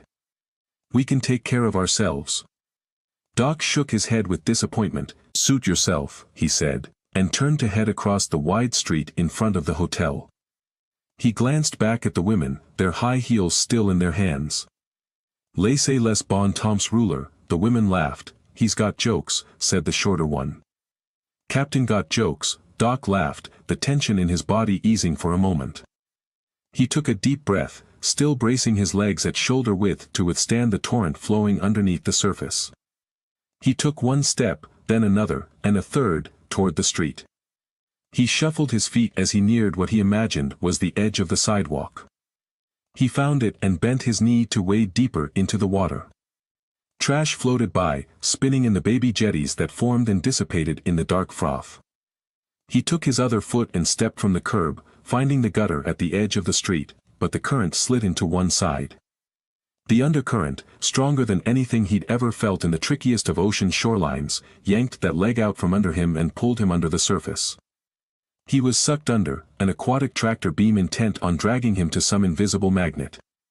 He blew the air from his lungs, bubbles streaming to the surface of the water, and fought to escape the pull. Then his foot was stuck in something, and his body twisted and rolled with the whims of the angry torrent. It dragged him like a rag doll, twisting his body at his ankle, using it as a fulcrum for its whims. He managed to control himself for an instant and reached down to his foot. His lungs were beginning to burn. He had no air and he was blind in the consuming darkness. As panic crept into his rational mind, he maintained his wits long enough to understand his foot was caught in a sewer grate, and the force was yanking him downward, trapping him in the swirling vortex. He grabbed at his foot, trying to turn it, to work it free of the grate. It wasn't happening. His throat tightened, the sting of water in his nose distracted him, and the water pushed his body awkwardly away from his foot. But as that happened, miraculously, his foot was torqued free of the grate. The freedom was invigorating, and Doc pushed himself back the short distance to the surface. He emerged and gasped for air, choking on it, and steadied himself in the street. Even as he stood as tall as he could, the water was above his chest now, and it was getting worse. He wiped his hands across his face, then pushed his hair back. His glasses were gone. His heart pounding against his chest, his pulse thickly throbbing at his neck, he struggled to regain his composure. He spun in a circle, trying to re-establish his bearings. The hotel was behind him now, and to his left. He was closer to the opposite side of the street than he'd first thought and was farther down. It confused him. How had he moved so far from the curb so quickly? The press of water at his side made it difficult to stand in one place. He danced on his tiptoes, acquiescing to the pull of the current. He was already exhausted and unsure he could make it the rest of the distance across the street. Doc glanced back at the hotel through the dense curtain of rain and stared at the faint emergency red glow leaking through the large glass frontage. He wondered if he should go back. Maybe Shonda, the night manager, and the two independent women contractors had the right idea. It was too far now.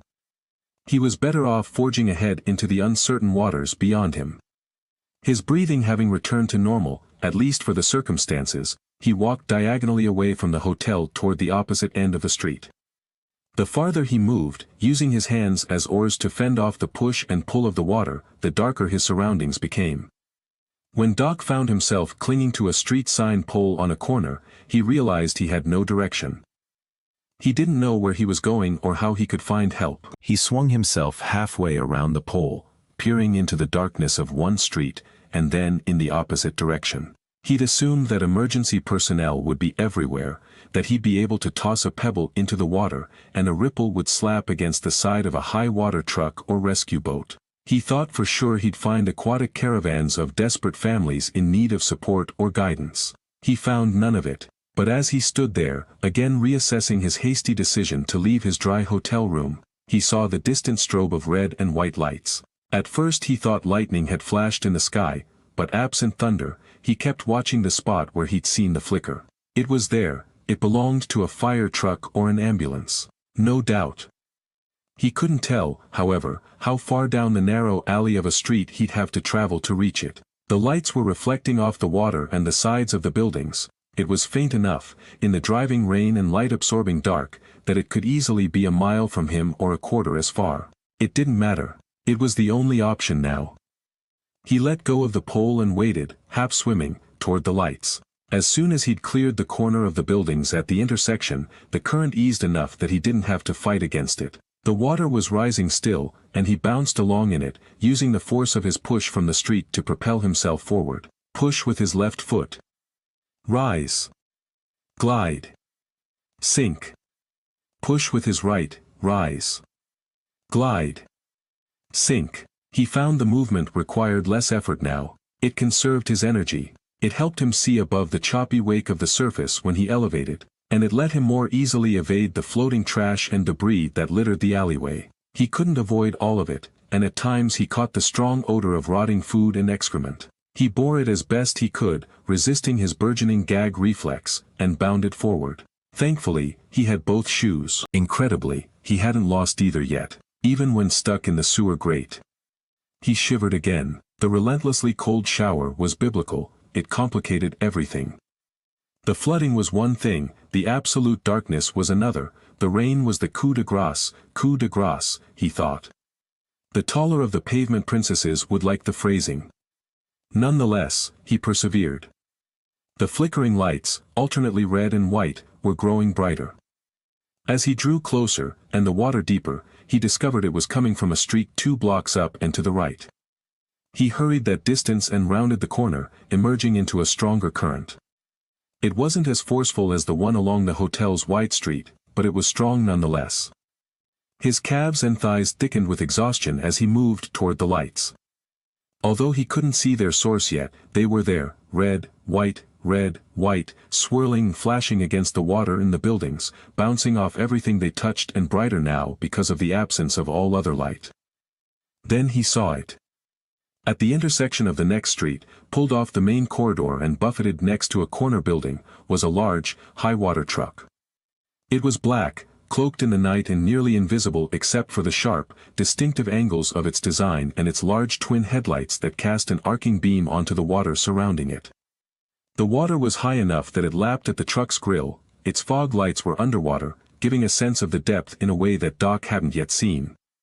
Its tires, which had to measure 4 feet in diameter, were underwater, though the top curves of the wheel wells were visible above the surface.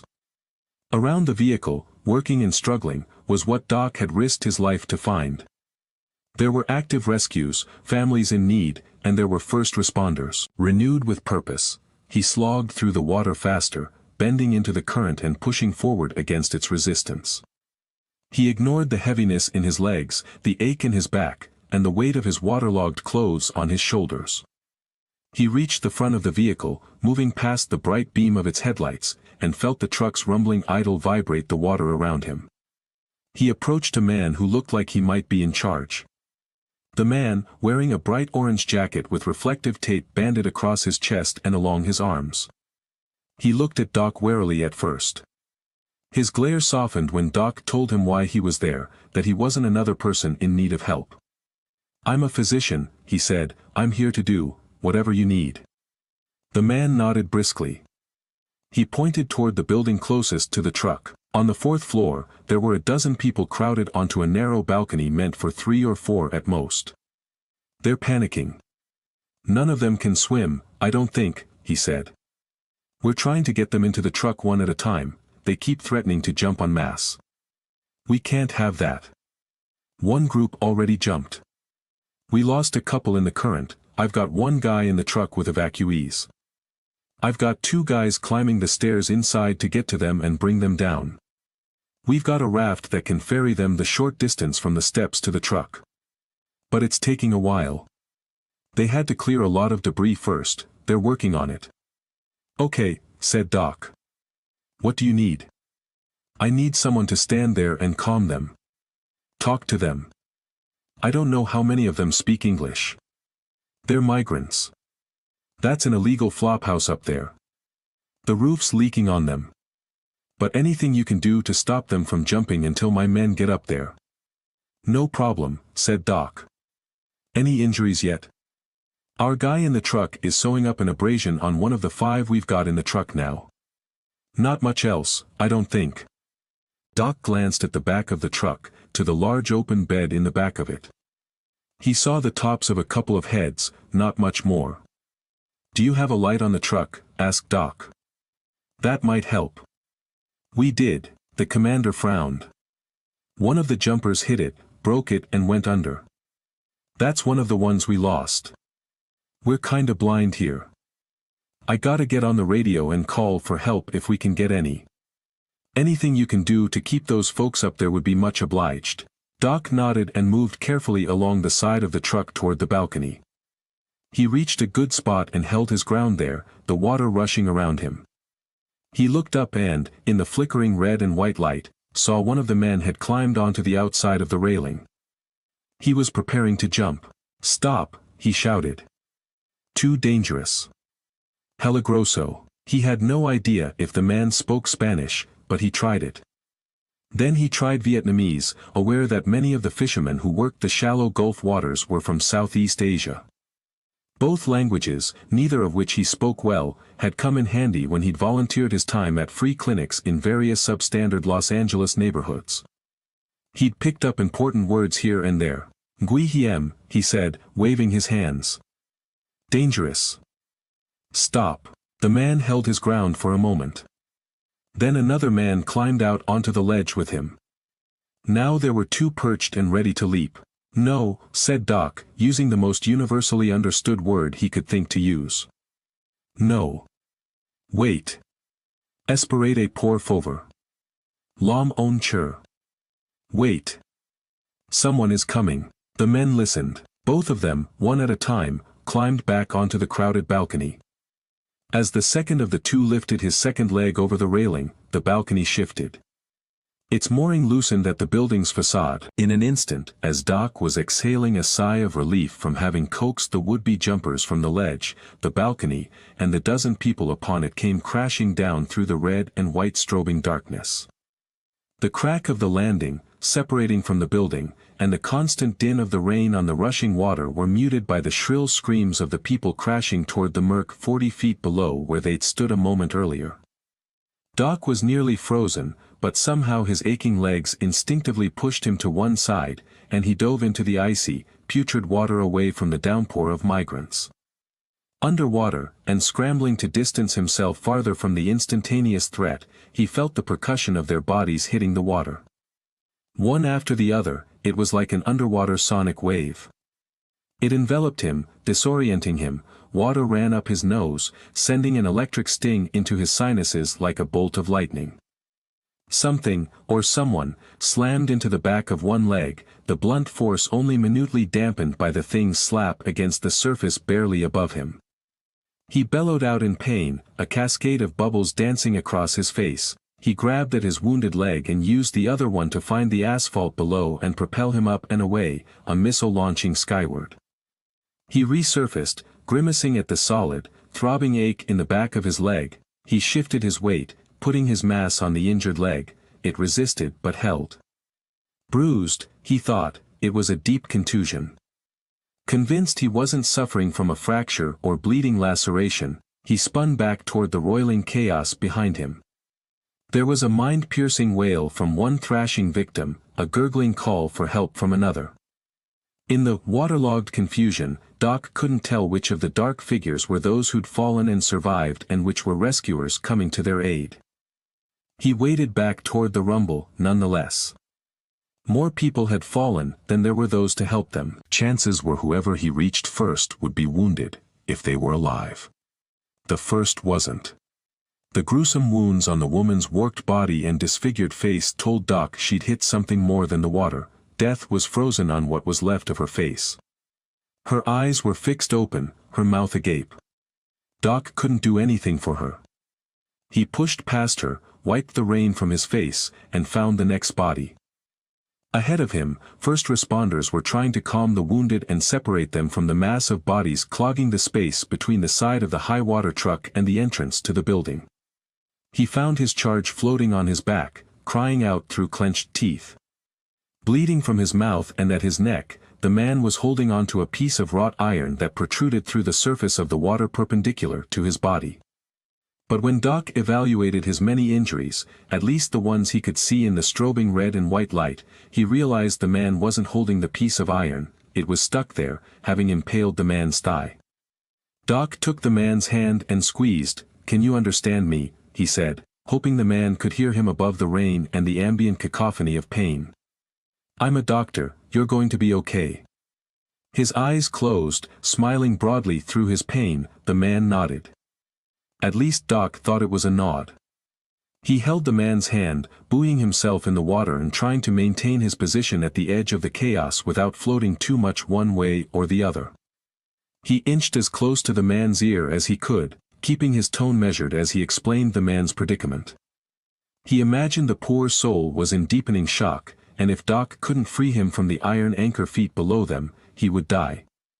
He didn't express that last sentiment to the man, but he didn't lie to him either.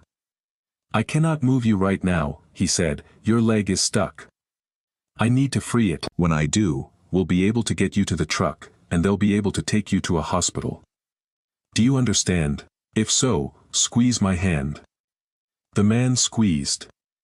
It was trembling, like a weightlifter's body out of juice at the end of a heavy set. The man was giving Doc every ounce of life force he had left in him to acknowledge his understanding. Doc couldn't actually free the man's leg from the iron, it was likely embedded in or adjacent to bone. There was a web of blood vessels, and thick, sinewy muscle. Trying to wrestle or slide the bar free of the leg would not only risk irreparable damage but could lead to blood loss just short of exsanguination. He couldn't risk either. And frankly, he didn't have time to try even if it had been possible.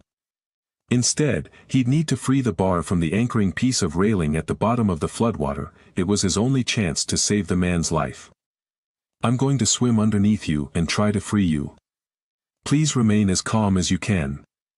He let go of the man's cold hand. He heard the sharp rattle in his weak wisps of breath that leaked through his teeth and bleeding nose. Then, he dove.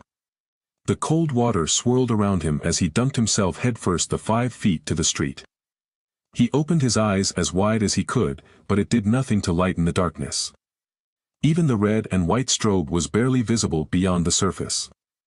Bodies and debris bumped against him as he groped blindly for the piece of balcony railing somehow stuck at the bottom.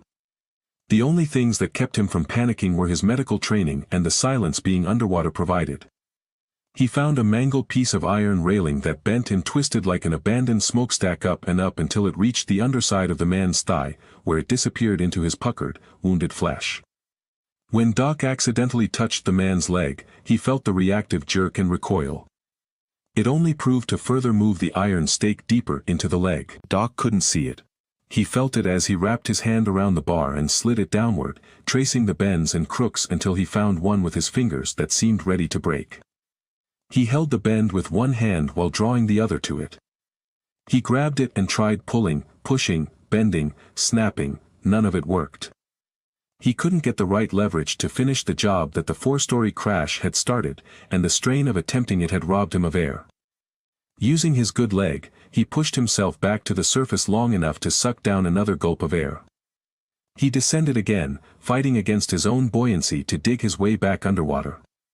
He found the same bend in the iron and tried again. This time, though, he placed a hand on either side of the extreme angle then gripped.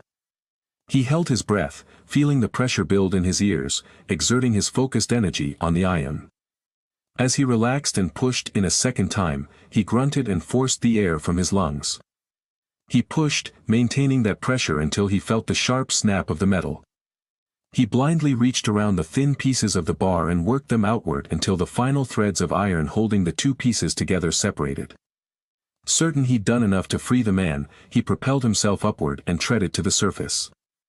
He was breathing hard and his nostrils burned, his eyes blurry from the water and the rain. He took the man's hand again and told him it had worked, then he realized the man wasn't returning his grip at all. His hand was lifeless. Doc let go and wiped his eyes clear with the backs of his hands and looked at the man's face. The smile of pain, that wide grimace that stretched from cheek to cheek, was gone. His clenched jaw was slack. His eyes were closed, but there was no tension there anymore. Doc called to him again, then tried moving his body closer to him. But the man, who was either dead or unconscious, didn't move. He was still anchored to something. Doc quickly moved to the man's head and put his fingers at his neck, feeling for a pulse he couldn't find.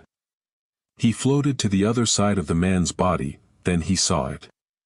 The iron railing hadn't just punctured the man's leg, there was another piece that had speared through his back. The top of it, barely visible at the surface of the water, protruded through his midsection near his navel. The man was dead. There was no saving him. Still falling in sheets, the rain made it difficult to distinguish anything in the dim light. But Doc found a woman clinging to the side of the truck. Many of the dozen people who'd fallen were either floating away, sinking, or in the care of the few first responders on scene. This one woman, however, was alone. She was sitting on the footwell on the side of the truck, holding most of her body out of the water. She was whimpering and holding one arm in the other, her elbow perched in the palm of the opposite hand. Finally, Doc thought, there was someone he could actually help. His leg was throbbing, and his chest burned from his dives beneath the surface. He was cold, his muscles were tightening, and his head was beginning to throb. What had been the faintest of jabs at his temples had spread across the top of his head like a bandana of pain. Yet he forged ahead and met the woman at the side of the truck. He ran his hands through his hair and adjusted his soaked jacket at his gut. He tried to smile at the woman, who appeared to recoil defensively as he approached. Doc held up his hands. "I'm a doctor," he said. "Can you understand?" The woman nodded. In broken English she said, "I understand." "What hurts?" he asked. The noise of crying and wailing had dissipated greatly, but the splash of the rain and the moaning of survivors above them in the truck's bed made communicating a challenge. She nodded at the crook of her arm, cradling her elbow. Her long black hair was matted to her face, her sharply cut bangs creating an odd frame for her pained expression. Doc reached out for her arm slowly, locking eyes with her to gain her consent, and gently touched her at her wrist and at her bicep. The woman let go of her elbow. It was swollen, bloodied, and there was a shard of bone sticking out the side of her arm. It appeared to him as if the lower part of her humerus or the medial epicondyle were splintered. "You have a fracture," he told her, then he thought of the moniker one of the paid escorts had given him, Captain Obvious. "You'll be okay. They can fix you at the hospital." Her eyebrows furrowed and her expression tightened. "Help me." Doc understood her to mean she was asking why he couldn't help her. Now. She was clearly in pain. "Yes." He reached into the hip pocket of his rain jacket and pulled out the first aid kit he'd brought with him from the hotel. He always traveled with one. It was basic: analgesics, sterilizers, bandages, hot and cold pressure packs, but it was enough to typically suit his needs for intermediate care. He told the woman to hold her arm with her hand over her breast, demonstrating with his free hand the movement one makes to say the Pledge of Allegiance or sing the national anthem. She mimicked him, wincing with the movement. Doc opened the kit, holding it against the truck for leverage. He fished through the smaller items, grabbing a package of acetaminophen, to get to a plastic pouch in the bottom. He held the pouch between his teeth while he closed the kit, shoved it back into his wet pocket, then ripped open the pouch. From inside it he pulled a roll of cotton fabric about 2 inches wide and 6 feet long. He wrapped it around her neck, created a sling, and tore the extra length of it with his teeth, knotting it at the nape of her neck. Then he unwound the rest of it and reminded the woman to keep her hand at her chest. Doc wrapped the fabric around her waist, upper arm, and her elbow above the exposed bone. He tore the fabric again, and knotted it at the small of her back. He checked her pulse, making sure none of the arteries were trapped. There was a pulse. He sighed with relief and motioned toward the truck. They'd only moved a couple of feet, the woman holding onto the truck to stay above water, when the commander met them. "Come on," he said. "We need you in the truck now. We've got to get these people to the hospital. We've done the triage, we're ready to go." "How many?" asked Doc. "How many what?" replied the commander, herding the woman toward the rear of the truck. Holding her in a way that kept her exposed wound out of the water. "Dead," said Doc. "A half dozen," said the commander, heading to the truck's open tailgate and ramp at its rear. "5 or 6, not sure. Too busy." Doc stopped at the back of the truck, the water lapping at his chest. "You're headed to the hospital?" "Yeah, we know of one that's open, if we can get there." "You coming?" Doc searched the darkness around him. There was water everywhere. The rain was steady. He was exhausted. He was also certain that he couldn't do anybody any good at a hospital. There were already doctors there. "I'm coming with you for now," he finally said. "But the second I see a rescue boat or another truck heading into the mess, I'm jumping out." The commander offered him a hand to climb onto the ramp. "Suit yourself. Everybody's gotta do what he thinks is right." Doc limped up the ramp, the gravity-reducing buoyancy of water now gone and the full weight of his frame on his injured leg taking hold. He reached the top of the ramp and stepped into the crowded, high-walled truck bed. It looked like a MASH unit. Even in the darkness, the emergency crews were tending to the wounded.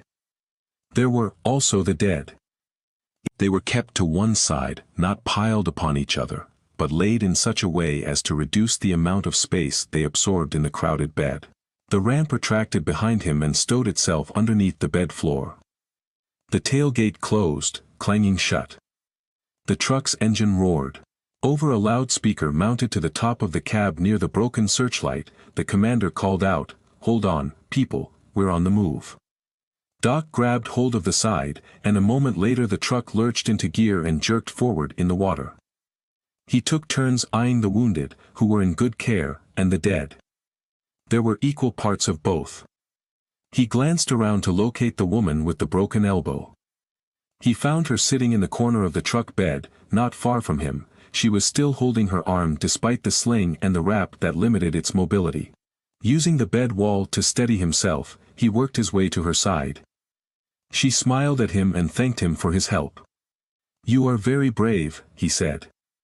She shook her head and touched the side of his face with her hand. Duke couldn't walk anymore. The water was too deep now. He was swimming, dog paddling actually, to keep his head above the surface. He was close to Kira's now, almost certain he'd made the correct series of turns to get back to her street. Now he had to try to identify the neighboring homes he'd seen only a couple of times to guide his path. The problem was twofold: it was dark, and the homes were flooded such that it was hard to know which was which. He kept spitting as he swam, trying to keep from swallowing the nasty combination of floodwater and incessant rain. His neck and ear pulsed with the after sting of the ant bites. His mouth was bleeding after a floating stick caught him in the face. His body was battered. Still, Duke's resolve was fueled by the urge to find his girlfriend. He couldn't be sure she was still home. He hoped she wasn't home. He wanted her safe and dry somewhere, yet as he kicked and pulled himself closer to her home, he sensed in his gut she was there, and she was in trouble. He tried not to let his focus stray to the what-ifs and could-bes. He needed to deal in facts. He pulled and kicked. Pulled and kicked. He was alone in an endless river bordered on either side by empty, flooded houses. Pull. Kick. Pull. Kick. Not far from him he heard a splash. It wasn't something falling into the water. It sounded like it was bubbling from underneath it. Duke stopped swimming. He treaded water, his legs moving as if he were bicycling underwater. He moved his cupped hands under the surface repeatedly, scanning the water around him, searching. The only thing helping him see in the dark was the faint yellow light of a street lamp that was somehow still lit. He held his breath, hoping to hear the noise again. Just when he thought he'd imagined it, he heard it again. Having nothing to lose, he swam toward the noise. As he approached, he realized the house in front of him, feet away, was Kira's. The water was nearly up to the eaves, not much lower than its roof. He looked around him, and then, without thinking any more about it, he dove underwater. He thought he remembered a window on that side of the house, Kira's parents' bedroom. He dove, kicking and pulling toward where he thought it might be. Maybe he could open it and get inside the house. He could search it in the dark. His impromptu plan instantly changed when in front of him, beneath him, he saw a person struggling, thrashing against something that was keeping the swimmer underwater.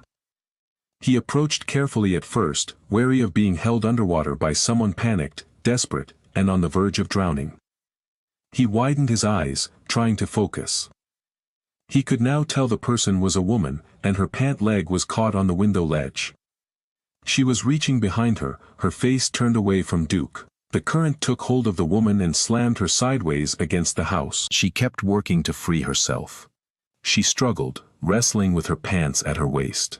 She unbuttoned her pants, yanked them down, and started kicking them from her body. She couldn't do it. They were too tangled. Duke saw her face. It was Kira. Duke fought the current and used every bit of remaining energy to reach her. He slowed next to her, unsure if she knew he was there, and yanked her free of the pants. He grabbed her under her arms. He gripped tightly, pulling her upward as he kicked for both of them. They broke the surface, drifting from the house in the current toward a fence. Kira was gulping air now as she floated in his hands. She spat and coughed.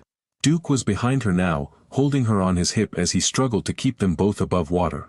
His lungs burned and his arms and legs felt heavy. Kira blew out water from her flapping lips. "Duke," she said breathlessly. "Duke. Is that you?" "Yeah," said Duke, rank water spilling into his mouth when he opened it. "It's me." He sputtered and gripped her more tightly. Kira was kicking now, helping him propel them. They were underneath the dim yellow streetlight. She laid her head back as if to stare into the light. In the near distance he spotted their destination, a two-story house that might provide a break from the rising water until they could get help. If help was coming. He swung her around onto his side when they reached the fence. It was flapping, straining under the force of water against it. Duke brought Kira's hand around to grab the top of the lone fence post sitting firmly above the water. She grabbed it and Duke worked himself to the other side of the post's decorative top. He treaded water behind her in the section of fence, which served as a sort of dam against the current. Finally, he was able to look at her. He wanted to smile as much as he wanted to cry. He didn't let either happen. Now wasn't a time for emotion. "You're hurt," Kira said, her eyes drifting across his face. "Are you okay?"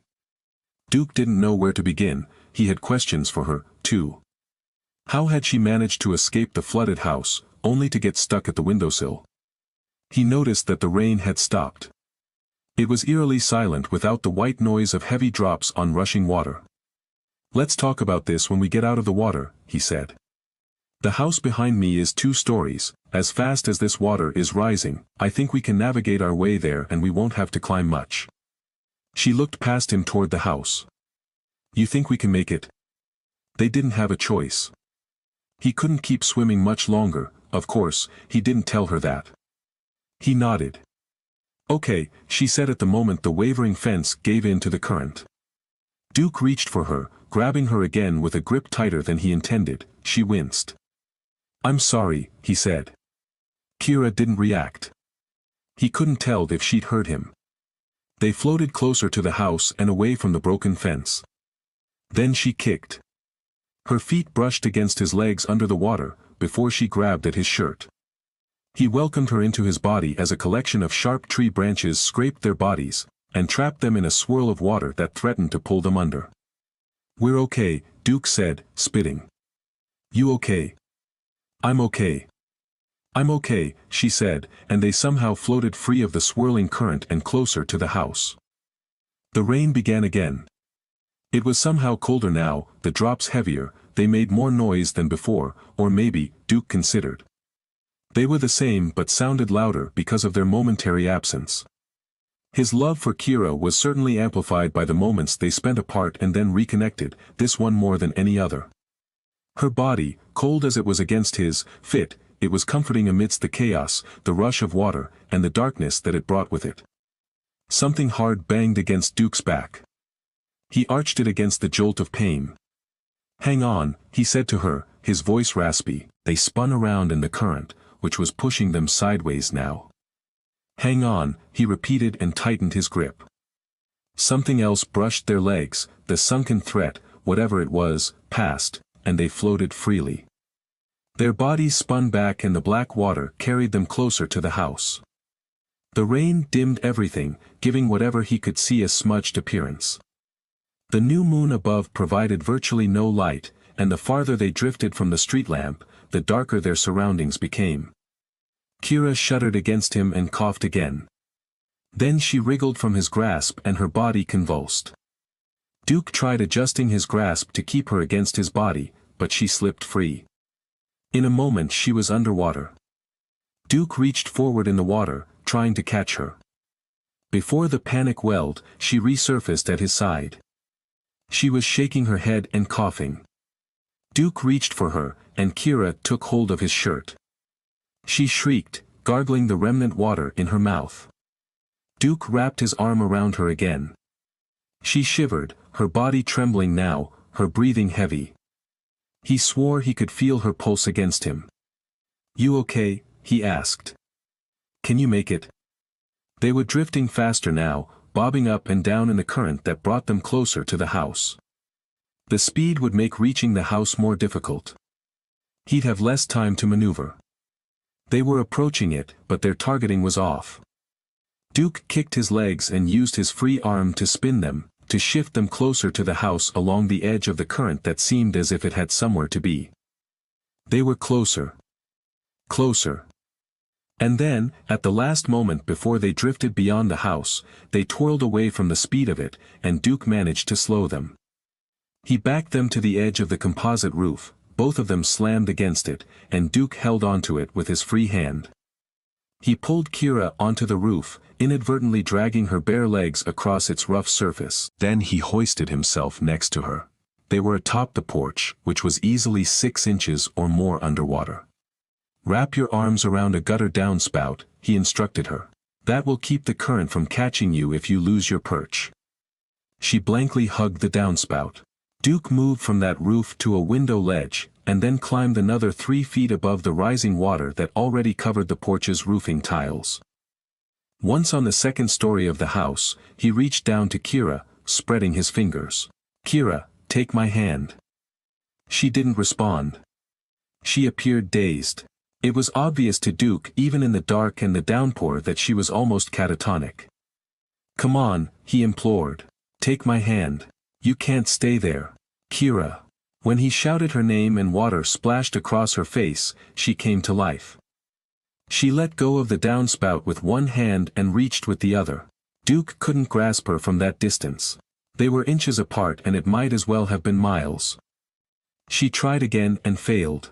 Finally, at his coaxing, Kira inched herself to her feet, using the downspout to balance herself against the flow of water. She shifted her weight, sliding and almost losing her balance twice, as she made her way around to the other side of the downspout where Duke awaited her. When she slipped a third time, Duke extended his reach as far as he could till they connected. Their hands grabbed each other and he lifted her upward. She used something to launch herself the final distance upwards, and they collapsed together on the second-floor roof, her body falling onto his. They lay there for what felt like so long, the rain hitting their faces, their heaving chests, their tired limbs. Duke closed his eyes, resting his mind for a split second before resuming the arduous task of devising a plan to rescue them both. Kira shifted her weight and rolled atop him, placing her lips on his. He could taste the salt. He inhaled her familiar, intoxicating scent despite the layers of floodwater and sweat and mud. Her cold hands gently touched the sides of his face, her wrinkled fingertips caressing his cheeks. "I love you," she said before rolling back onto her side. His heart pounded in his chest, a mixture of adrenaline, fear, and his overwhelming love for Kira. "We can't stay here long," he said, "the water is still rising, the rain isn't letting up. If somebody doesn't rescue us, we're screwed." He immediately thought better of what he'd said, Kira's face squeezed with concern. "I shouldn't have said that," he told her. "We'll be okay, somebody will get to us before the water does." Kira exhaled loudly. "It's okay, you meant it, it's okay to say it. I'm not some delicate flower from whom you have to keep the grim reality of things." "I know," said Duke, "but I shouldn't have said it like that.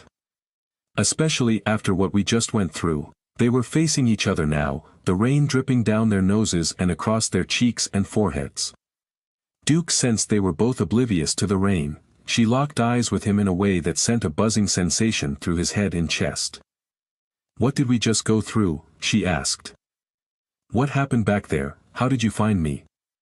"Tell me first what happened in the house," he said. A lump welled in his throat, he tried to swallow against it. "I shouldn't have left you. I don't know what I would have." "Don't," she said. "It's not your fault. You were trying to help your—" "Wait, where is Parker? Where is that girl he hooked up with?" Duke shook his head. "I don't know. I found them, they were at the store. But we got separated." Kira leaned up on one elbow, her eyes focused on Duke's. He had trouble distinguishing amongst the rain, the remnant floodwater, and what he thought might be tears welling in her eyes. "Are they okay?"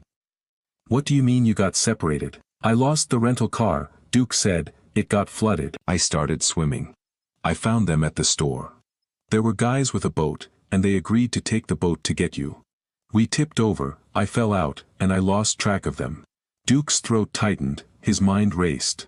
He went to those dark places, the worst possible outcomes that played pessimists or realists. He wasn't either of those. He was too young for those labels, too idealistic. But as a psychology major, as someone who chose to analyze pain and ecstasy and who wanted to swim with demons, he was predisposed to finding the lowest possible depths before working back to the surface. Kira rolled onto her back and stared at the milky black sky, then closed her eyes, bathing in the rain. A stiff breeze blew across the roof. Duke felt it slice through his wet clothes and saw it pimple Kira's body. "I wish I had something to warm you," he said softly. "You're shivering." Without opening her eyes or changing the expression on her face, she moved her hand onto Duke's and squeezed. Duke closed his eyes too. His pulse hadn't slowed, but his body was heavy. It was like he was wearing lead clothing. He listened to the beat of the rain, the whoosh of the wind, and the rush of a violent current mere feet beneath them. He thought about the times he'd seen flooding on television as a child. He remembered seeing the torrents of water that ripped through Ellicott City, Maryland, St. Louis, Missouri, and Asheville, North Carolina. Then his mind went somewhere it hadn't gone in a long time. It drifted to the night Hurricane Harvey flooded his neighborhood and sent his family scrambling into the flooded streets. It was the end of summer, school had started. It stopped when the rains came, when they wouldn't go away. When they dumped more than 50 inches of rain on a city that was equipped for half that much in a 3-day stretch. Duke had long ago suppressed the memories of the night that changed the course of his life. He'd capped the memories in a bottle and shoved it in the back of the bottom shelf out of sight. But it was there again, open and in front of him. A shiver rippled through his body as the images flashed in his mind. That night was the reason he'd always slept restlessly since. That night was the one that had him escaping the murky, cold bayou water on his father's shoulders. That night was the one that precipitated months of uncertainty, of his parents' constant arguing over money and debt and red tape. That night was, until now, the worst of his life. After wading through that dank water for more than an hour, futilely trying to find dry land, a pair of men from Louisiana had rescued his family in their small boat. They'd been with what was called the Cajun Navy, a group of volunteers who descended upon Houston to help rescue flooded survivors. Those two men were ahead of the curve. They'd positioned themselves near a bayou ahead of that Saturday night, and they'd saved his life. Duke remembered it smelling like raw shrimp and gasoline. He remembered the men wearing large fish hooks clipped to the brims of their worn baseball caps. They spoke with thick, rolling accents that sometimes made it difficult for Duke to understand what they were saying as they navigated the streets-turned canals with a spot beam and a tireless vigor to help strangers. The memories were there in full color now. They took him from one disaster and dropped him chin deep in another. As the rain hit his face now, trickling into his nose and draining from the corners of his eyes, he remembered the boaters' faces. He recalled how supportive they'd been, how they'd offered food and towels, and how they'd given him some cheap goggles to keep the water out of his eyes. He could hear their voices in the dark, calling to his family as their outboard-powered skiff gurgled toward them.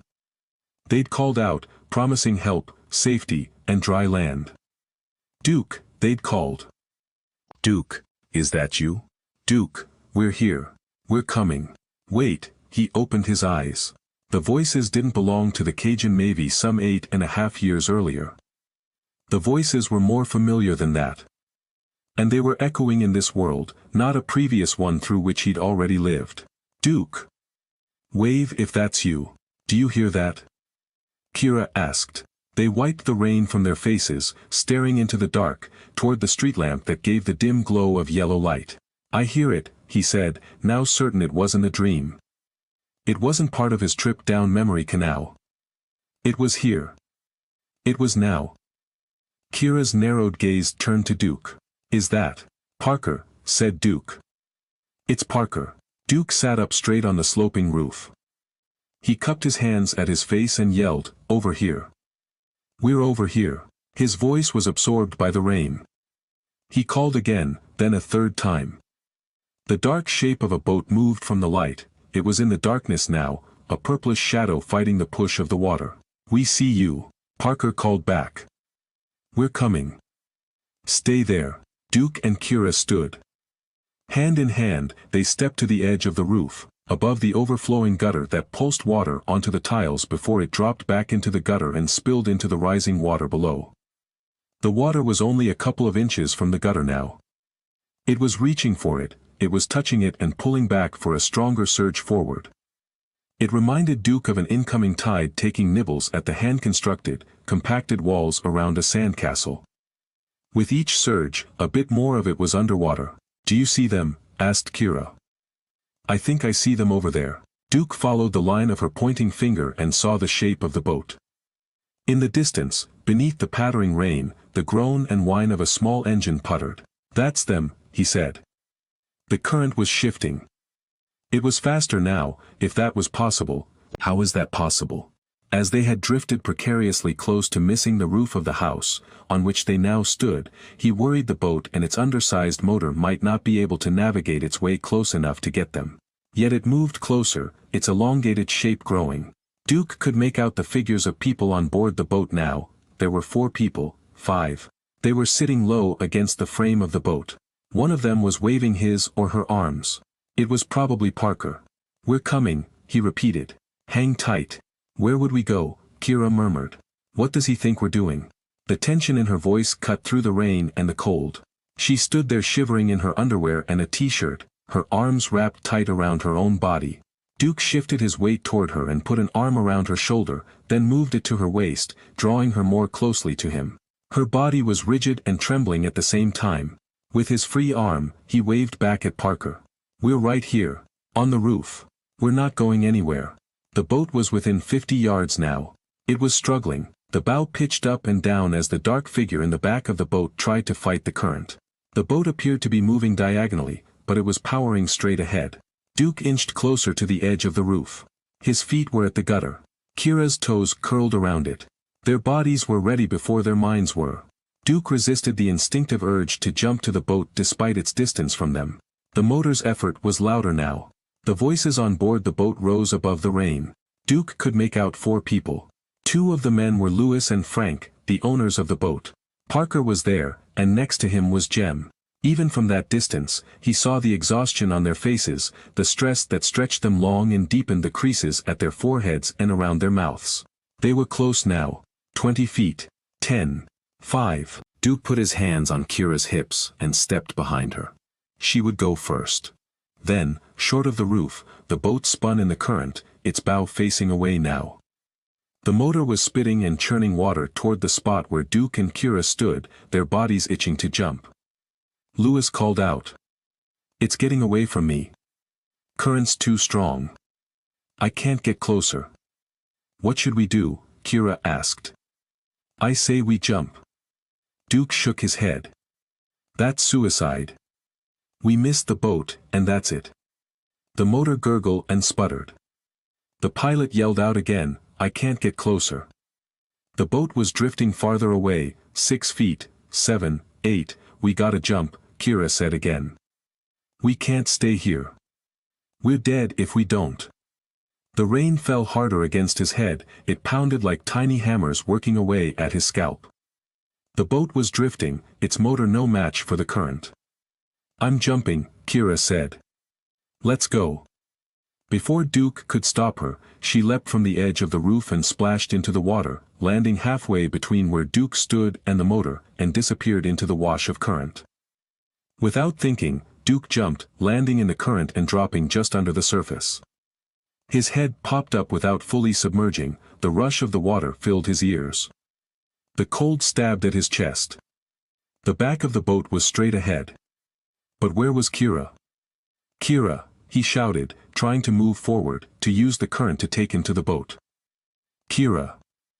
He spun around, facing the house as the water pulled him away from it. He bobbed, and water filled his mouth.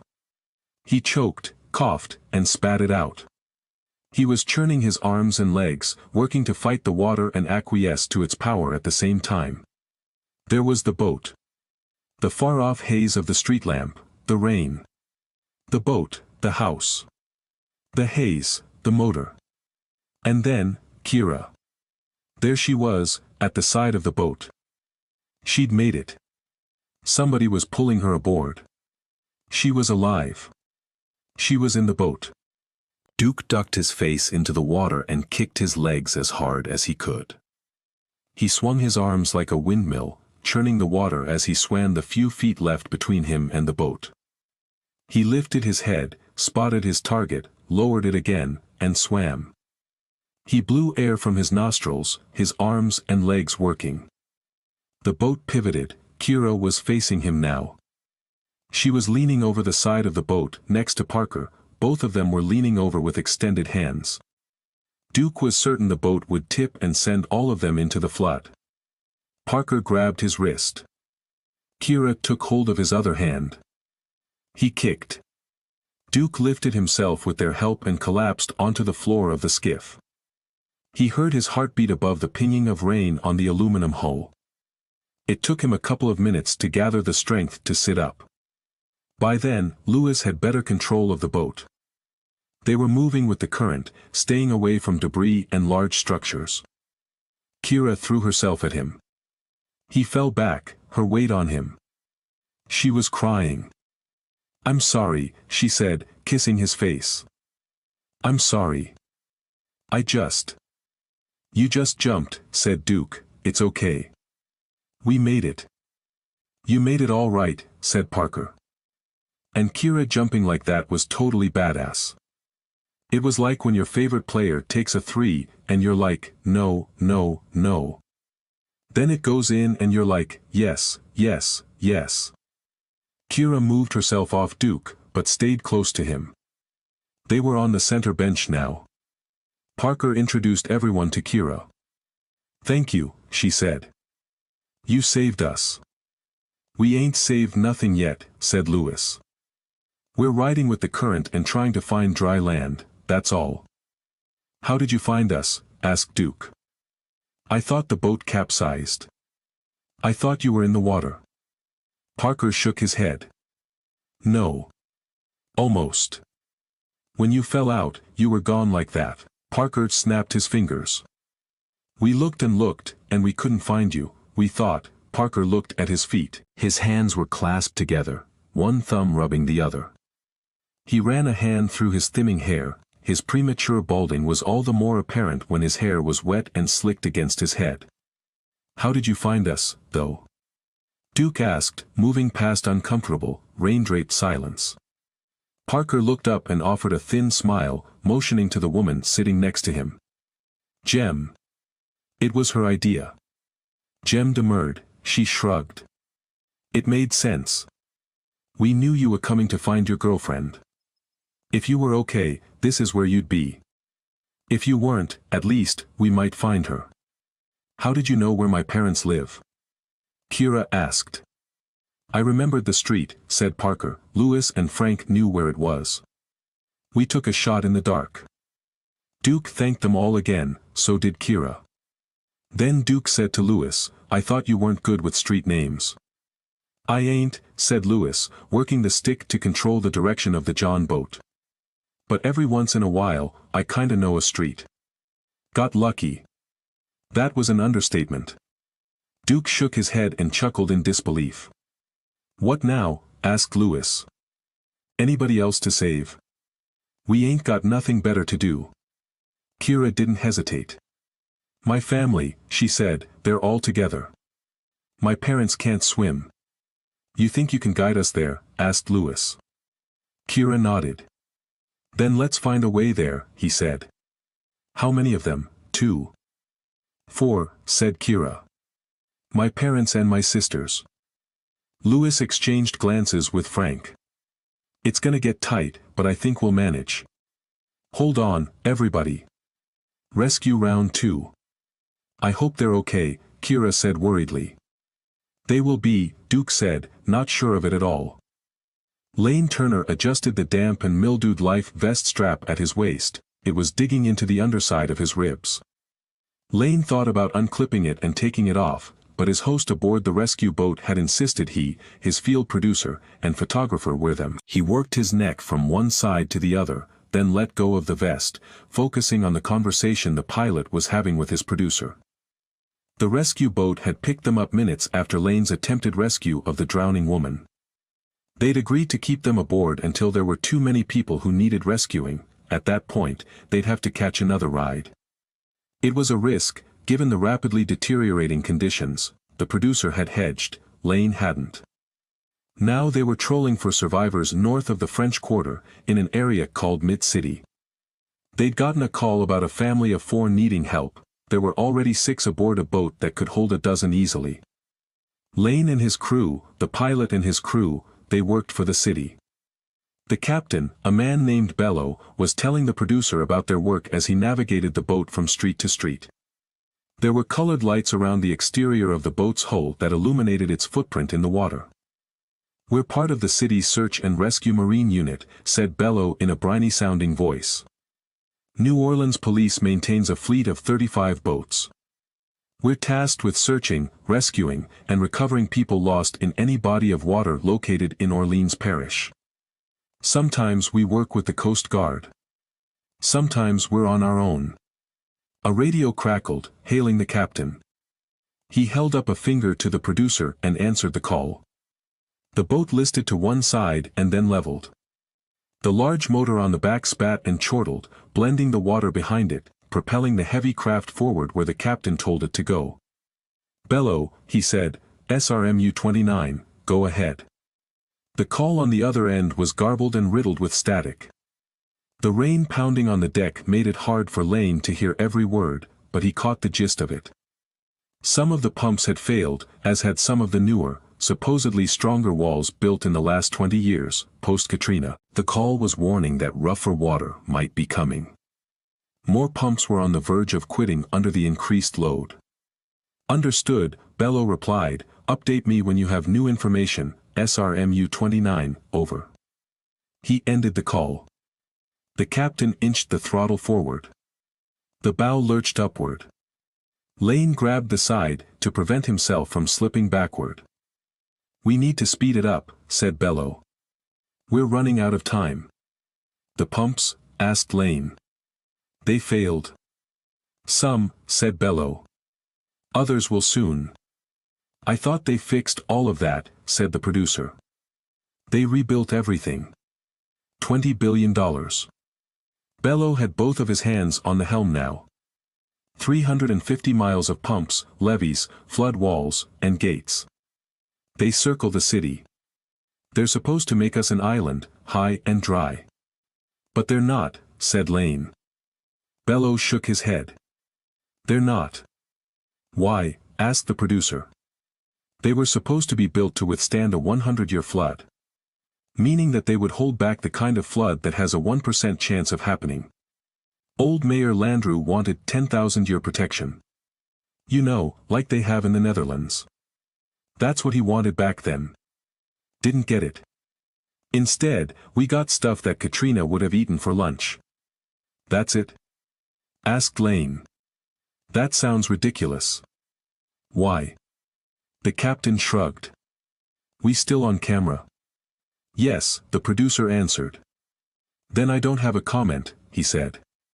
"Those decisions were made way above my pay grade. I just do what I'm told. Right now we've got to find some people and help them before we can't." The producer signaled to the photographer to stop rolling, and all of them took their seats. They bounded against the chop of the water as Bello motored closer to the address dispatch had given them at the outset of the mission. Bello eased the throttle back, and the boat slowed to a near float. The motor rumbled more softly, the water gurgling behind it. The boat floated past what Lane thought at first was a thick tree branch, but when it nearly bumped the hull, he saw it was a body. It was the 7th they'd seen, 7 bodies. If there were 7 already they'd seen, he wondered how many more were under the surface. How many more wouldn't reveal themselves until the water receded. His producer had mentioned to him that more than 1,800 people had died during Hurricane Katrina. More than 100 had died during Hurricane Sandy. Harvey killed more than 80 in Texas. There was no telling what kind of havoc this flash flooding might cause. There was virtually no warning, no way to get out. The city's efforts had clearly been too little, too late. "We're here," he said, pointing at a street sign that was barely above eye level. "Keep your eyes out, fellas." The 2 other rescue workers took positions on either edge of the boat near the bow. They shone handheld spotlights out at the houses lining either side of the wide canal. We can't see addresses, one of them called back to Captain Bellow, the water's too high. The rain had slowed to a sprinkle now, and the sounds of swamp animals croaked and chirped. The air was chilled from the misty rain, but it was thick with humidity. The lights scanned the tops of houses on either side. They were empty.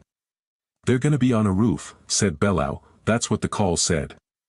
"We're on the right block," Lane motioned for the photographer to start rolling. He shouldered the camera and slid his right hand inside its protective weather gear.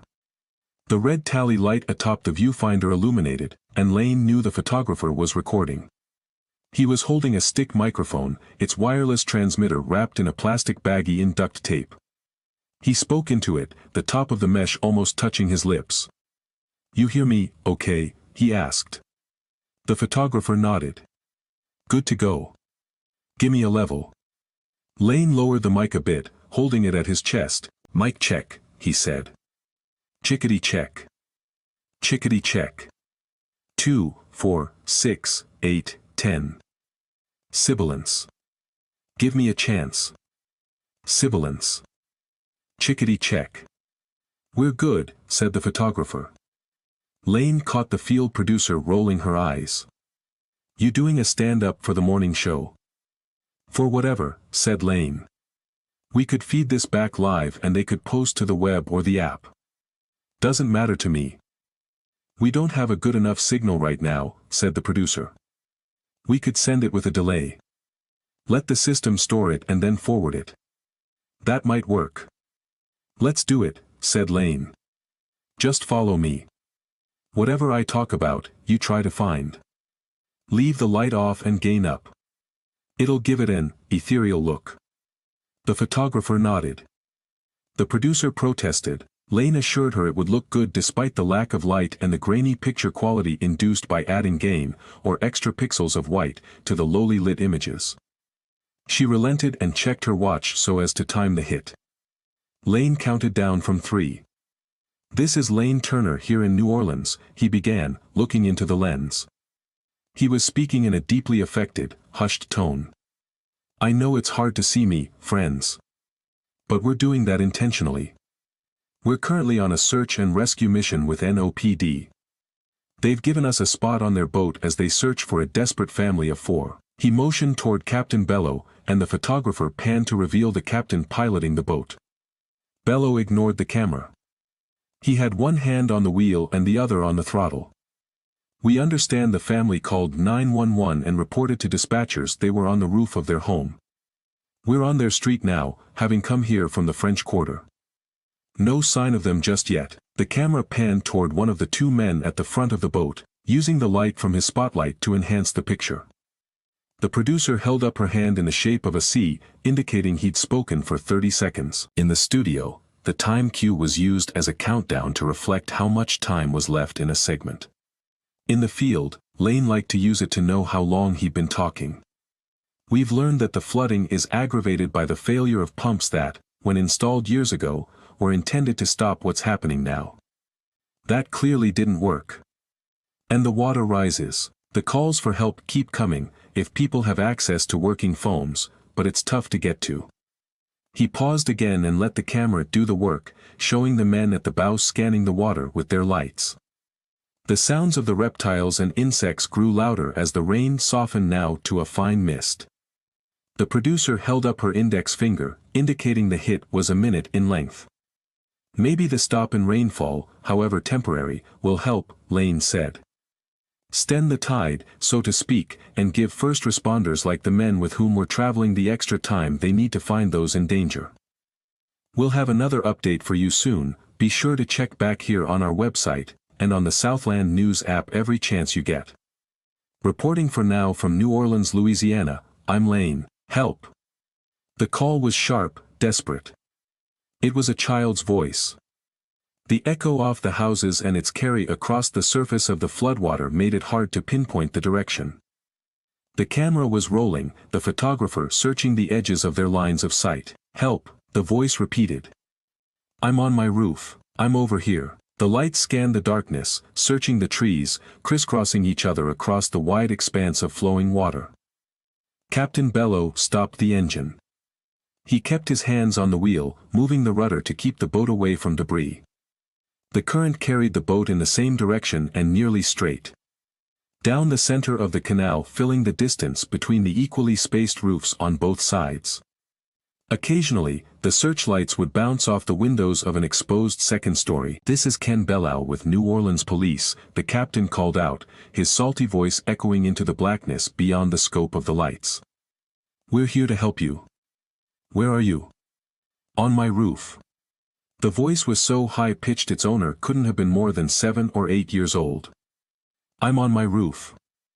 I'm by myself." Bellow keyed the mic on his radio. It squawked and he spoke into it. "This is Bellow. SRMU 29. What's the name on the call slip?" "We're in Mid-City." The radio crackled and dispatch responded, "Williams." "Thank you." Bellow called out, "What's your name?" "Kendrick," said the voice, through what sounded like chattering teeth. Lane couldn't tell where the boy's voice originated. It sounded like it was everywhere and nowhere all at once. "Kendrick Williams." "Yes," cried the boy. "Kendrick Williams. How old are you?" 6. "Where's your daddy?" "How about your mama?" There was a long pause. Bellow maneuvered past the canopy of a tree that was half sunken in floodwater. The camera was focused over Bellow's shoulder now, trying to capture what the captain could see. It wasn't much. Beams of light died in the surrounding darkness not more than 50 yards from the boat. Then Kendrick answered. A whimper that hung in the air with the humidity and the mist. "I don't know." "There," said one of the men at the bow. "Over there. About 10 o'clock. I think I see something through those trees." "Get your light on it," said Bellow. "Focus on it. Both of you." Both beams trained on the cluster of trees. Bellow started the engine and moved the boat, pushing the throttle forward gently. The boat eased into gear and jumped against the current as he turned it nearly perpendicular to the rush of water. "I can't see it," said Bellow, increasing the speed another notch. "I've got to get around those trees." Once he positioned the boat to the side of the cluster, he cut the engine again. The boat drifted backward, trying to find its way into the current, then he swung the wheel around to get a clear shot at what he thought the lights might show him. At the edge of the beam's reach was a tiny figure against the outline of a roof. It was all shades of gray, varying depths of darkness. "Wave your hands," he called out. The figure waved his hands. "Are the lights in your face, Kendrick? Can you see the lights?" "Yes. I see them, please help me, mister." "We're coming, Kendrick." "I'm going to crank the engine, I won't be able to hear you, just stay where you are." Lane motioned to his photographer, the field producer started her watch. The engine rumbled to life, churning the water, moving the boat toward the boy on the roof. "We found a survivor," said Lane. "He's 6 years old, and he's stranded on the roof of his house alone. He told us he doesn't know where his parents are. His name is Kendrick Williams." The camera moved from Lane toward the house. The spots provided enough light to give the picture a grainy glow. The producer held up a closed fist, the signal for 15 seconds having elapsed. "We're getting close," said Lane.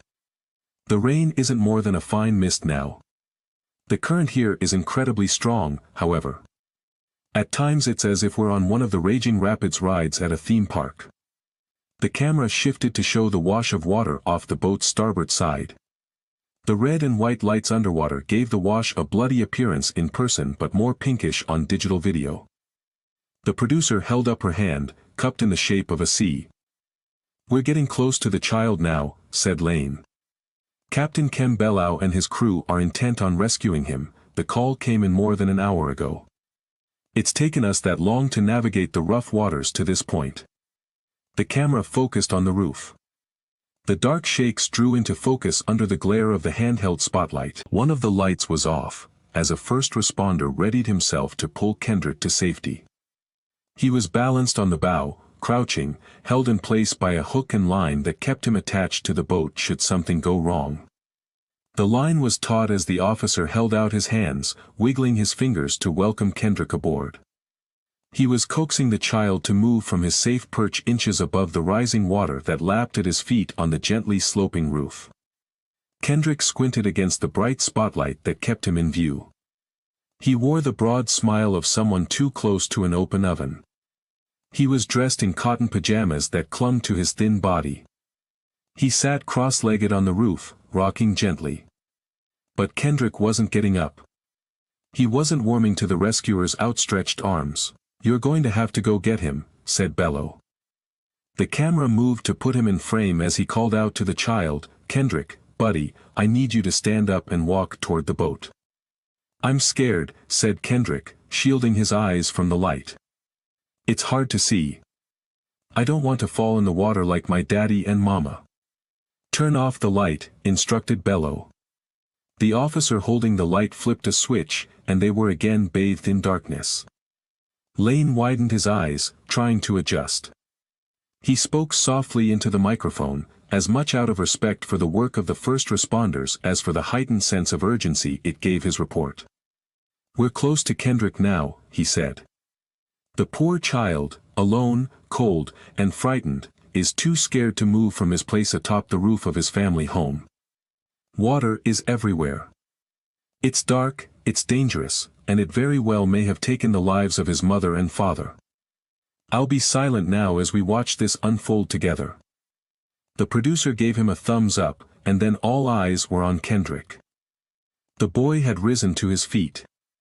His tiny body trembled, his pajamas tracing his soft belly and spindly arms. He took one hesitant step toward the officer, who had one foot out of the boat and the other ankle-deep on the roof. Kendrick took a second step, and a third. By the fourth, he had his tiny hands outstretched, grabbing for the officer, who swept him up in his arms and then quickly slid back into the boat.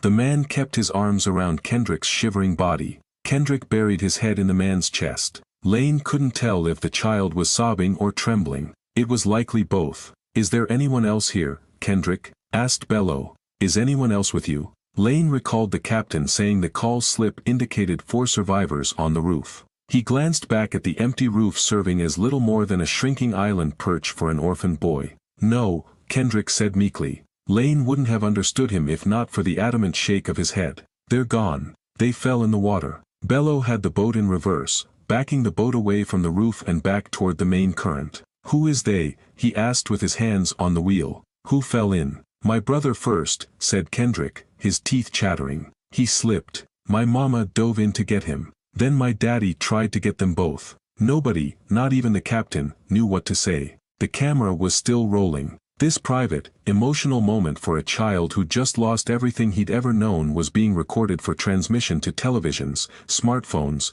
tablets, websites, and apps all over the world. Lane had no doubt it would go viral. This is what happens in disasters, he thought to himself for the first time in his long career. This was what really happened. The cameras were rolling when people experienced the worst moments of their lives. They were recording history, sure, but sometimes that history was incredibly personal. A wave of nausea crept into Lane's gut. He nudged his photographer, who had the camera pointed at the boy, and whispered, "Turn it off." The producer whipped her head toward him, her eyebrows angled down with confused anger. "What?" she asked under her breath. "Stop rolling," said Lane, making a cut sign by whipping his hand back and forth in front of his neck. "Cut it off." The photographer hesitated and offered the same, albeit less aggressive, glare as the field producer. He kept rolling. "Why?" mouthed the producer. "This is too much," said Lane. "It's too much." The field producer searched his eyes, her glare softened, and she motioned for the photographer to turn off the camera. It was then, unprompted, that Kendrick started talking again. "I cried," he said. "I cried a lot. I asked them where they went. I said their names. I yelled. I'm not supposed to yell, but I did. I asked them to come back. Nobody else in the boat spoke. Nobody interrupted him or consoled him. They let him talk. It was like the spigot was turned, and the words came freely now.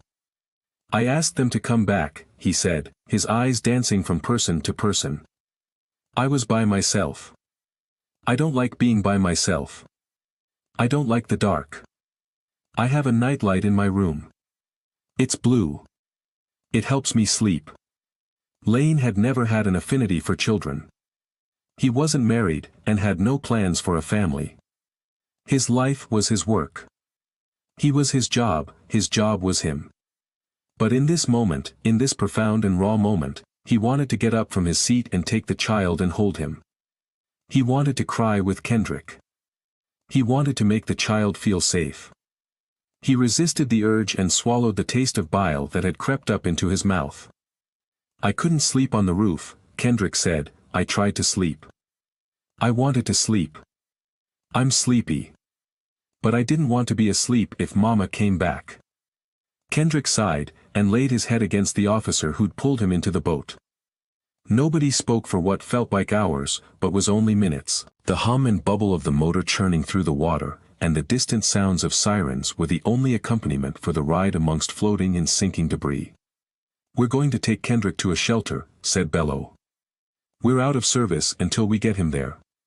Bello didn't mention Lane by name. Lane knew it was directed at him and his crew, though. Thanks for the access, Captain, he said, faking a smile. We'll get off at the shelter and leave you to your work. We've got enough here. Suit yourself, said Bello, it's going to be a long night for all of us either way. You're going to drown yourself, said Danny, ease up there. You're not going to run out. Maggie was lapping up the water in her bowl as if she'd been for a walk in the Mojave Desert.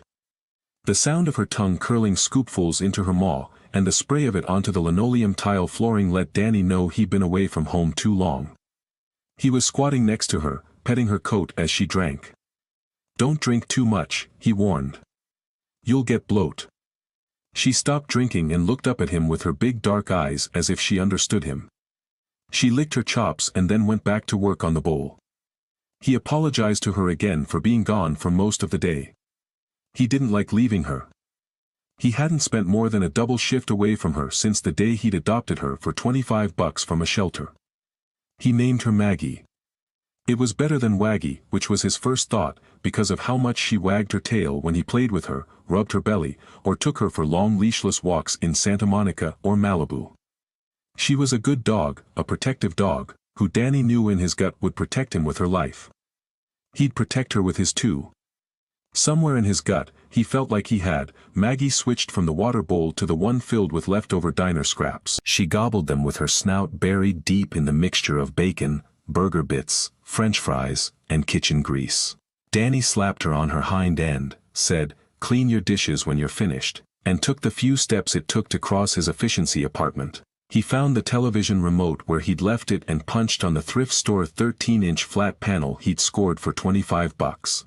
It wasn't 4K or 5K or whatever the technology was that made newer sets more expensive and ones like his virtually worthless. Another man's trash, he'd said to the gum-chomping clerk when buying the set. She'd ignored him and handed him his change. He plopped onto his bed, a Murphy bed that he could flip up and hide in the wall behind a pair of French doors, and turned up the volume. He was watching a replay of a live report from news anchor Lane Turner. Turner left his microphone and waded away from his camera to help a woman. It was riveting television. Minutes later, when it was over, a news anchor for a 24-hour cable network referenced the report as being from a Los Angeles television station. The anchor then talked over images of the flooding in New Orleans, explaining how all but one of the pumps built to withstand flooding and alleviate the pressure on walls and gates had failed. They had been unable to handle the amount of rain that had fallen on the city within hours. Estimates from the National Weather Service put the 24-hour rainfall totals at more than 35 inches. The city was a bowl and it was overflowing. Following the coverage of the flooding, there was an update on the crash of Pacific East Flight 2929. The weather over southwestern Florida had cleared enough that search crews were able to recover the black box only 75 miles from the shoreline. They were hopeful it would provide a definitive cause in the crash that had killed everyone on board. Danny hit the mute button on the television. Maggie looked up from her dish, apparently puzzled by the silence. She'd scooted the bowl with her muzzle from one side of the small kitchen to the other. "We need to check something," he said to Maggie. "That last story made me remember I have a souvenir from my long, strange conversation with our sworn enemy, Derek." When he said the name, Maggie cocked her head to one side. She licked her nose and returned to the bowl, seeking out the last of the grease. Danny pulled the voice recorder from his pocket. He clicked a rewind button until an LCD display showed the recorded track number as 1. He pressed play and a timer began at 0. 1 second, 2 seconds, 3.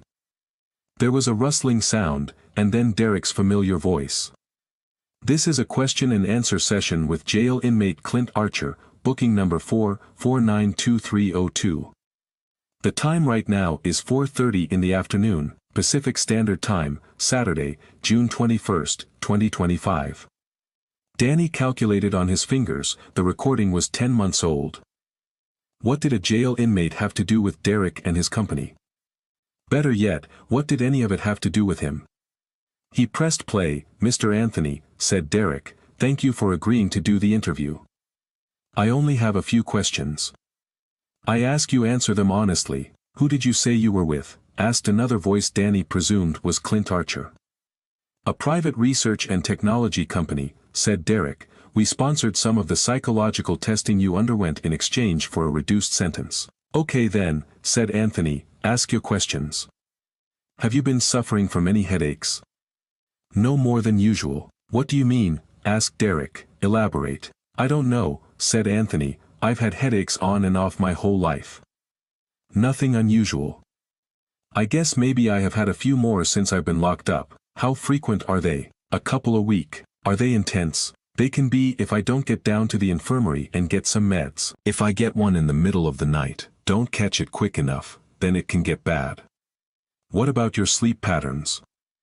Are you getting enough sleep? Are you suffering from any exhaustion? Muscle fatigue?"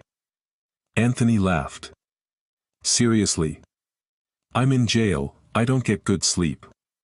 "Nobody gets good sleep." "Let me rephrase that," said Derek. "Are you getting less sleep now than before you did the study with us?" There was a rustling on the tape, then the sound of metal scraping against concrete. Derek cleared his throat.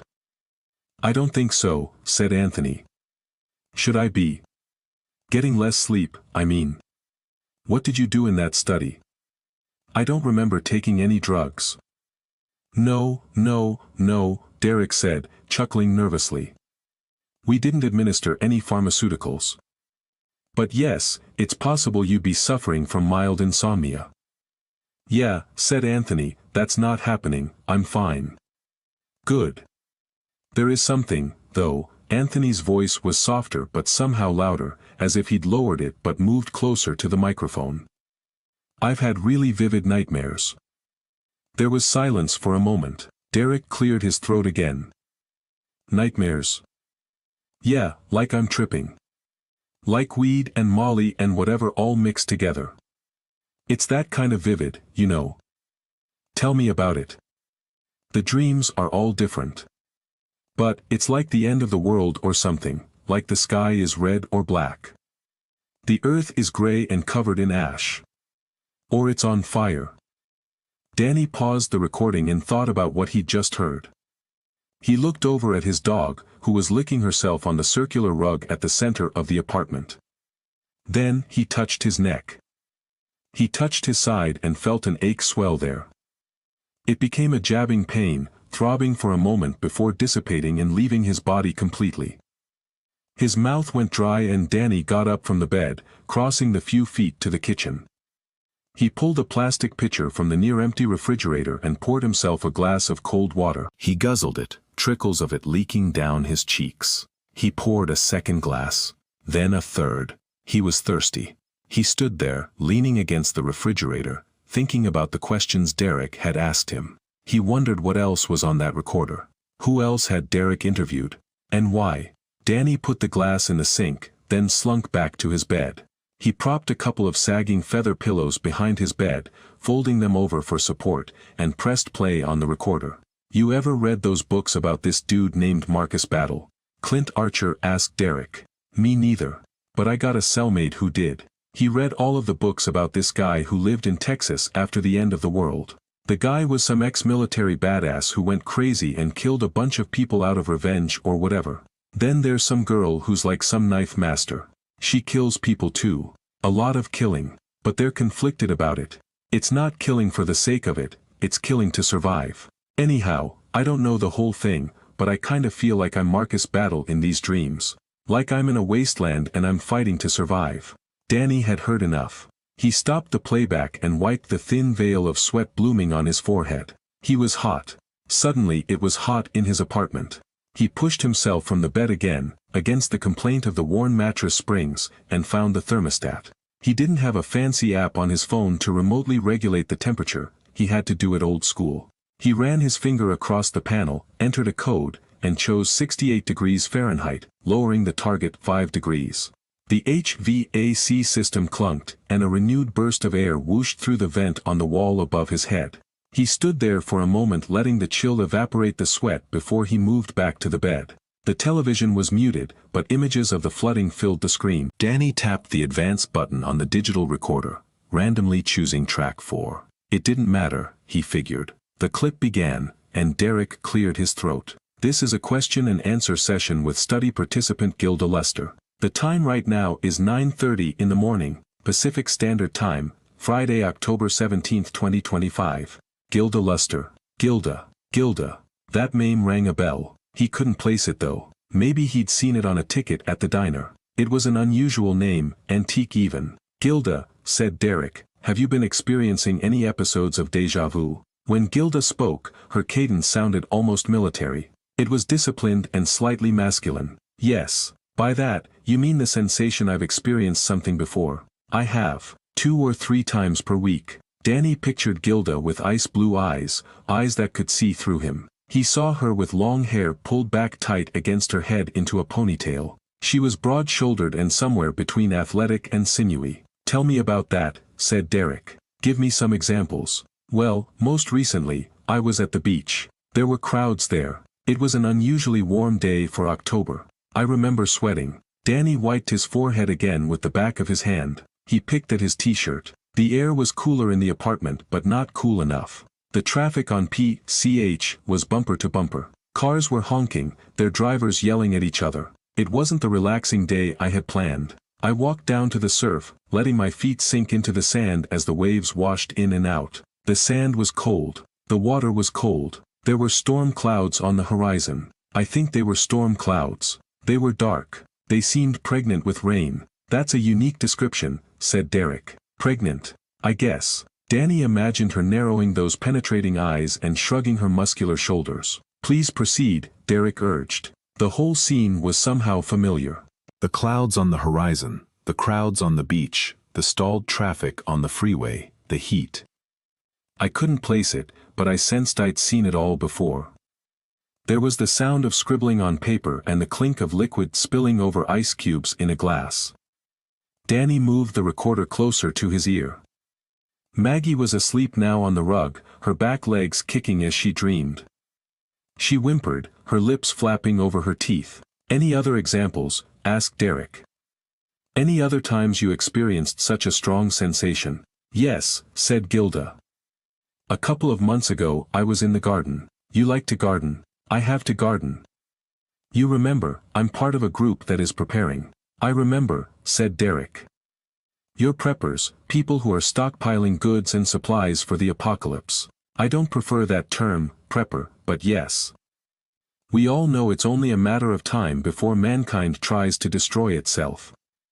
We're planning for that inevitability. You're talking about the Oasis, said Derek. A bunker you've built underneath the Getty mansion. The Getty Villa, she corrected. I think the mansion is in your neck of the woods, San Francisco. Yes, you're right, sorry. But the Oasis is a self-sustaining bunker for your group, right? Not just my group. The plan is to welcome whoever we think might be helpful to our efforts when the time comes. We know not every member will make it to the bunker when it all goes to hell. We'll search for survivors and recruit the ones we need. Into the Oasis. And what's it stand for? Order of Apocalyptic Survivors in Sync. Clever. Aren't we getting away from the point? Asked Gilda. Sorry again, said Derek. But do you know your involvement is precisely because of the Oasis, right? I think I disclosed that before our first session, before you agreed to take part in the study. I'm aware. Tell me about the second déjà vu, the one in the garden. Danny stopped the playback. He didn't care about another déjà vu. These were the same questions Derek had asked him. There was a pattern there, symptoms of something, side effects. And the whole idea that there was some underground facility beneath the cliffside Getty Villa sounded ludicrous. It was science fiction. But wasn't all of it science fiction? The clandestine interrogations, the web-like connections amongst a plane crash and a flood, a jail inmate and a so-called prepper. And somehow he was mixed up in all of it. How could that even be possible? He'd never agreed to a study. He didn't even like Derek or have a clear handle on what exactly it was the dude did for a living. He'd thought he knew. He didn't. He wondered if his ex really knew. The thought of his ex sent a sharp pain between his shoulder blades. He took a deep breath and exhaled. He thought about Gilda. Gilda Luster. Gilda. Luster. He hopped up from the bed. Opposite the foot of it, on a rectangular writing desk pushed as far into a corner as he could fit it, was his laptop. It was refurbished. It was slow, another thrift shop find. He'd bought it at Venice Beach from a shopkeeper who went by the name Filter. The guy was an ex-con with a drug habit, but he was good at fixing up junk. He'd wanted $75 for the computer. Danny had paid him $50. He sat on the cheap plastic swivel chair at the desk and tapped the computer spacebar. The display came to life and Danny entered his passcode. He waited for the operating system to cycle and boot up. It did, eventually. He clicked the icon for his web browser. The bar at the top of the screen slowly appeared with the invitation to enter a keyword into a search engine. He did, then typed Gilda's name and the word Oasis. His internet connection was ridiculously slow because he was logged into the open network of someone else in his building. While the old plaster walls of the apartment house didn't do well for wireless signals, the internet was free this way, so Danny lived with it. He didn't have a choice, he couldn't afford it otherwise. The only reason he had a working television was because basic cable was included in the rent.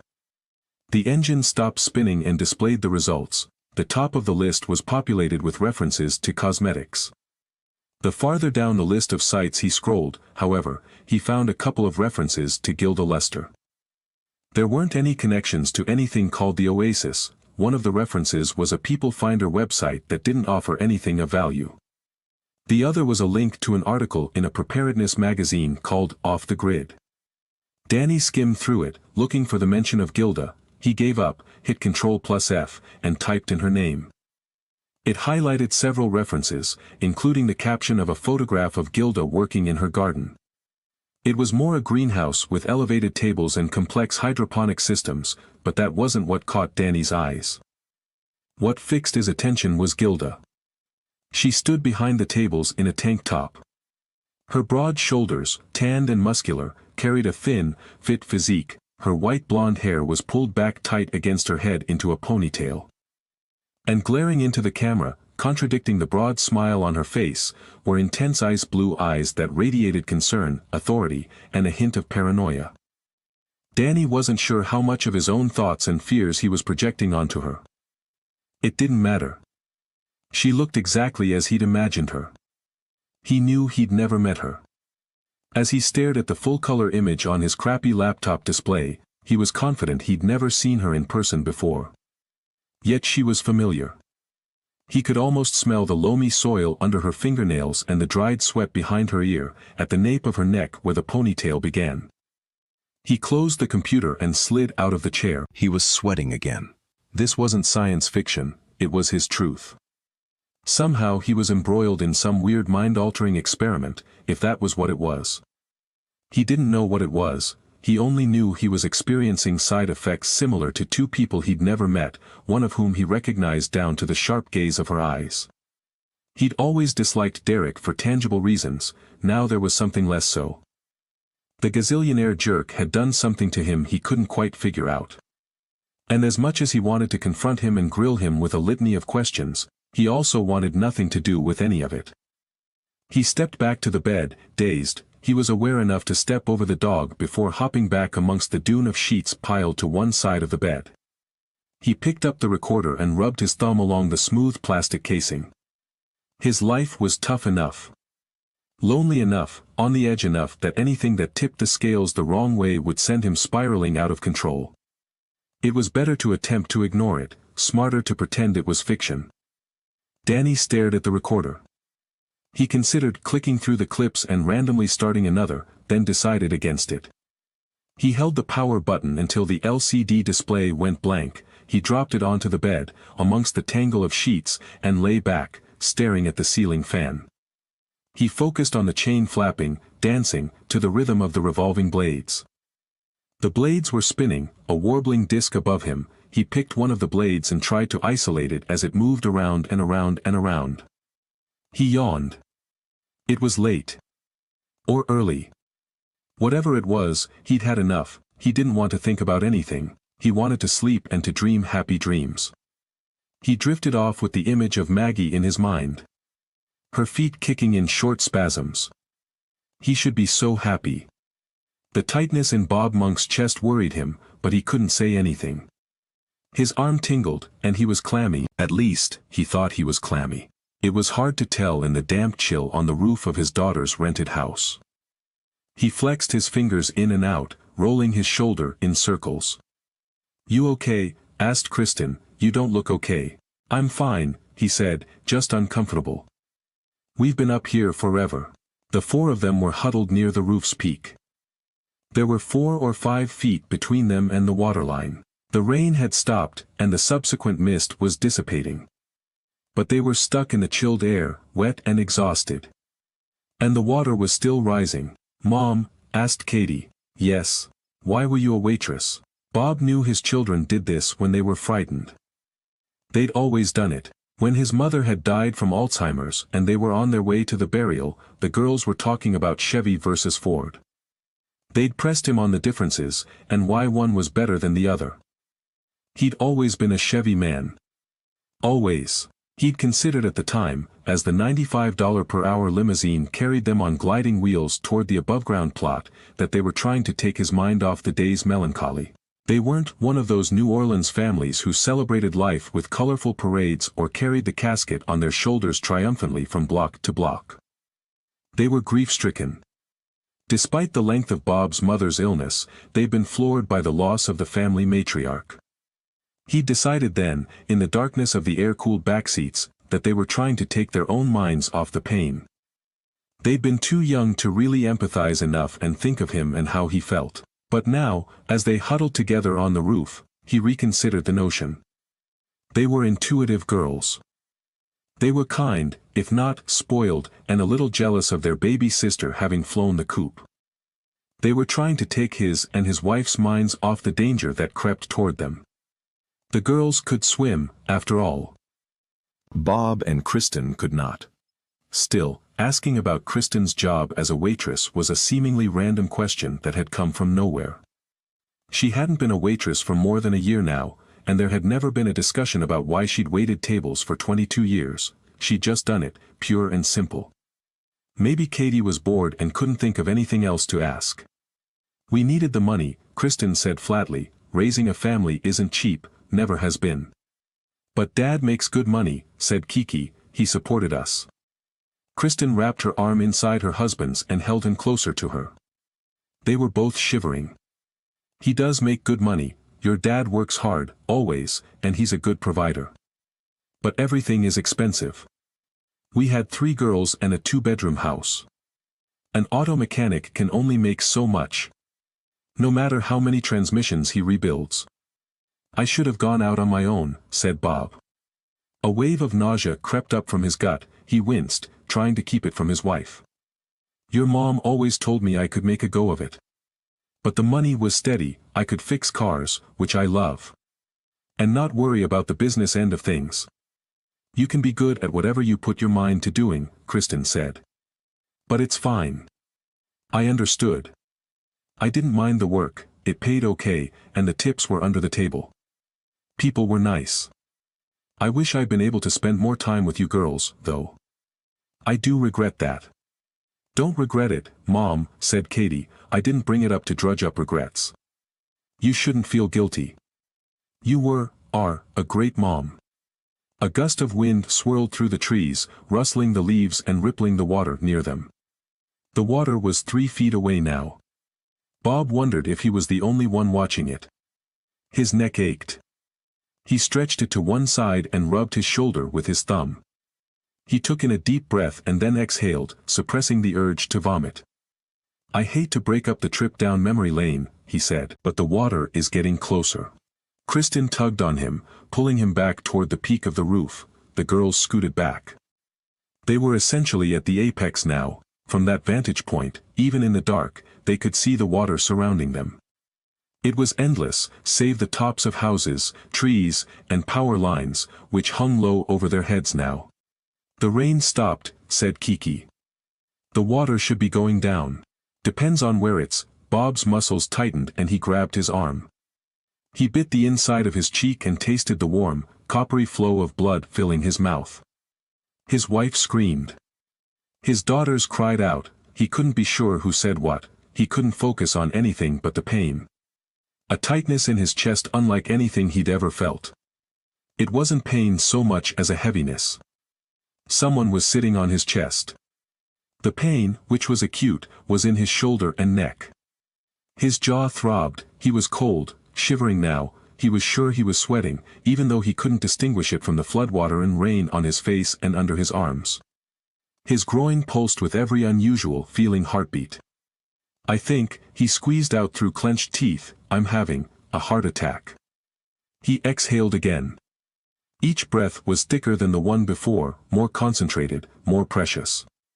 He sucked in the humid air despite the weight on his chest, despite the overwhelming nausea that washed over him like a series of waves, one after the other. They should have evacuated. The mayor was right. The evacuspots might have worked. They could have gotten out. They could be high and dry without water at their feet. He could be asleep right now instead of dying. In his mind, he cursed the mayor. He cursed the evacuspots. He cursed the modernist, 14-foot sculptures that denoted the gathering points. He cursed butter and cholesterol. He cursed the years of smoking menthols. He cursed himself. He saw his women trying to communicate with him. He couldn't understand what they were saying, what they were telling him to do, what they wanted from him. How could they want anything from him? He was having a heart attack. How could they ask him to do anything? They couldn't be making demands, could they? He couldn't move, couldn't clench his fist. He couldn't breathe now. He blinked his eyes. Or they blinked for him. Everything was working, or not working, on its own. He wasn't in control. He couldn't feel or do anything other than focus on the pain and the nausea and the dull ache. But there were hands on the back of his head now, cold hands on his neck and on his forehead. Even though he was cold, the hands were cold. How many hands were there? His mind raced. His breathing was quicker now, more shallow. His eyes blinked again. Slower this time. And again, even slower.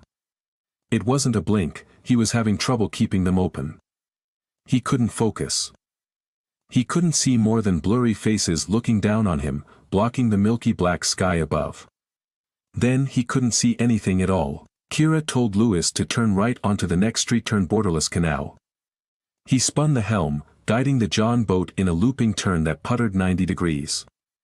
Frank was in the bow of the boat, keeping watch for potentially damaging debris. He was dragging one hand in the water beside the starboard side of the boat next to the bow. But since he didn't know exactly where their destination was, and he was as bad at street names as Lewis, he wasn't doing much else. Kira was his navigator. She knew the way, at least she thought she did. The city was unfamiliar to her now, like an alien planet whose surface was water and whose long-ago civilizations had drowned in it. There were only the remnant reminders of buildings and lives long ago sunk. The darkness and heavy, moist air added to the grim illusion of being on a foreign moon far from the warmth of a centering star. This wasn't an alien planet though. It wasn't some foreign moon. It was her hometown. And somewhere in the far end of the city, her parents and sisters were alive and needed help. They had to be alive, there was no other possibility. They'd traveled for miles now, edging closer to the outskirts of the central city where her sister's rental home was cemented to the shifty earth. The tops of houses, or their second stories, passed by, and Kira ducked under branches and sagging power or phone lines, challenging herself at every intersection. Was this the turn? Was it right? Was it left? She couldn't be sure. She told herself she was sure. She wasn't. The rain hadn't returned, which was good. It made it easier to see in the dark, and somewhat more tolerable to troll the nasty water in search of her family. She did notice the water wasn't receding though. Whenever they were close enough to a house, especially one painted white or yellow, she searched the siding, or brick, or wood, for the hint of a waterline that would tell her the water had reached its crest and was receding. She hadn't seen one yet. Not even a hint. Although she wasn't a flood control expert or a meteorologist, she knew enough about the way floodwater worked to know it either rose or it sank. It didn't sit stagnant. Not for long, not when the rain stopped. Then all of her doubt about their path evaporated. She knew where she was at last. Turn again, she said, looking past Duke and pointing at the approaching intersection. I think that's the one. There was a pole but no street sign. It was familiar enough, though, the large aged magnolia on the corner that rose above the white two-story house and protected it with its outstretched branches. This is it, she said, I'm sure. Her pulse accelerated in her chest. Her breath felt thin as she drew it through her nose. She took Duke's hand and squeezed. This was the street. 4 houses in, on the left. Go slow, she said to Lewis, as if it were her charter. Real slow. It's hard to see. The air was warming up again. It was dense with the odor of swamp and rot. Kira didn't smell any of it, or if she did, she didn't notice. She was too focused on the houses to the skiff's port side. They'd passed the first house and the second. Do you hear that? Asked Frank. He was staring up to the sky and off to the distance somewhere. Something he'd heard had him straining to focus on it. What? Kira asked, almost standing in the boat, then thinking better of it. What do you hear? Cut the motor, Duke suggested, please. Lewis shut off the power, and the boat drifted forward. The only sounds at first were the distinct chirp and croak of insects and reptiles that had been their soundtrack the length of the trip. There was the distant rumble of thunder that felt 1,000 miles away, and then she heard it. A woman's voice calling for help. Kira looked to the left, 2 houses down, but she didn't see anything or anyone. The cry was from farther away. I think it's down and on the right, said Duke. Parker agreed. So did Jem. Kira resisted the urge to dive into the water and speed to her mother, but why would they be on the right side of the street? Why so far down? Was it her mother? Or was it someone else? She scanned the housetops and the trees. She was second-guessing herself now. How was she wrong? How did she screw up and fail her family? That can't be, she said. They should be here. On the left. At that house, she saw the house, 4th on the left. It wasn't her sister's rental. It was a different style. It was a 2-story with a rounded cupola at the top. Kira slumped, her head felt heavy. Her arms weighed too much and her shoulders ached. She wanted to puke. But the cry kept coming. The woman ahead and to the right needed help. Her call, louder as they drifted closer in a slow but steady current that pulled them in the right direction, was desperate. Kira could hear it in the woman's voice. There was pain, fear, urgency. She was calling for help, though not for herself. My husband, the woman cried. He's sick. We need help. Help, the voice echoed, carrying across the water. It was distant, but not so much so. It was on this street. We should help them, Jem said to Kira, we should help and then go find your family. We have to be close, right? Kira nodded blankly. She'd heard Jem, but wasn't really listening. She was trying to figure out where she'd gone wrong. I'm cranking the motor, said Lewis. We know about where they are, this woman and her husband. If he's sick, we've got to get on it. Lewis set the choke and cranked the motor back to life. Oily smoke drifted across the open body of the skiff. He throttled the boat forward.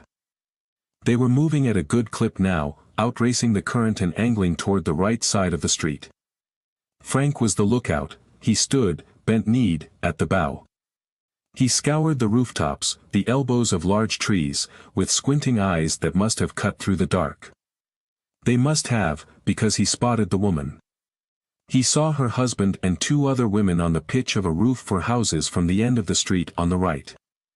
Kira saw them too, and her eyes widened. She leaned over Duke, trying to affirm what she'd second-guessed. This was the right street, it was her mother and father. Her sisters were there too. They'd come there from the opposite end of the street. She'd been turned around, her excitement was immediately tempered as they drew close enough to see her father. He was unconscious, or worse. He wasn't moving, his head was in her mother's lap. Her feet were in the water. Her sisters flanked her, both of them pale and soaked through. Despite the dark, Kira could tell they'd been crying, might still be crying. This time she couldn't resist. She stood up in the boat, Duke balancing her by holding her hips. The skiff wobbled and she took Jem's hand with one of hers to steady herself. She set her feet wide and then leapt from the boat, pulling herself free from those trying to hold her. She landed on her knees and chest on the roof, banging her chin on the rough tile underneath the water. She shook off the sting and crawled the short distance to her parents. She didn't speak. Instead, she threw her arms around her mother, her sisters, and then quickly guided them toward the boat. By now, Duke and Parker had followed her. They were behind her when she turned to help her sisters. Together they picked up her father, using the buoyancy of the water to move him into the boat at its center. Everyone else made room, shifting to the bow and the stern of the small skiff. It was crowded and unstable, but as soon as they had her father in the skiff, cold and limp and barely breathing, Frank pushed them free and Lewis pushed the throttle all the way forward. They glided across the water quickly from one street to the next. Kira was focused on her father while the others talked about where to go, how to find the hospital or shelter, what route might be best if they could determine one. Kira's sisters were doing most of the talking, since this was their neighborhood. Kira's mother held her husband's head in her lap as she had on the pitch of the roof. She stroked it repeatedly, running her fingers through his hair. She whimpered but kept her cool, considering. Duke was at his feet, keeping his knees bent so that he was in a position somewhere between lying down and sitting up. Parker and Jem had moved to the bow of the boat, next to Frank, to give the monks room. The skiff was crowded, heavy, and sitting low in the water now. The motor strained when Lewis increased the power. He kept riding the throttle, speeding up and slowing down. They were searching for a needle in a haystack. They had no way of knowing where a shelter might be, let alone one with the kind of medical attention her father needed. Kira was aiming for the closest hospital, or something like it. But in a city with an average elevation of a foot below sea level, dipping as low as 7 feet below, there weren't going to be a bunch of options. Monkey Hill was among the higher elevations in the city, and there was a spot called The Mountain in City Park. They were in a part of the city called Turo, north of the Mississippi River and part of the city's Garden District. More precisely, they were in the Mississippi now. Her eyes scoured the edges of the street, searching for some sign of anything, anywhere that might help them. "What's that?" asked Jen. "Up ahead. Are those lights?" Kira saw them too, a warm, hazy yellow glow hovered above the water some distance ahead. Somebody had power. Lewis headed for the light. Like moths they fluttered there, the motor working beyond its capacity to propel them through the water and toward the destination. As they neared the glow, Kira made out the shape of the building from which the yellow light came. It was a dark, angular shape against the sky. From it, the sound of diesel generators rumbled and burked. Lewis slowed the skiff and steered it toward the building, which Kira recognized. It was the Turo Infirmary. They were on Prytania Street. The old brick building, its burgundy awning teetering above water level, beckoned like an oasis. She knew it because it was a famous place. It was the first operational hospital in the aftermath of Hurricane Katrina. It was the birthplace of Truman Capote. And it was, most importantly of all, open right now. There were 3 other skiffs docked at the awning, tied off to one of the support poles. The second-floor windows at the building's facade glowed with light, one of them shattered. Inside, leaning against the open frame, was a man dressed in blue hospital scrubs. He was waving at them to move the boat closer to the window, yelling something they couldn't understand. Lewis maneuvered the skiff to the window. "We're open," the man said, "but only for medical emergencies." "You got an emergency?" "My father's having a heart attack or stroke," said Kira. "He's unconscious." The man waved them to the window, and then disappeared inside.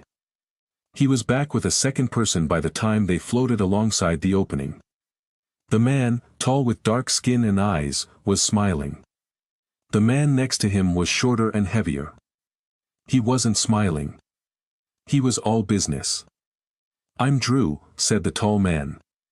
"This is Kyle. We're going to help your dad. Get as close to the window as you can." Duke reached out and grabbed hold of the windowsill, and the men inside the hospital. Window managed to get Bob through the opening and onto a gurney. Kyle immediately started wheeling him away. Hopefully, for treatment. Drew stayed at the window. Sweat beaded on his forehead, and in the shallow folds under his eyes. He was still smiling. It was the kind of smile a flight attendant offers when passengers board. It was polite, friendly, but it was mechanical. "Whose family?" he asked, his eyes dancing across the 8 remaining people on the boat. "I can take family." Kira spoke up. "I'm his daughter, these are my sisters and my mom." "What about the rest of you?" Drew asked. "Not family," said Duke. "He's my boyfriend," said Kira in a way that she hoped might leave an opening for Drew. "To let him stay, too. He's like family." Drew eyed Parker and Jem. "And the two of you? Cousins?" he asked with raised eyebrows. "Distant relatives who somehow found each other on one of those genealogy sites." Before Parker could reply, Drew answered for him with a wink. "Distant cousins it is. Those sites are amazing, right?" "We're not related at all," said Lewis. "Me and Frank here, gotta get going anyhow. More people to save and whatnot." Drew nodded and waved to the others. "Come on, climb on in." Once they were all inside, and Duke had thanked Lewis and Frank for their generosity, the boat shoved off. It disappeared into the dark, not even its motor audible over the echoing rumble of roof-mounted hospital generators. The hospital hallway was stark. Kira smelled betadine and bleach as the group followed Drew along the wide corridor. It was lined with gurneys and people in various states of consciousness. "We had to evacuate the first floor," said Drew, as if giving a guided tour. "But we're okay. We've been taking in stragglers as they come, not turning anyone away. It's exhausting but good. It makes me feel like we're doing something, in such a helpless situation." "Are you the only hospital open?" asked Kira. "I don't know. They tasked me with finding a way to get people into the building if I could. Breaking that window was the only option. We've got another one open on Foucher Street, the other side of the building. I think there's more activity over there."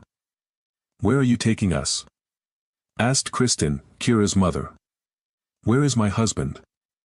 "We've got a temporary ER here on the second floor," said Drew. "He's there.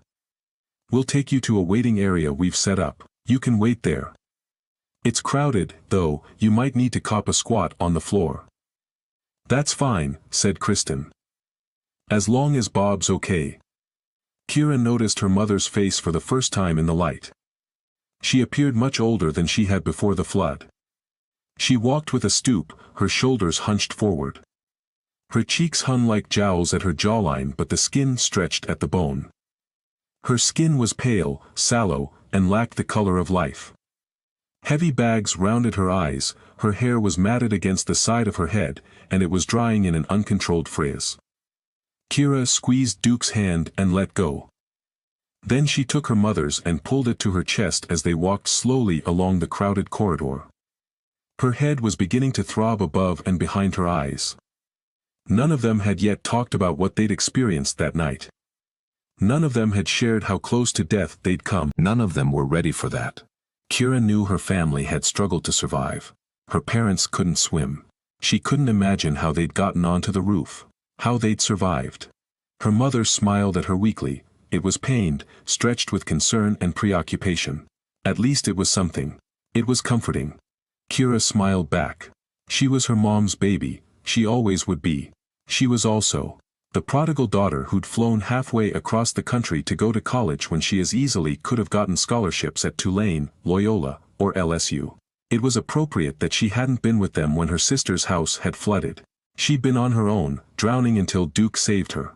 Her family had been without her, fighting the rising water themselves. They'd been unaware of her struggles as they battled their own.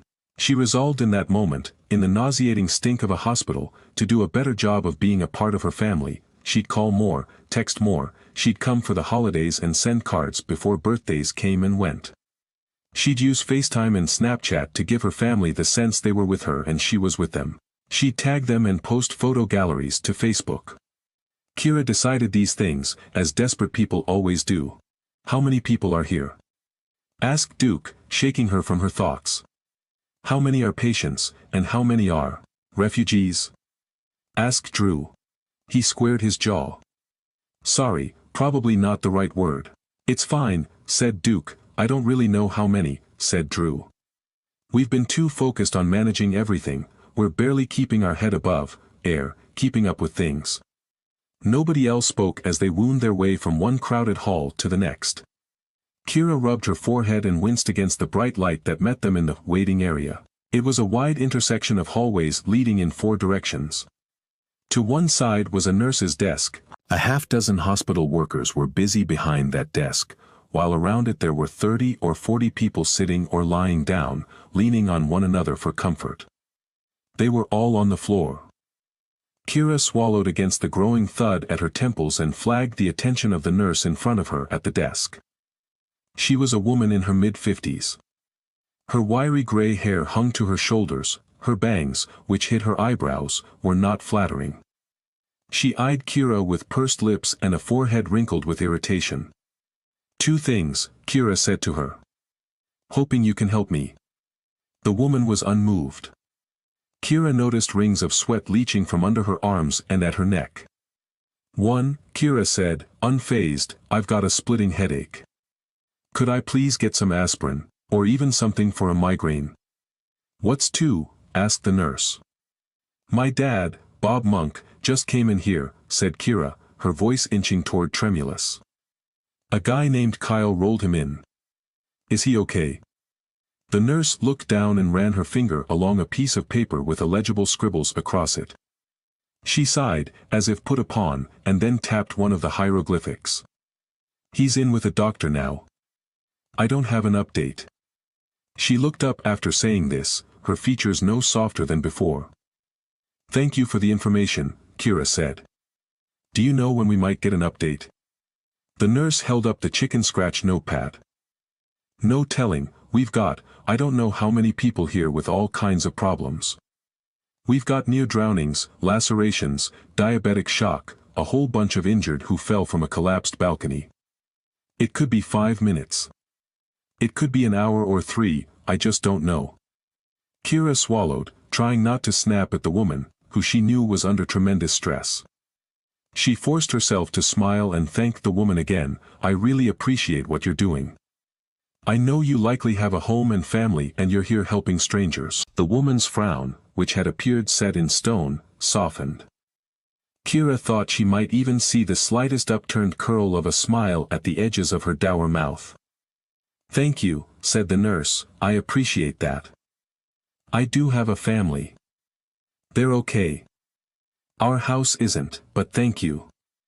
The nurse held up a finger, signaling for Kira to stand by for a moment, then stepped away. When she returned, she handed Kira a cup of water and 2 red caplets. For your headache. I get them. They can be bad. The blurred vision, the nausea.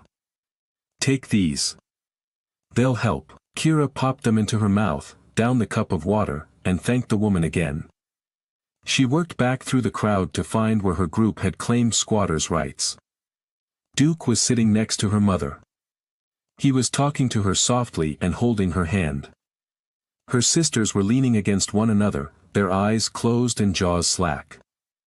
Kira couldn't understand how they could sleep in the adrenaline-fueled confusion of the place. The odors, the noises, and the people all combined to overload her senses. She found an empty spot next to Jem. "Thanks," she said to her. "You were a big help." "Of course," said Jem, offering her hand. "I haven't introduced myself. I'm Gemma. Jem for short. I think I've seen you on campus before. Econ 11, maybe." Kira leaned against a plaster wall, her spine feeling sharp against it. "Stats 10, I think," she said. "Fall quarter. You're in a sorority, right?" Jem nodded. "It was a way to meet people. I didn't know a lot of people when I got to campus." "Me neither," said Kira. "Parker tells me that your sisters' names are Kiki and Katie," Jem said, smiling slyly. "You're Kira. Your mom is Kristen." Kira blushed. "Yes. Like the Kardashians?" "Not like the Kardashians," she said, I guess the older ones. They have K names. But not the ones on television now. They all have names that sound like nouns." "True," said Jem. "I didn't mean to offend, but I was thinking it might be tough to keep up with you." The women shared a brief laugh, a sliver of levity in a night that was drenched with weight. They were interrupted by a man standing over them. He had the look of someone who'd been soaked but had dried again. He was very tall, with a slight gut protruding over the cinched scrubs at his waist. He wore a deep look of concern, and in some way he was familiar. Kira thought she'd seen him before, but not in a hospital. Somewhere else. Somewhere she couldn't place. "Are you the monks?" he said to nobody in particular, his eyes dancing across them. "I'm looking for the Monk family."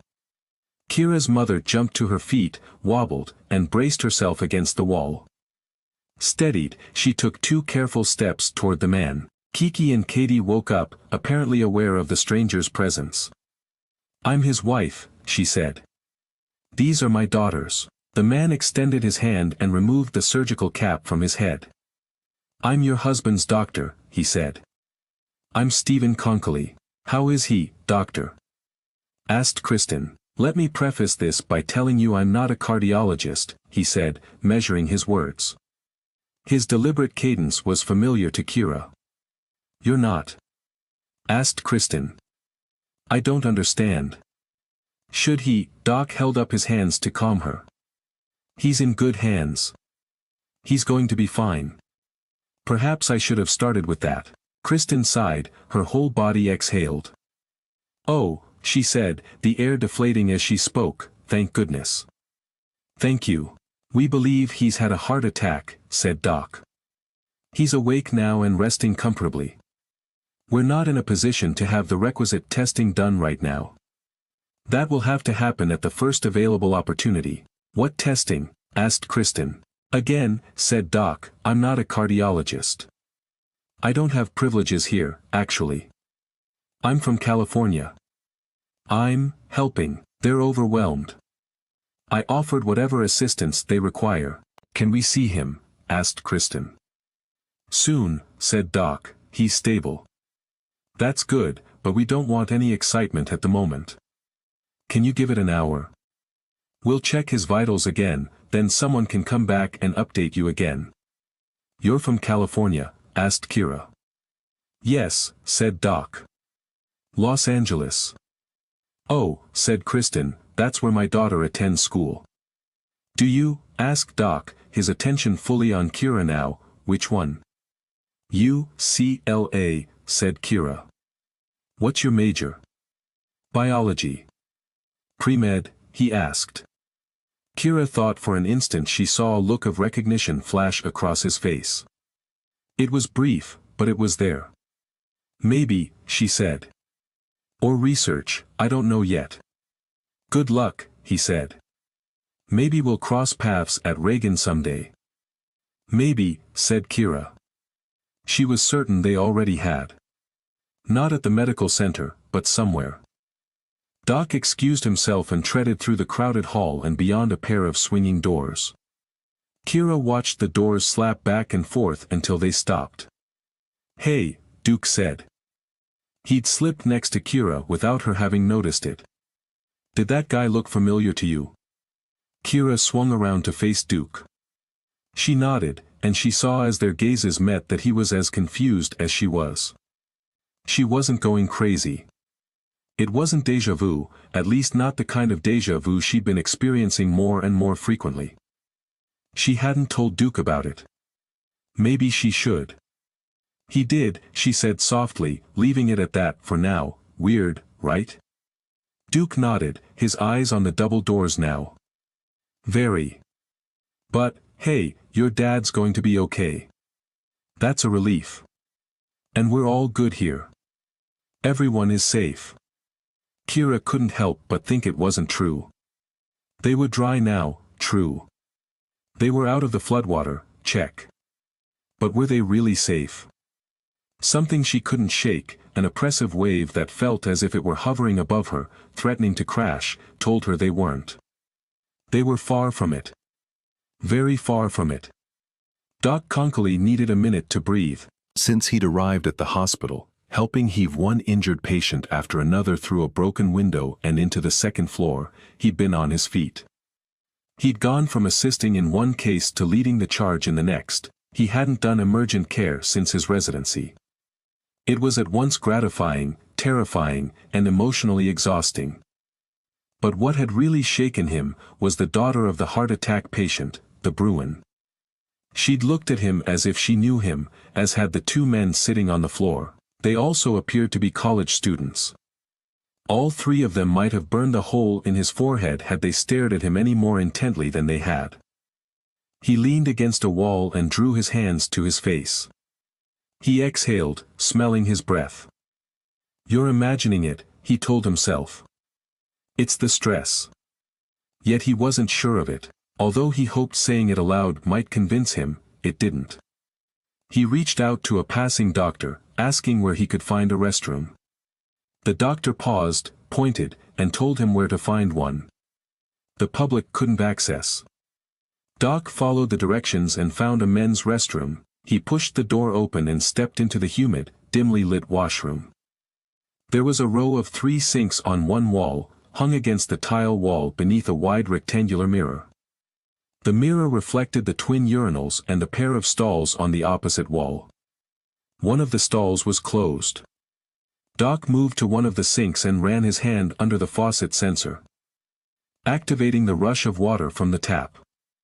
He cupped his hands under the warm water, bent over, and splashed it onto his face. It was life-affirming, the idea of heated, clean water. He cupped another handful and splashed his face again, letting the water drip from his chin and down the sides of his neck. His eyes were closed when the stall door clicked and creaked open. Footsteps echoed, squishing their way to the sink next to him. He blindly reached for a paper towel and patted his face dry. He looked at the man next to him in the mirror and reflexively nodded hello. The other man did the same while washing his hands, then they both did a double take and looked at each other again. This was no déjà vu, these two men did know each other, at least in passing. "You're the reporter," said Doc, "the one from LA. "Lane Turner," said the reporter. "And you're the guy from the bar at the hotel." "I am." "Dr. Steve Conkley, what are you doing here?" "Came in with a rescue crew," said Turner. "We've been hopping rides wherever we can get them. About to head back out to the hotel. There are some people needing rescue there now." "Our hotel?" "Yeah," Lane said. "My crew's waiting in the boat outside. I had to go to the bathroom while we were here. Too much water everywhere, you know." Doc nodded. He reached for another paper towel and wiped the remnant water from his neck. "You could go with us," said Turner. "I'm sure the 2 guys on the boat could use the help dragging people out of the water. It's tough work." Doc started to decline. He could do more good work here. "I don't know," he said. "They probably need me here. I'm about to go get another assignment." "You can help people out there too," said the reporter, drying his hands. "We could have used you on the last one. One guy was bleeding pretty badly. You could have helped. Who knows what we're going to find this time." Doc thought about the people falling from the balcony. He remembered Shonda, the desk clerk at the hotel, waiting for approval to leave her post as the water inundated the lobby. "Let me tell them I'm leaving," said Doc. "Wait here." Turner raised an eyebrow. In the bathroom. Doc moved to the door and swung it open. No, in the hallway, outside the bathroom. I was kidding, said Turner. I know, said Doc. He needed to find someone of authority. He wanted to be sure that the patients he'd already treated would have good care once he was gone. He also wanted to assure the hospital he wasn't jumping ship, even though he was. 15 minutes later he was in the back of a 16-foot ski boat, watching the wake as the reporter and his crew recorded one short report after another, describing what they'd seen during the course of the long night. Doc only tangentially paid attention to them, or to the 3 men on the boat who'd taken it upon themselves to search and rescue. It was a private boat. These were do-gooders who wanted to jump into the deep end and help with no compensation or expectation of anything. All 3 were from the area, all family men and churchgoers, who were foregoing Easter sunrise services, assuming they'd even be held to be here. Easter Sunday. Doc hadn't remembered it was Sunday, let alone Easter. It wasn't much of a holiday, that was certain. The sky changed from a milky black to a purplish color before the first hints of deep reds and orange smudged their way above the horizon. With the sun coming up and dawn approaching, the night's devastation was at once easier and harder to comprehend. In the dark of the night, it was difficult to know much more than the presence of water everywhere and in places it should not have been. There was something frightening about not seeing more than that, the reflection of lights on the water, the gray and blue hues of buildings' shadows dipping beneath the rising flood. In the daylight, though, it was more breathtaking. The water was receding. The debris-painted lines on the sides of now muted buildings was evidence the worst was over, but worse was yet to come. The tops of trucks poked through the surface of it. Birds drank from it while perched on street signs tilted from their proper place. Bugs danced on it, leaving tiny ripples like those from raindrops. Fish flicked their tails in it, visible life both out of its element but still in it. Doc saw a couple on a balcony as they passed by. They were in t-shirts and shorts. The clothing looked stained with the drama of the weekend. Their bodies touched, her hip against his thigh. They surveyed the damage with resignation and surprise. She pointed at something in the distance, he squinted. She took his chin in her hand and moved his line of sight. His eyes widened and he nodded, then he shook his head. She wrapped her arms around him. He put his arm around her and kissed the top of her head. A lone man paddled past them in a kayak. He plunged one side of the double-bladed paddle into the water, pulled it through, then worked the other side. With each stroke, the point bow of the bright yellow kayak shifted like a compass searching for true north. The sky was clear and edging toward pink now, the darker watercolors lightening as the sun brushed away the night. The clouds were gone, and the air wasn't as thick. The dampness was at the surface now, thin wisps of vapor rose from the water toward the cooler, drier air. Doc soaked in all of it, thinking about how this place wouldn't be the same for months. It could be years, until these deep, wet scars faded. They might never heal. Not fully. There would always be marks, reminders, stories of the night the city sank. "It's horrible," said the reporter. He'd maneuvered to the stern of the vessel and inched up near Doc. "I've seen a lot. Never seen anything like this." Doc sucked in a deep breath of the surprisingly chilled air and nodded in agreement. He turned his attention to Turner, and motioned toward the crew. "They go with you everywhere?" he asked. "Same team on every story?" Doc had no interest in the television news business, but he didn't want to talk about the flood. He needed a beat to think about something else before he dove in again. He sensed they were getting closer to the hotel. They'd already been on the water, maneuvering through canals, for what felt like miles. Turner checked over his shoulder and shook his head. "Them? No. I'm not typically on the streets. I'm usually in the comfortable confines of a newsroom and studio. I have a desk job, essentially." "You don't report on the stories you read?" asked Doc. "The stories from the studio?" Turner pulled his shoulders back and appeared taller all of a sudden. "No," he said. "Not typically. I don't even write what I read. I rewrite it." I tweak what other people write for me, so it sounds like it's something I would say, but most of the stories come from reporters in the field. Doc lifted his chin toward the field producer and photographer. What about them? He asked. What do they normally do? They're always running around telling stories, said Turner. They work with all of our reporters. Those two are really good at what they do. They get better assignments than some of the less motivated crews. This is a better assignment. It was supposed to be, said Turner. This was a few easy sidebars to the final four.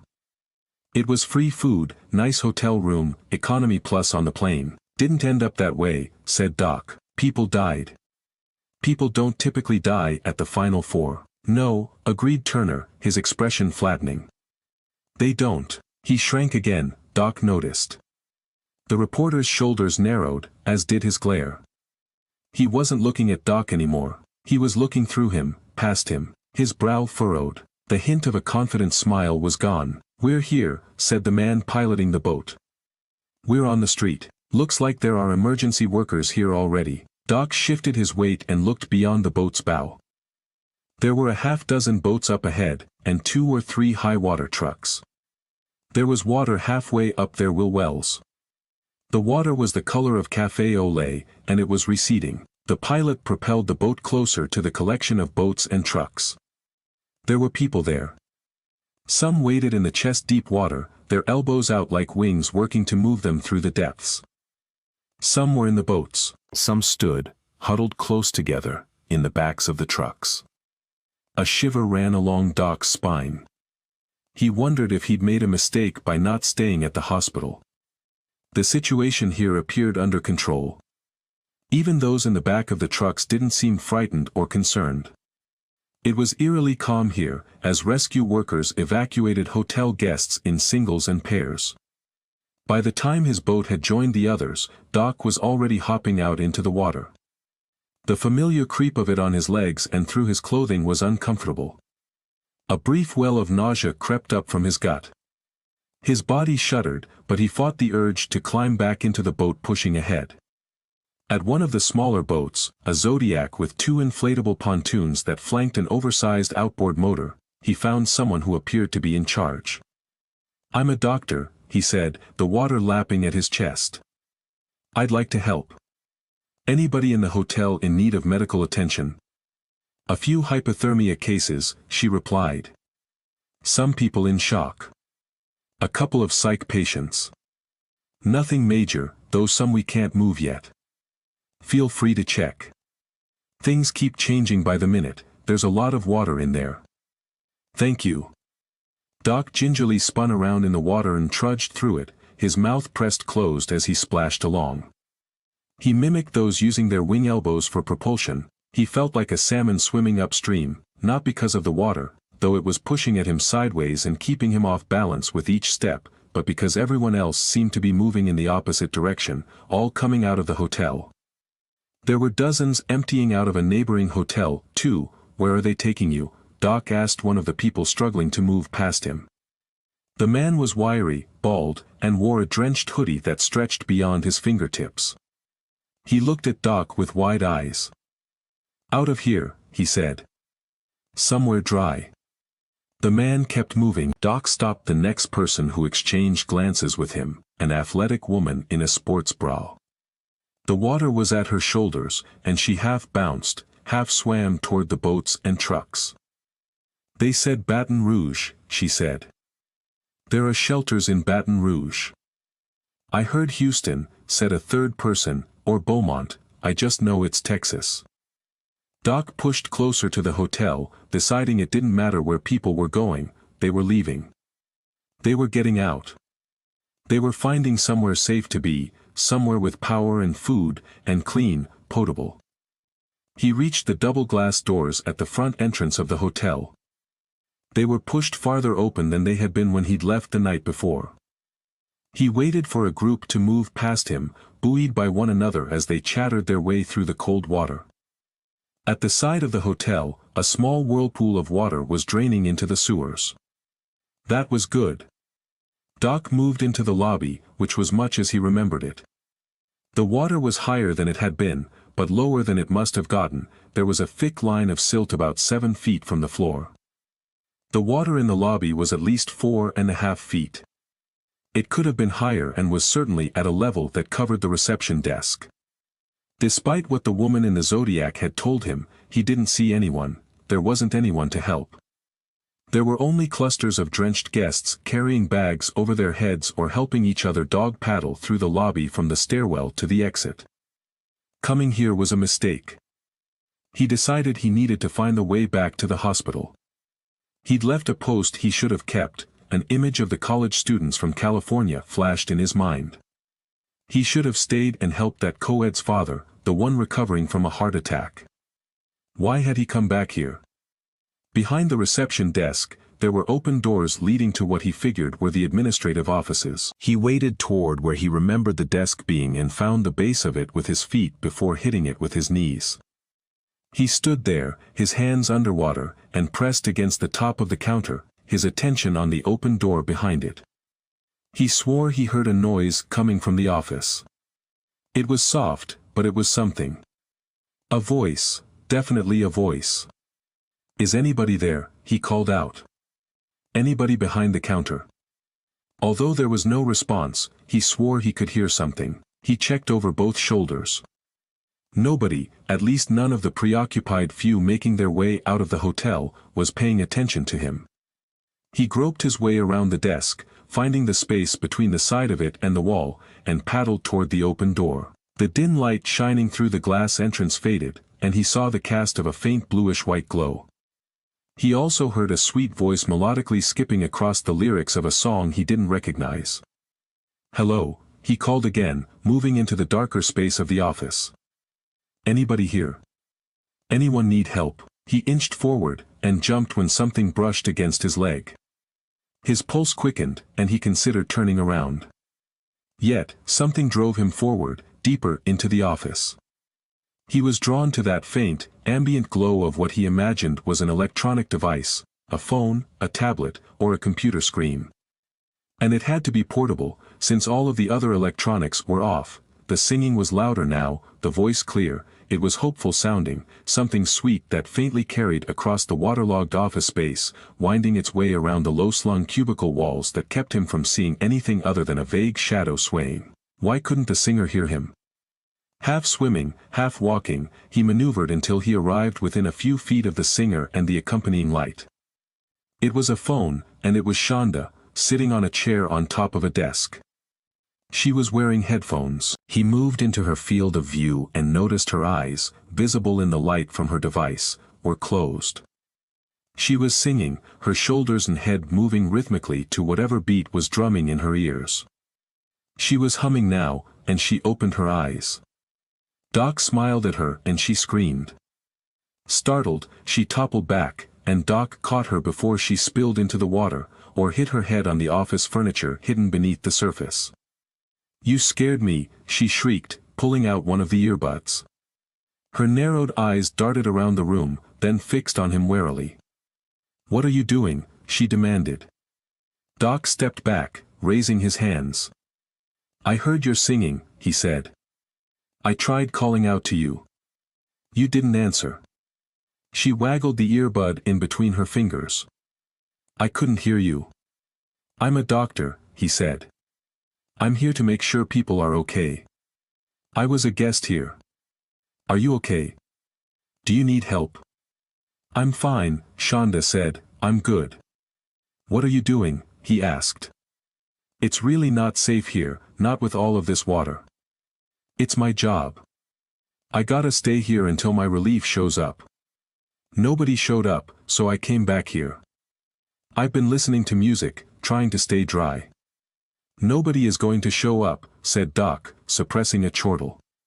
"You know what happened, right?" She shrugged. "It flooded. You should come with me," he said. "They're evacuating people. I can't leave. I've got a paper due. I've got a midterm this week. Plus, I'm at work. I'm not leaving the hotel and the guests."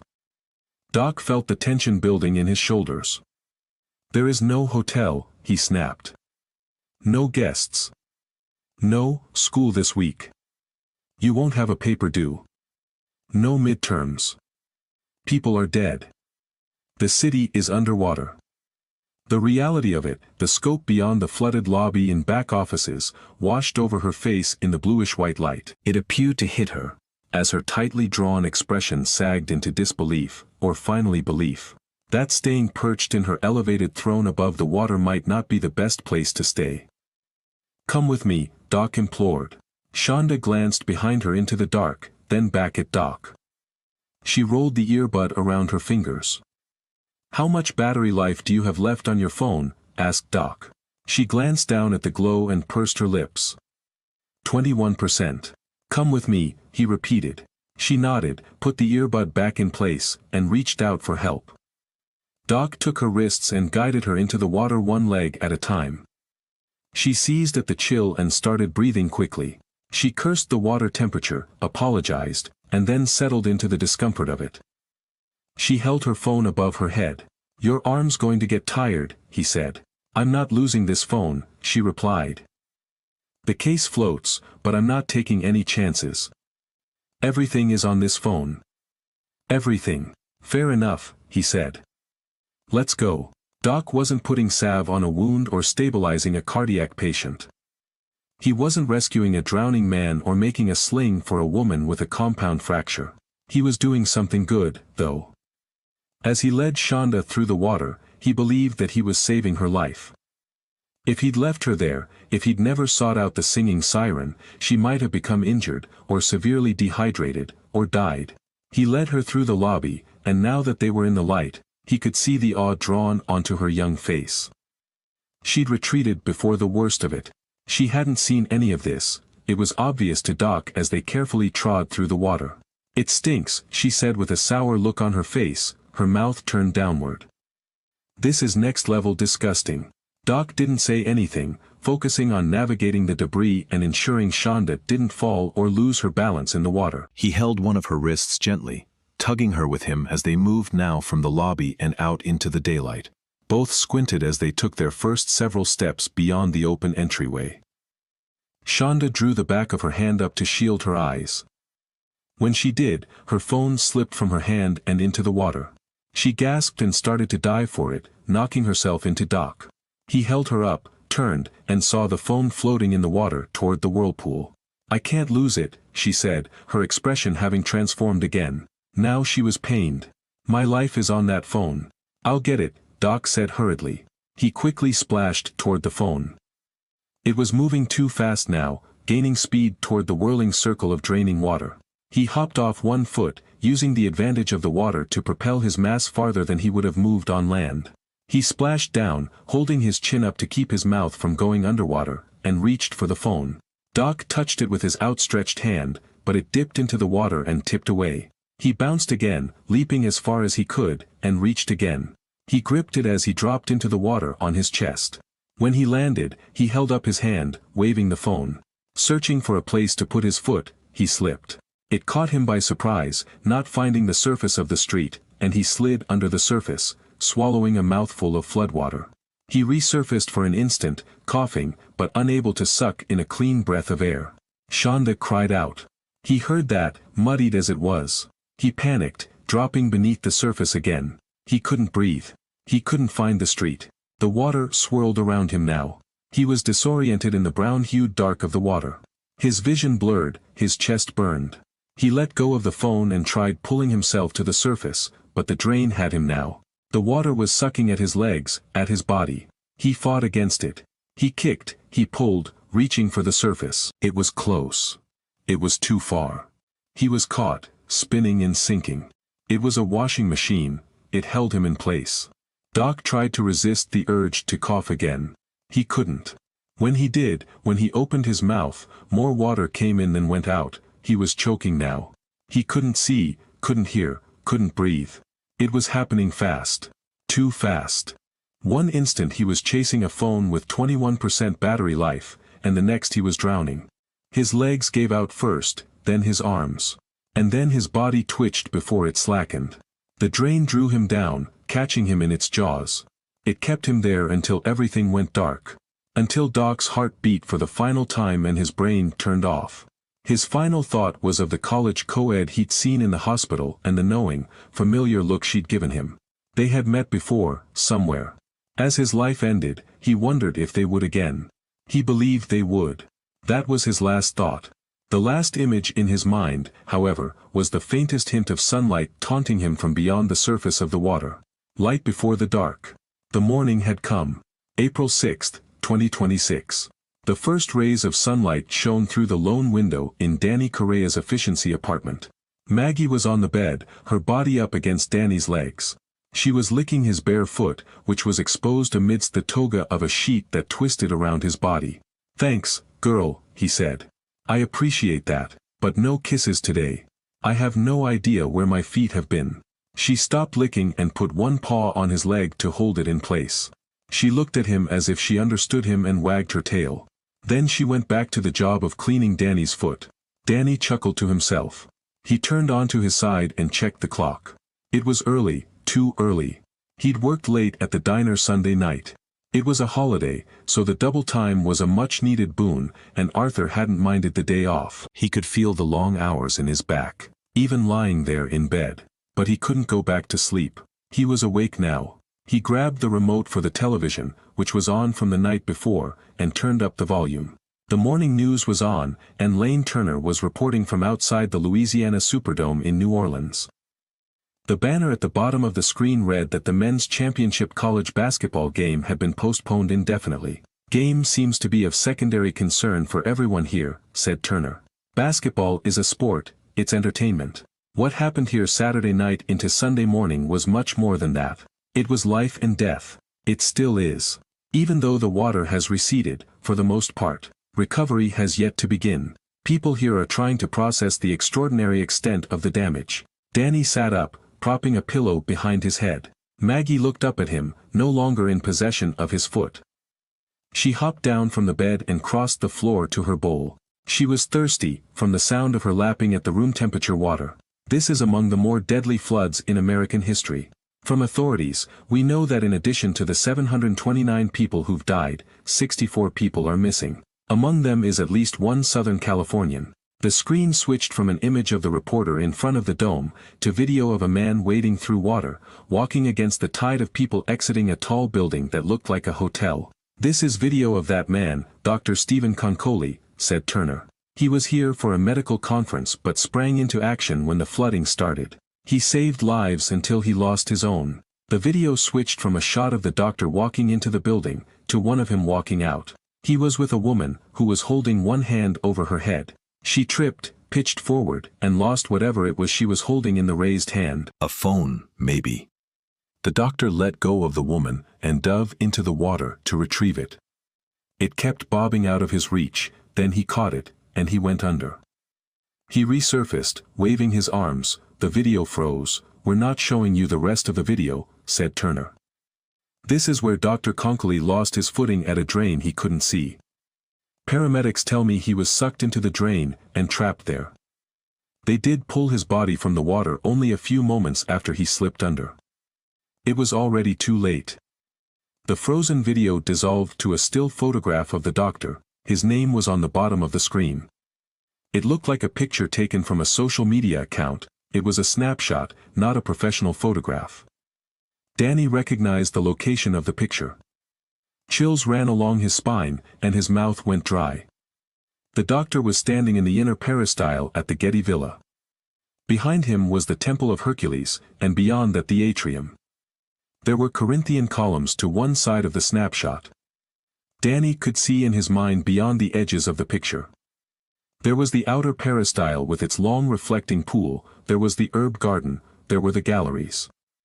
Flashes of an elevator strobed in his mind. It was like a holiday slideshow, these images. Then he saw a false wall and a place beyond it. He smelled soil. He felt the wind of a circular pathway play with his balance. He saw camels and a man dressed in traditional Middle Eastern garb. There was a room full of electronics. There was a woman named Gilda. The reporter was back on camera, talking about other things now.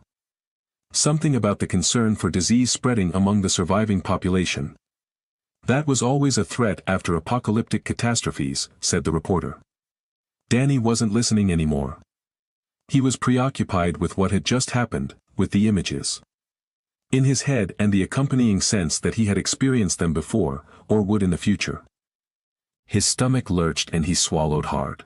Danny closed his eyes and shook his head, trying to shake free of the sensation he was somewhere else. He turned off the television and rolled from the bed, tripping on the sheet wrapped at his thigh. At the sink in his bathroom he turned on the cold water and splashed his face, slurping some of it from his hands. The water dampened his dry mouth, satiating the need to drink. He pressed his hands onto the sides of the porcelain, wall-mounted sink, and locked his elbows. Water dripped from his chin into the sink. He sucked droplets into his mouth and looked up. What is going on? He asked himself aloud. He was sweating now.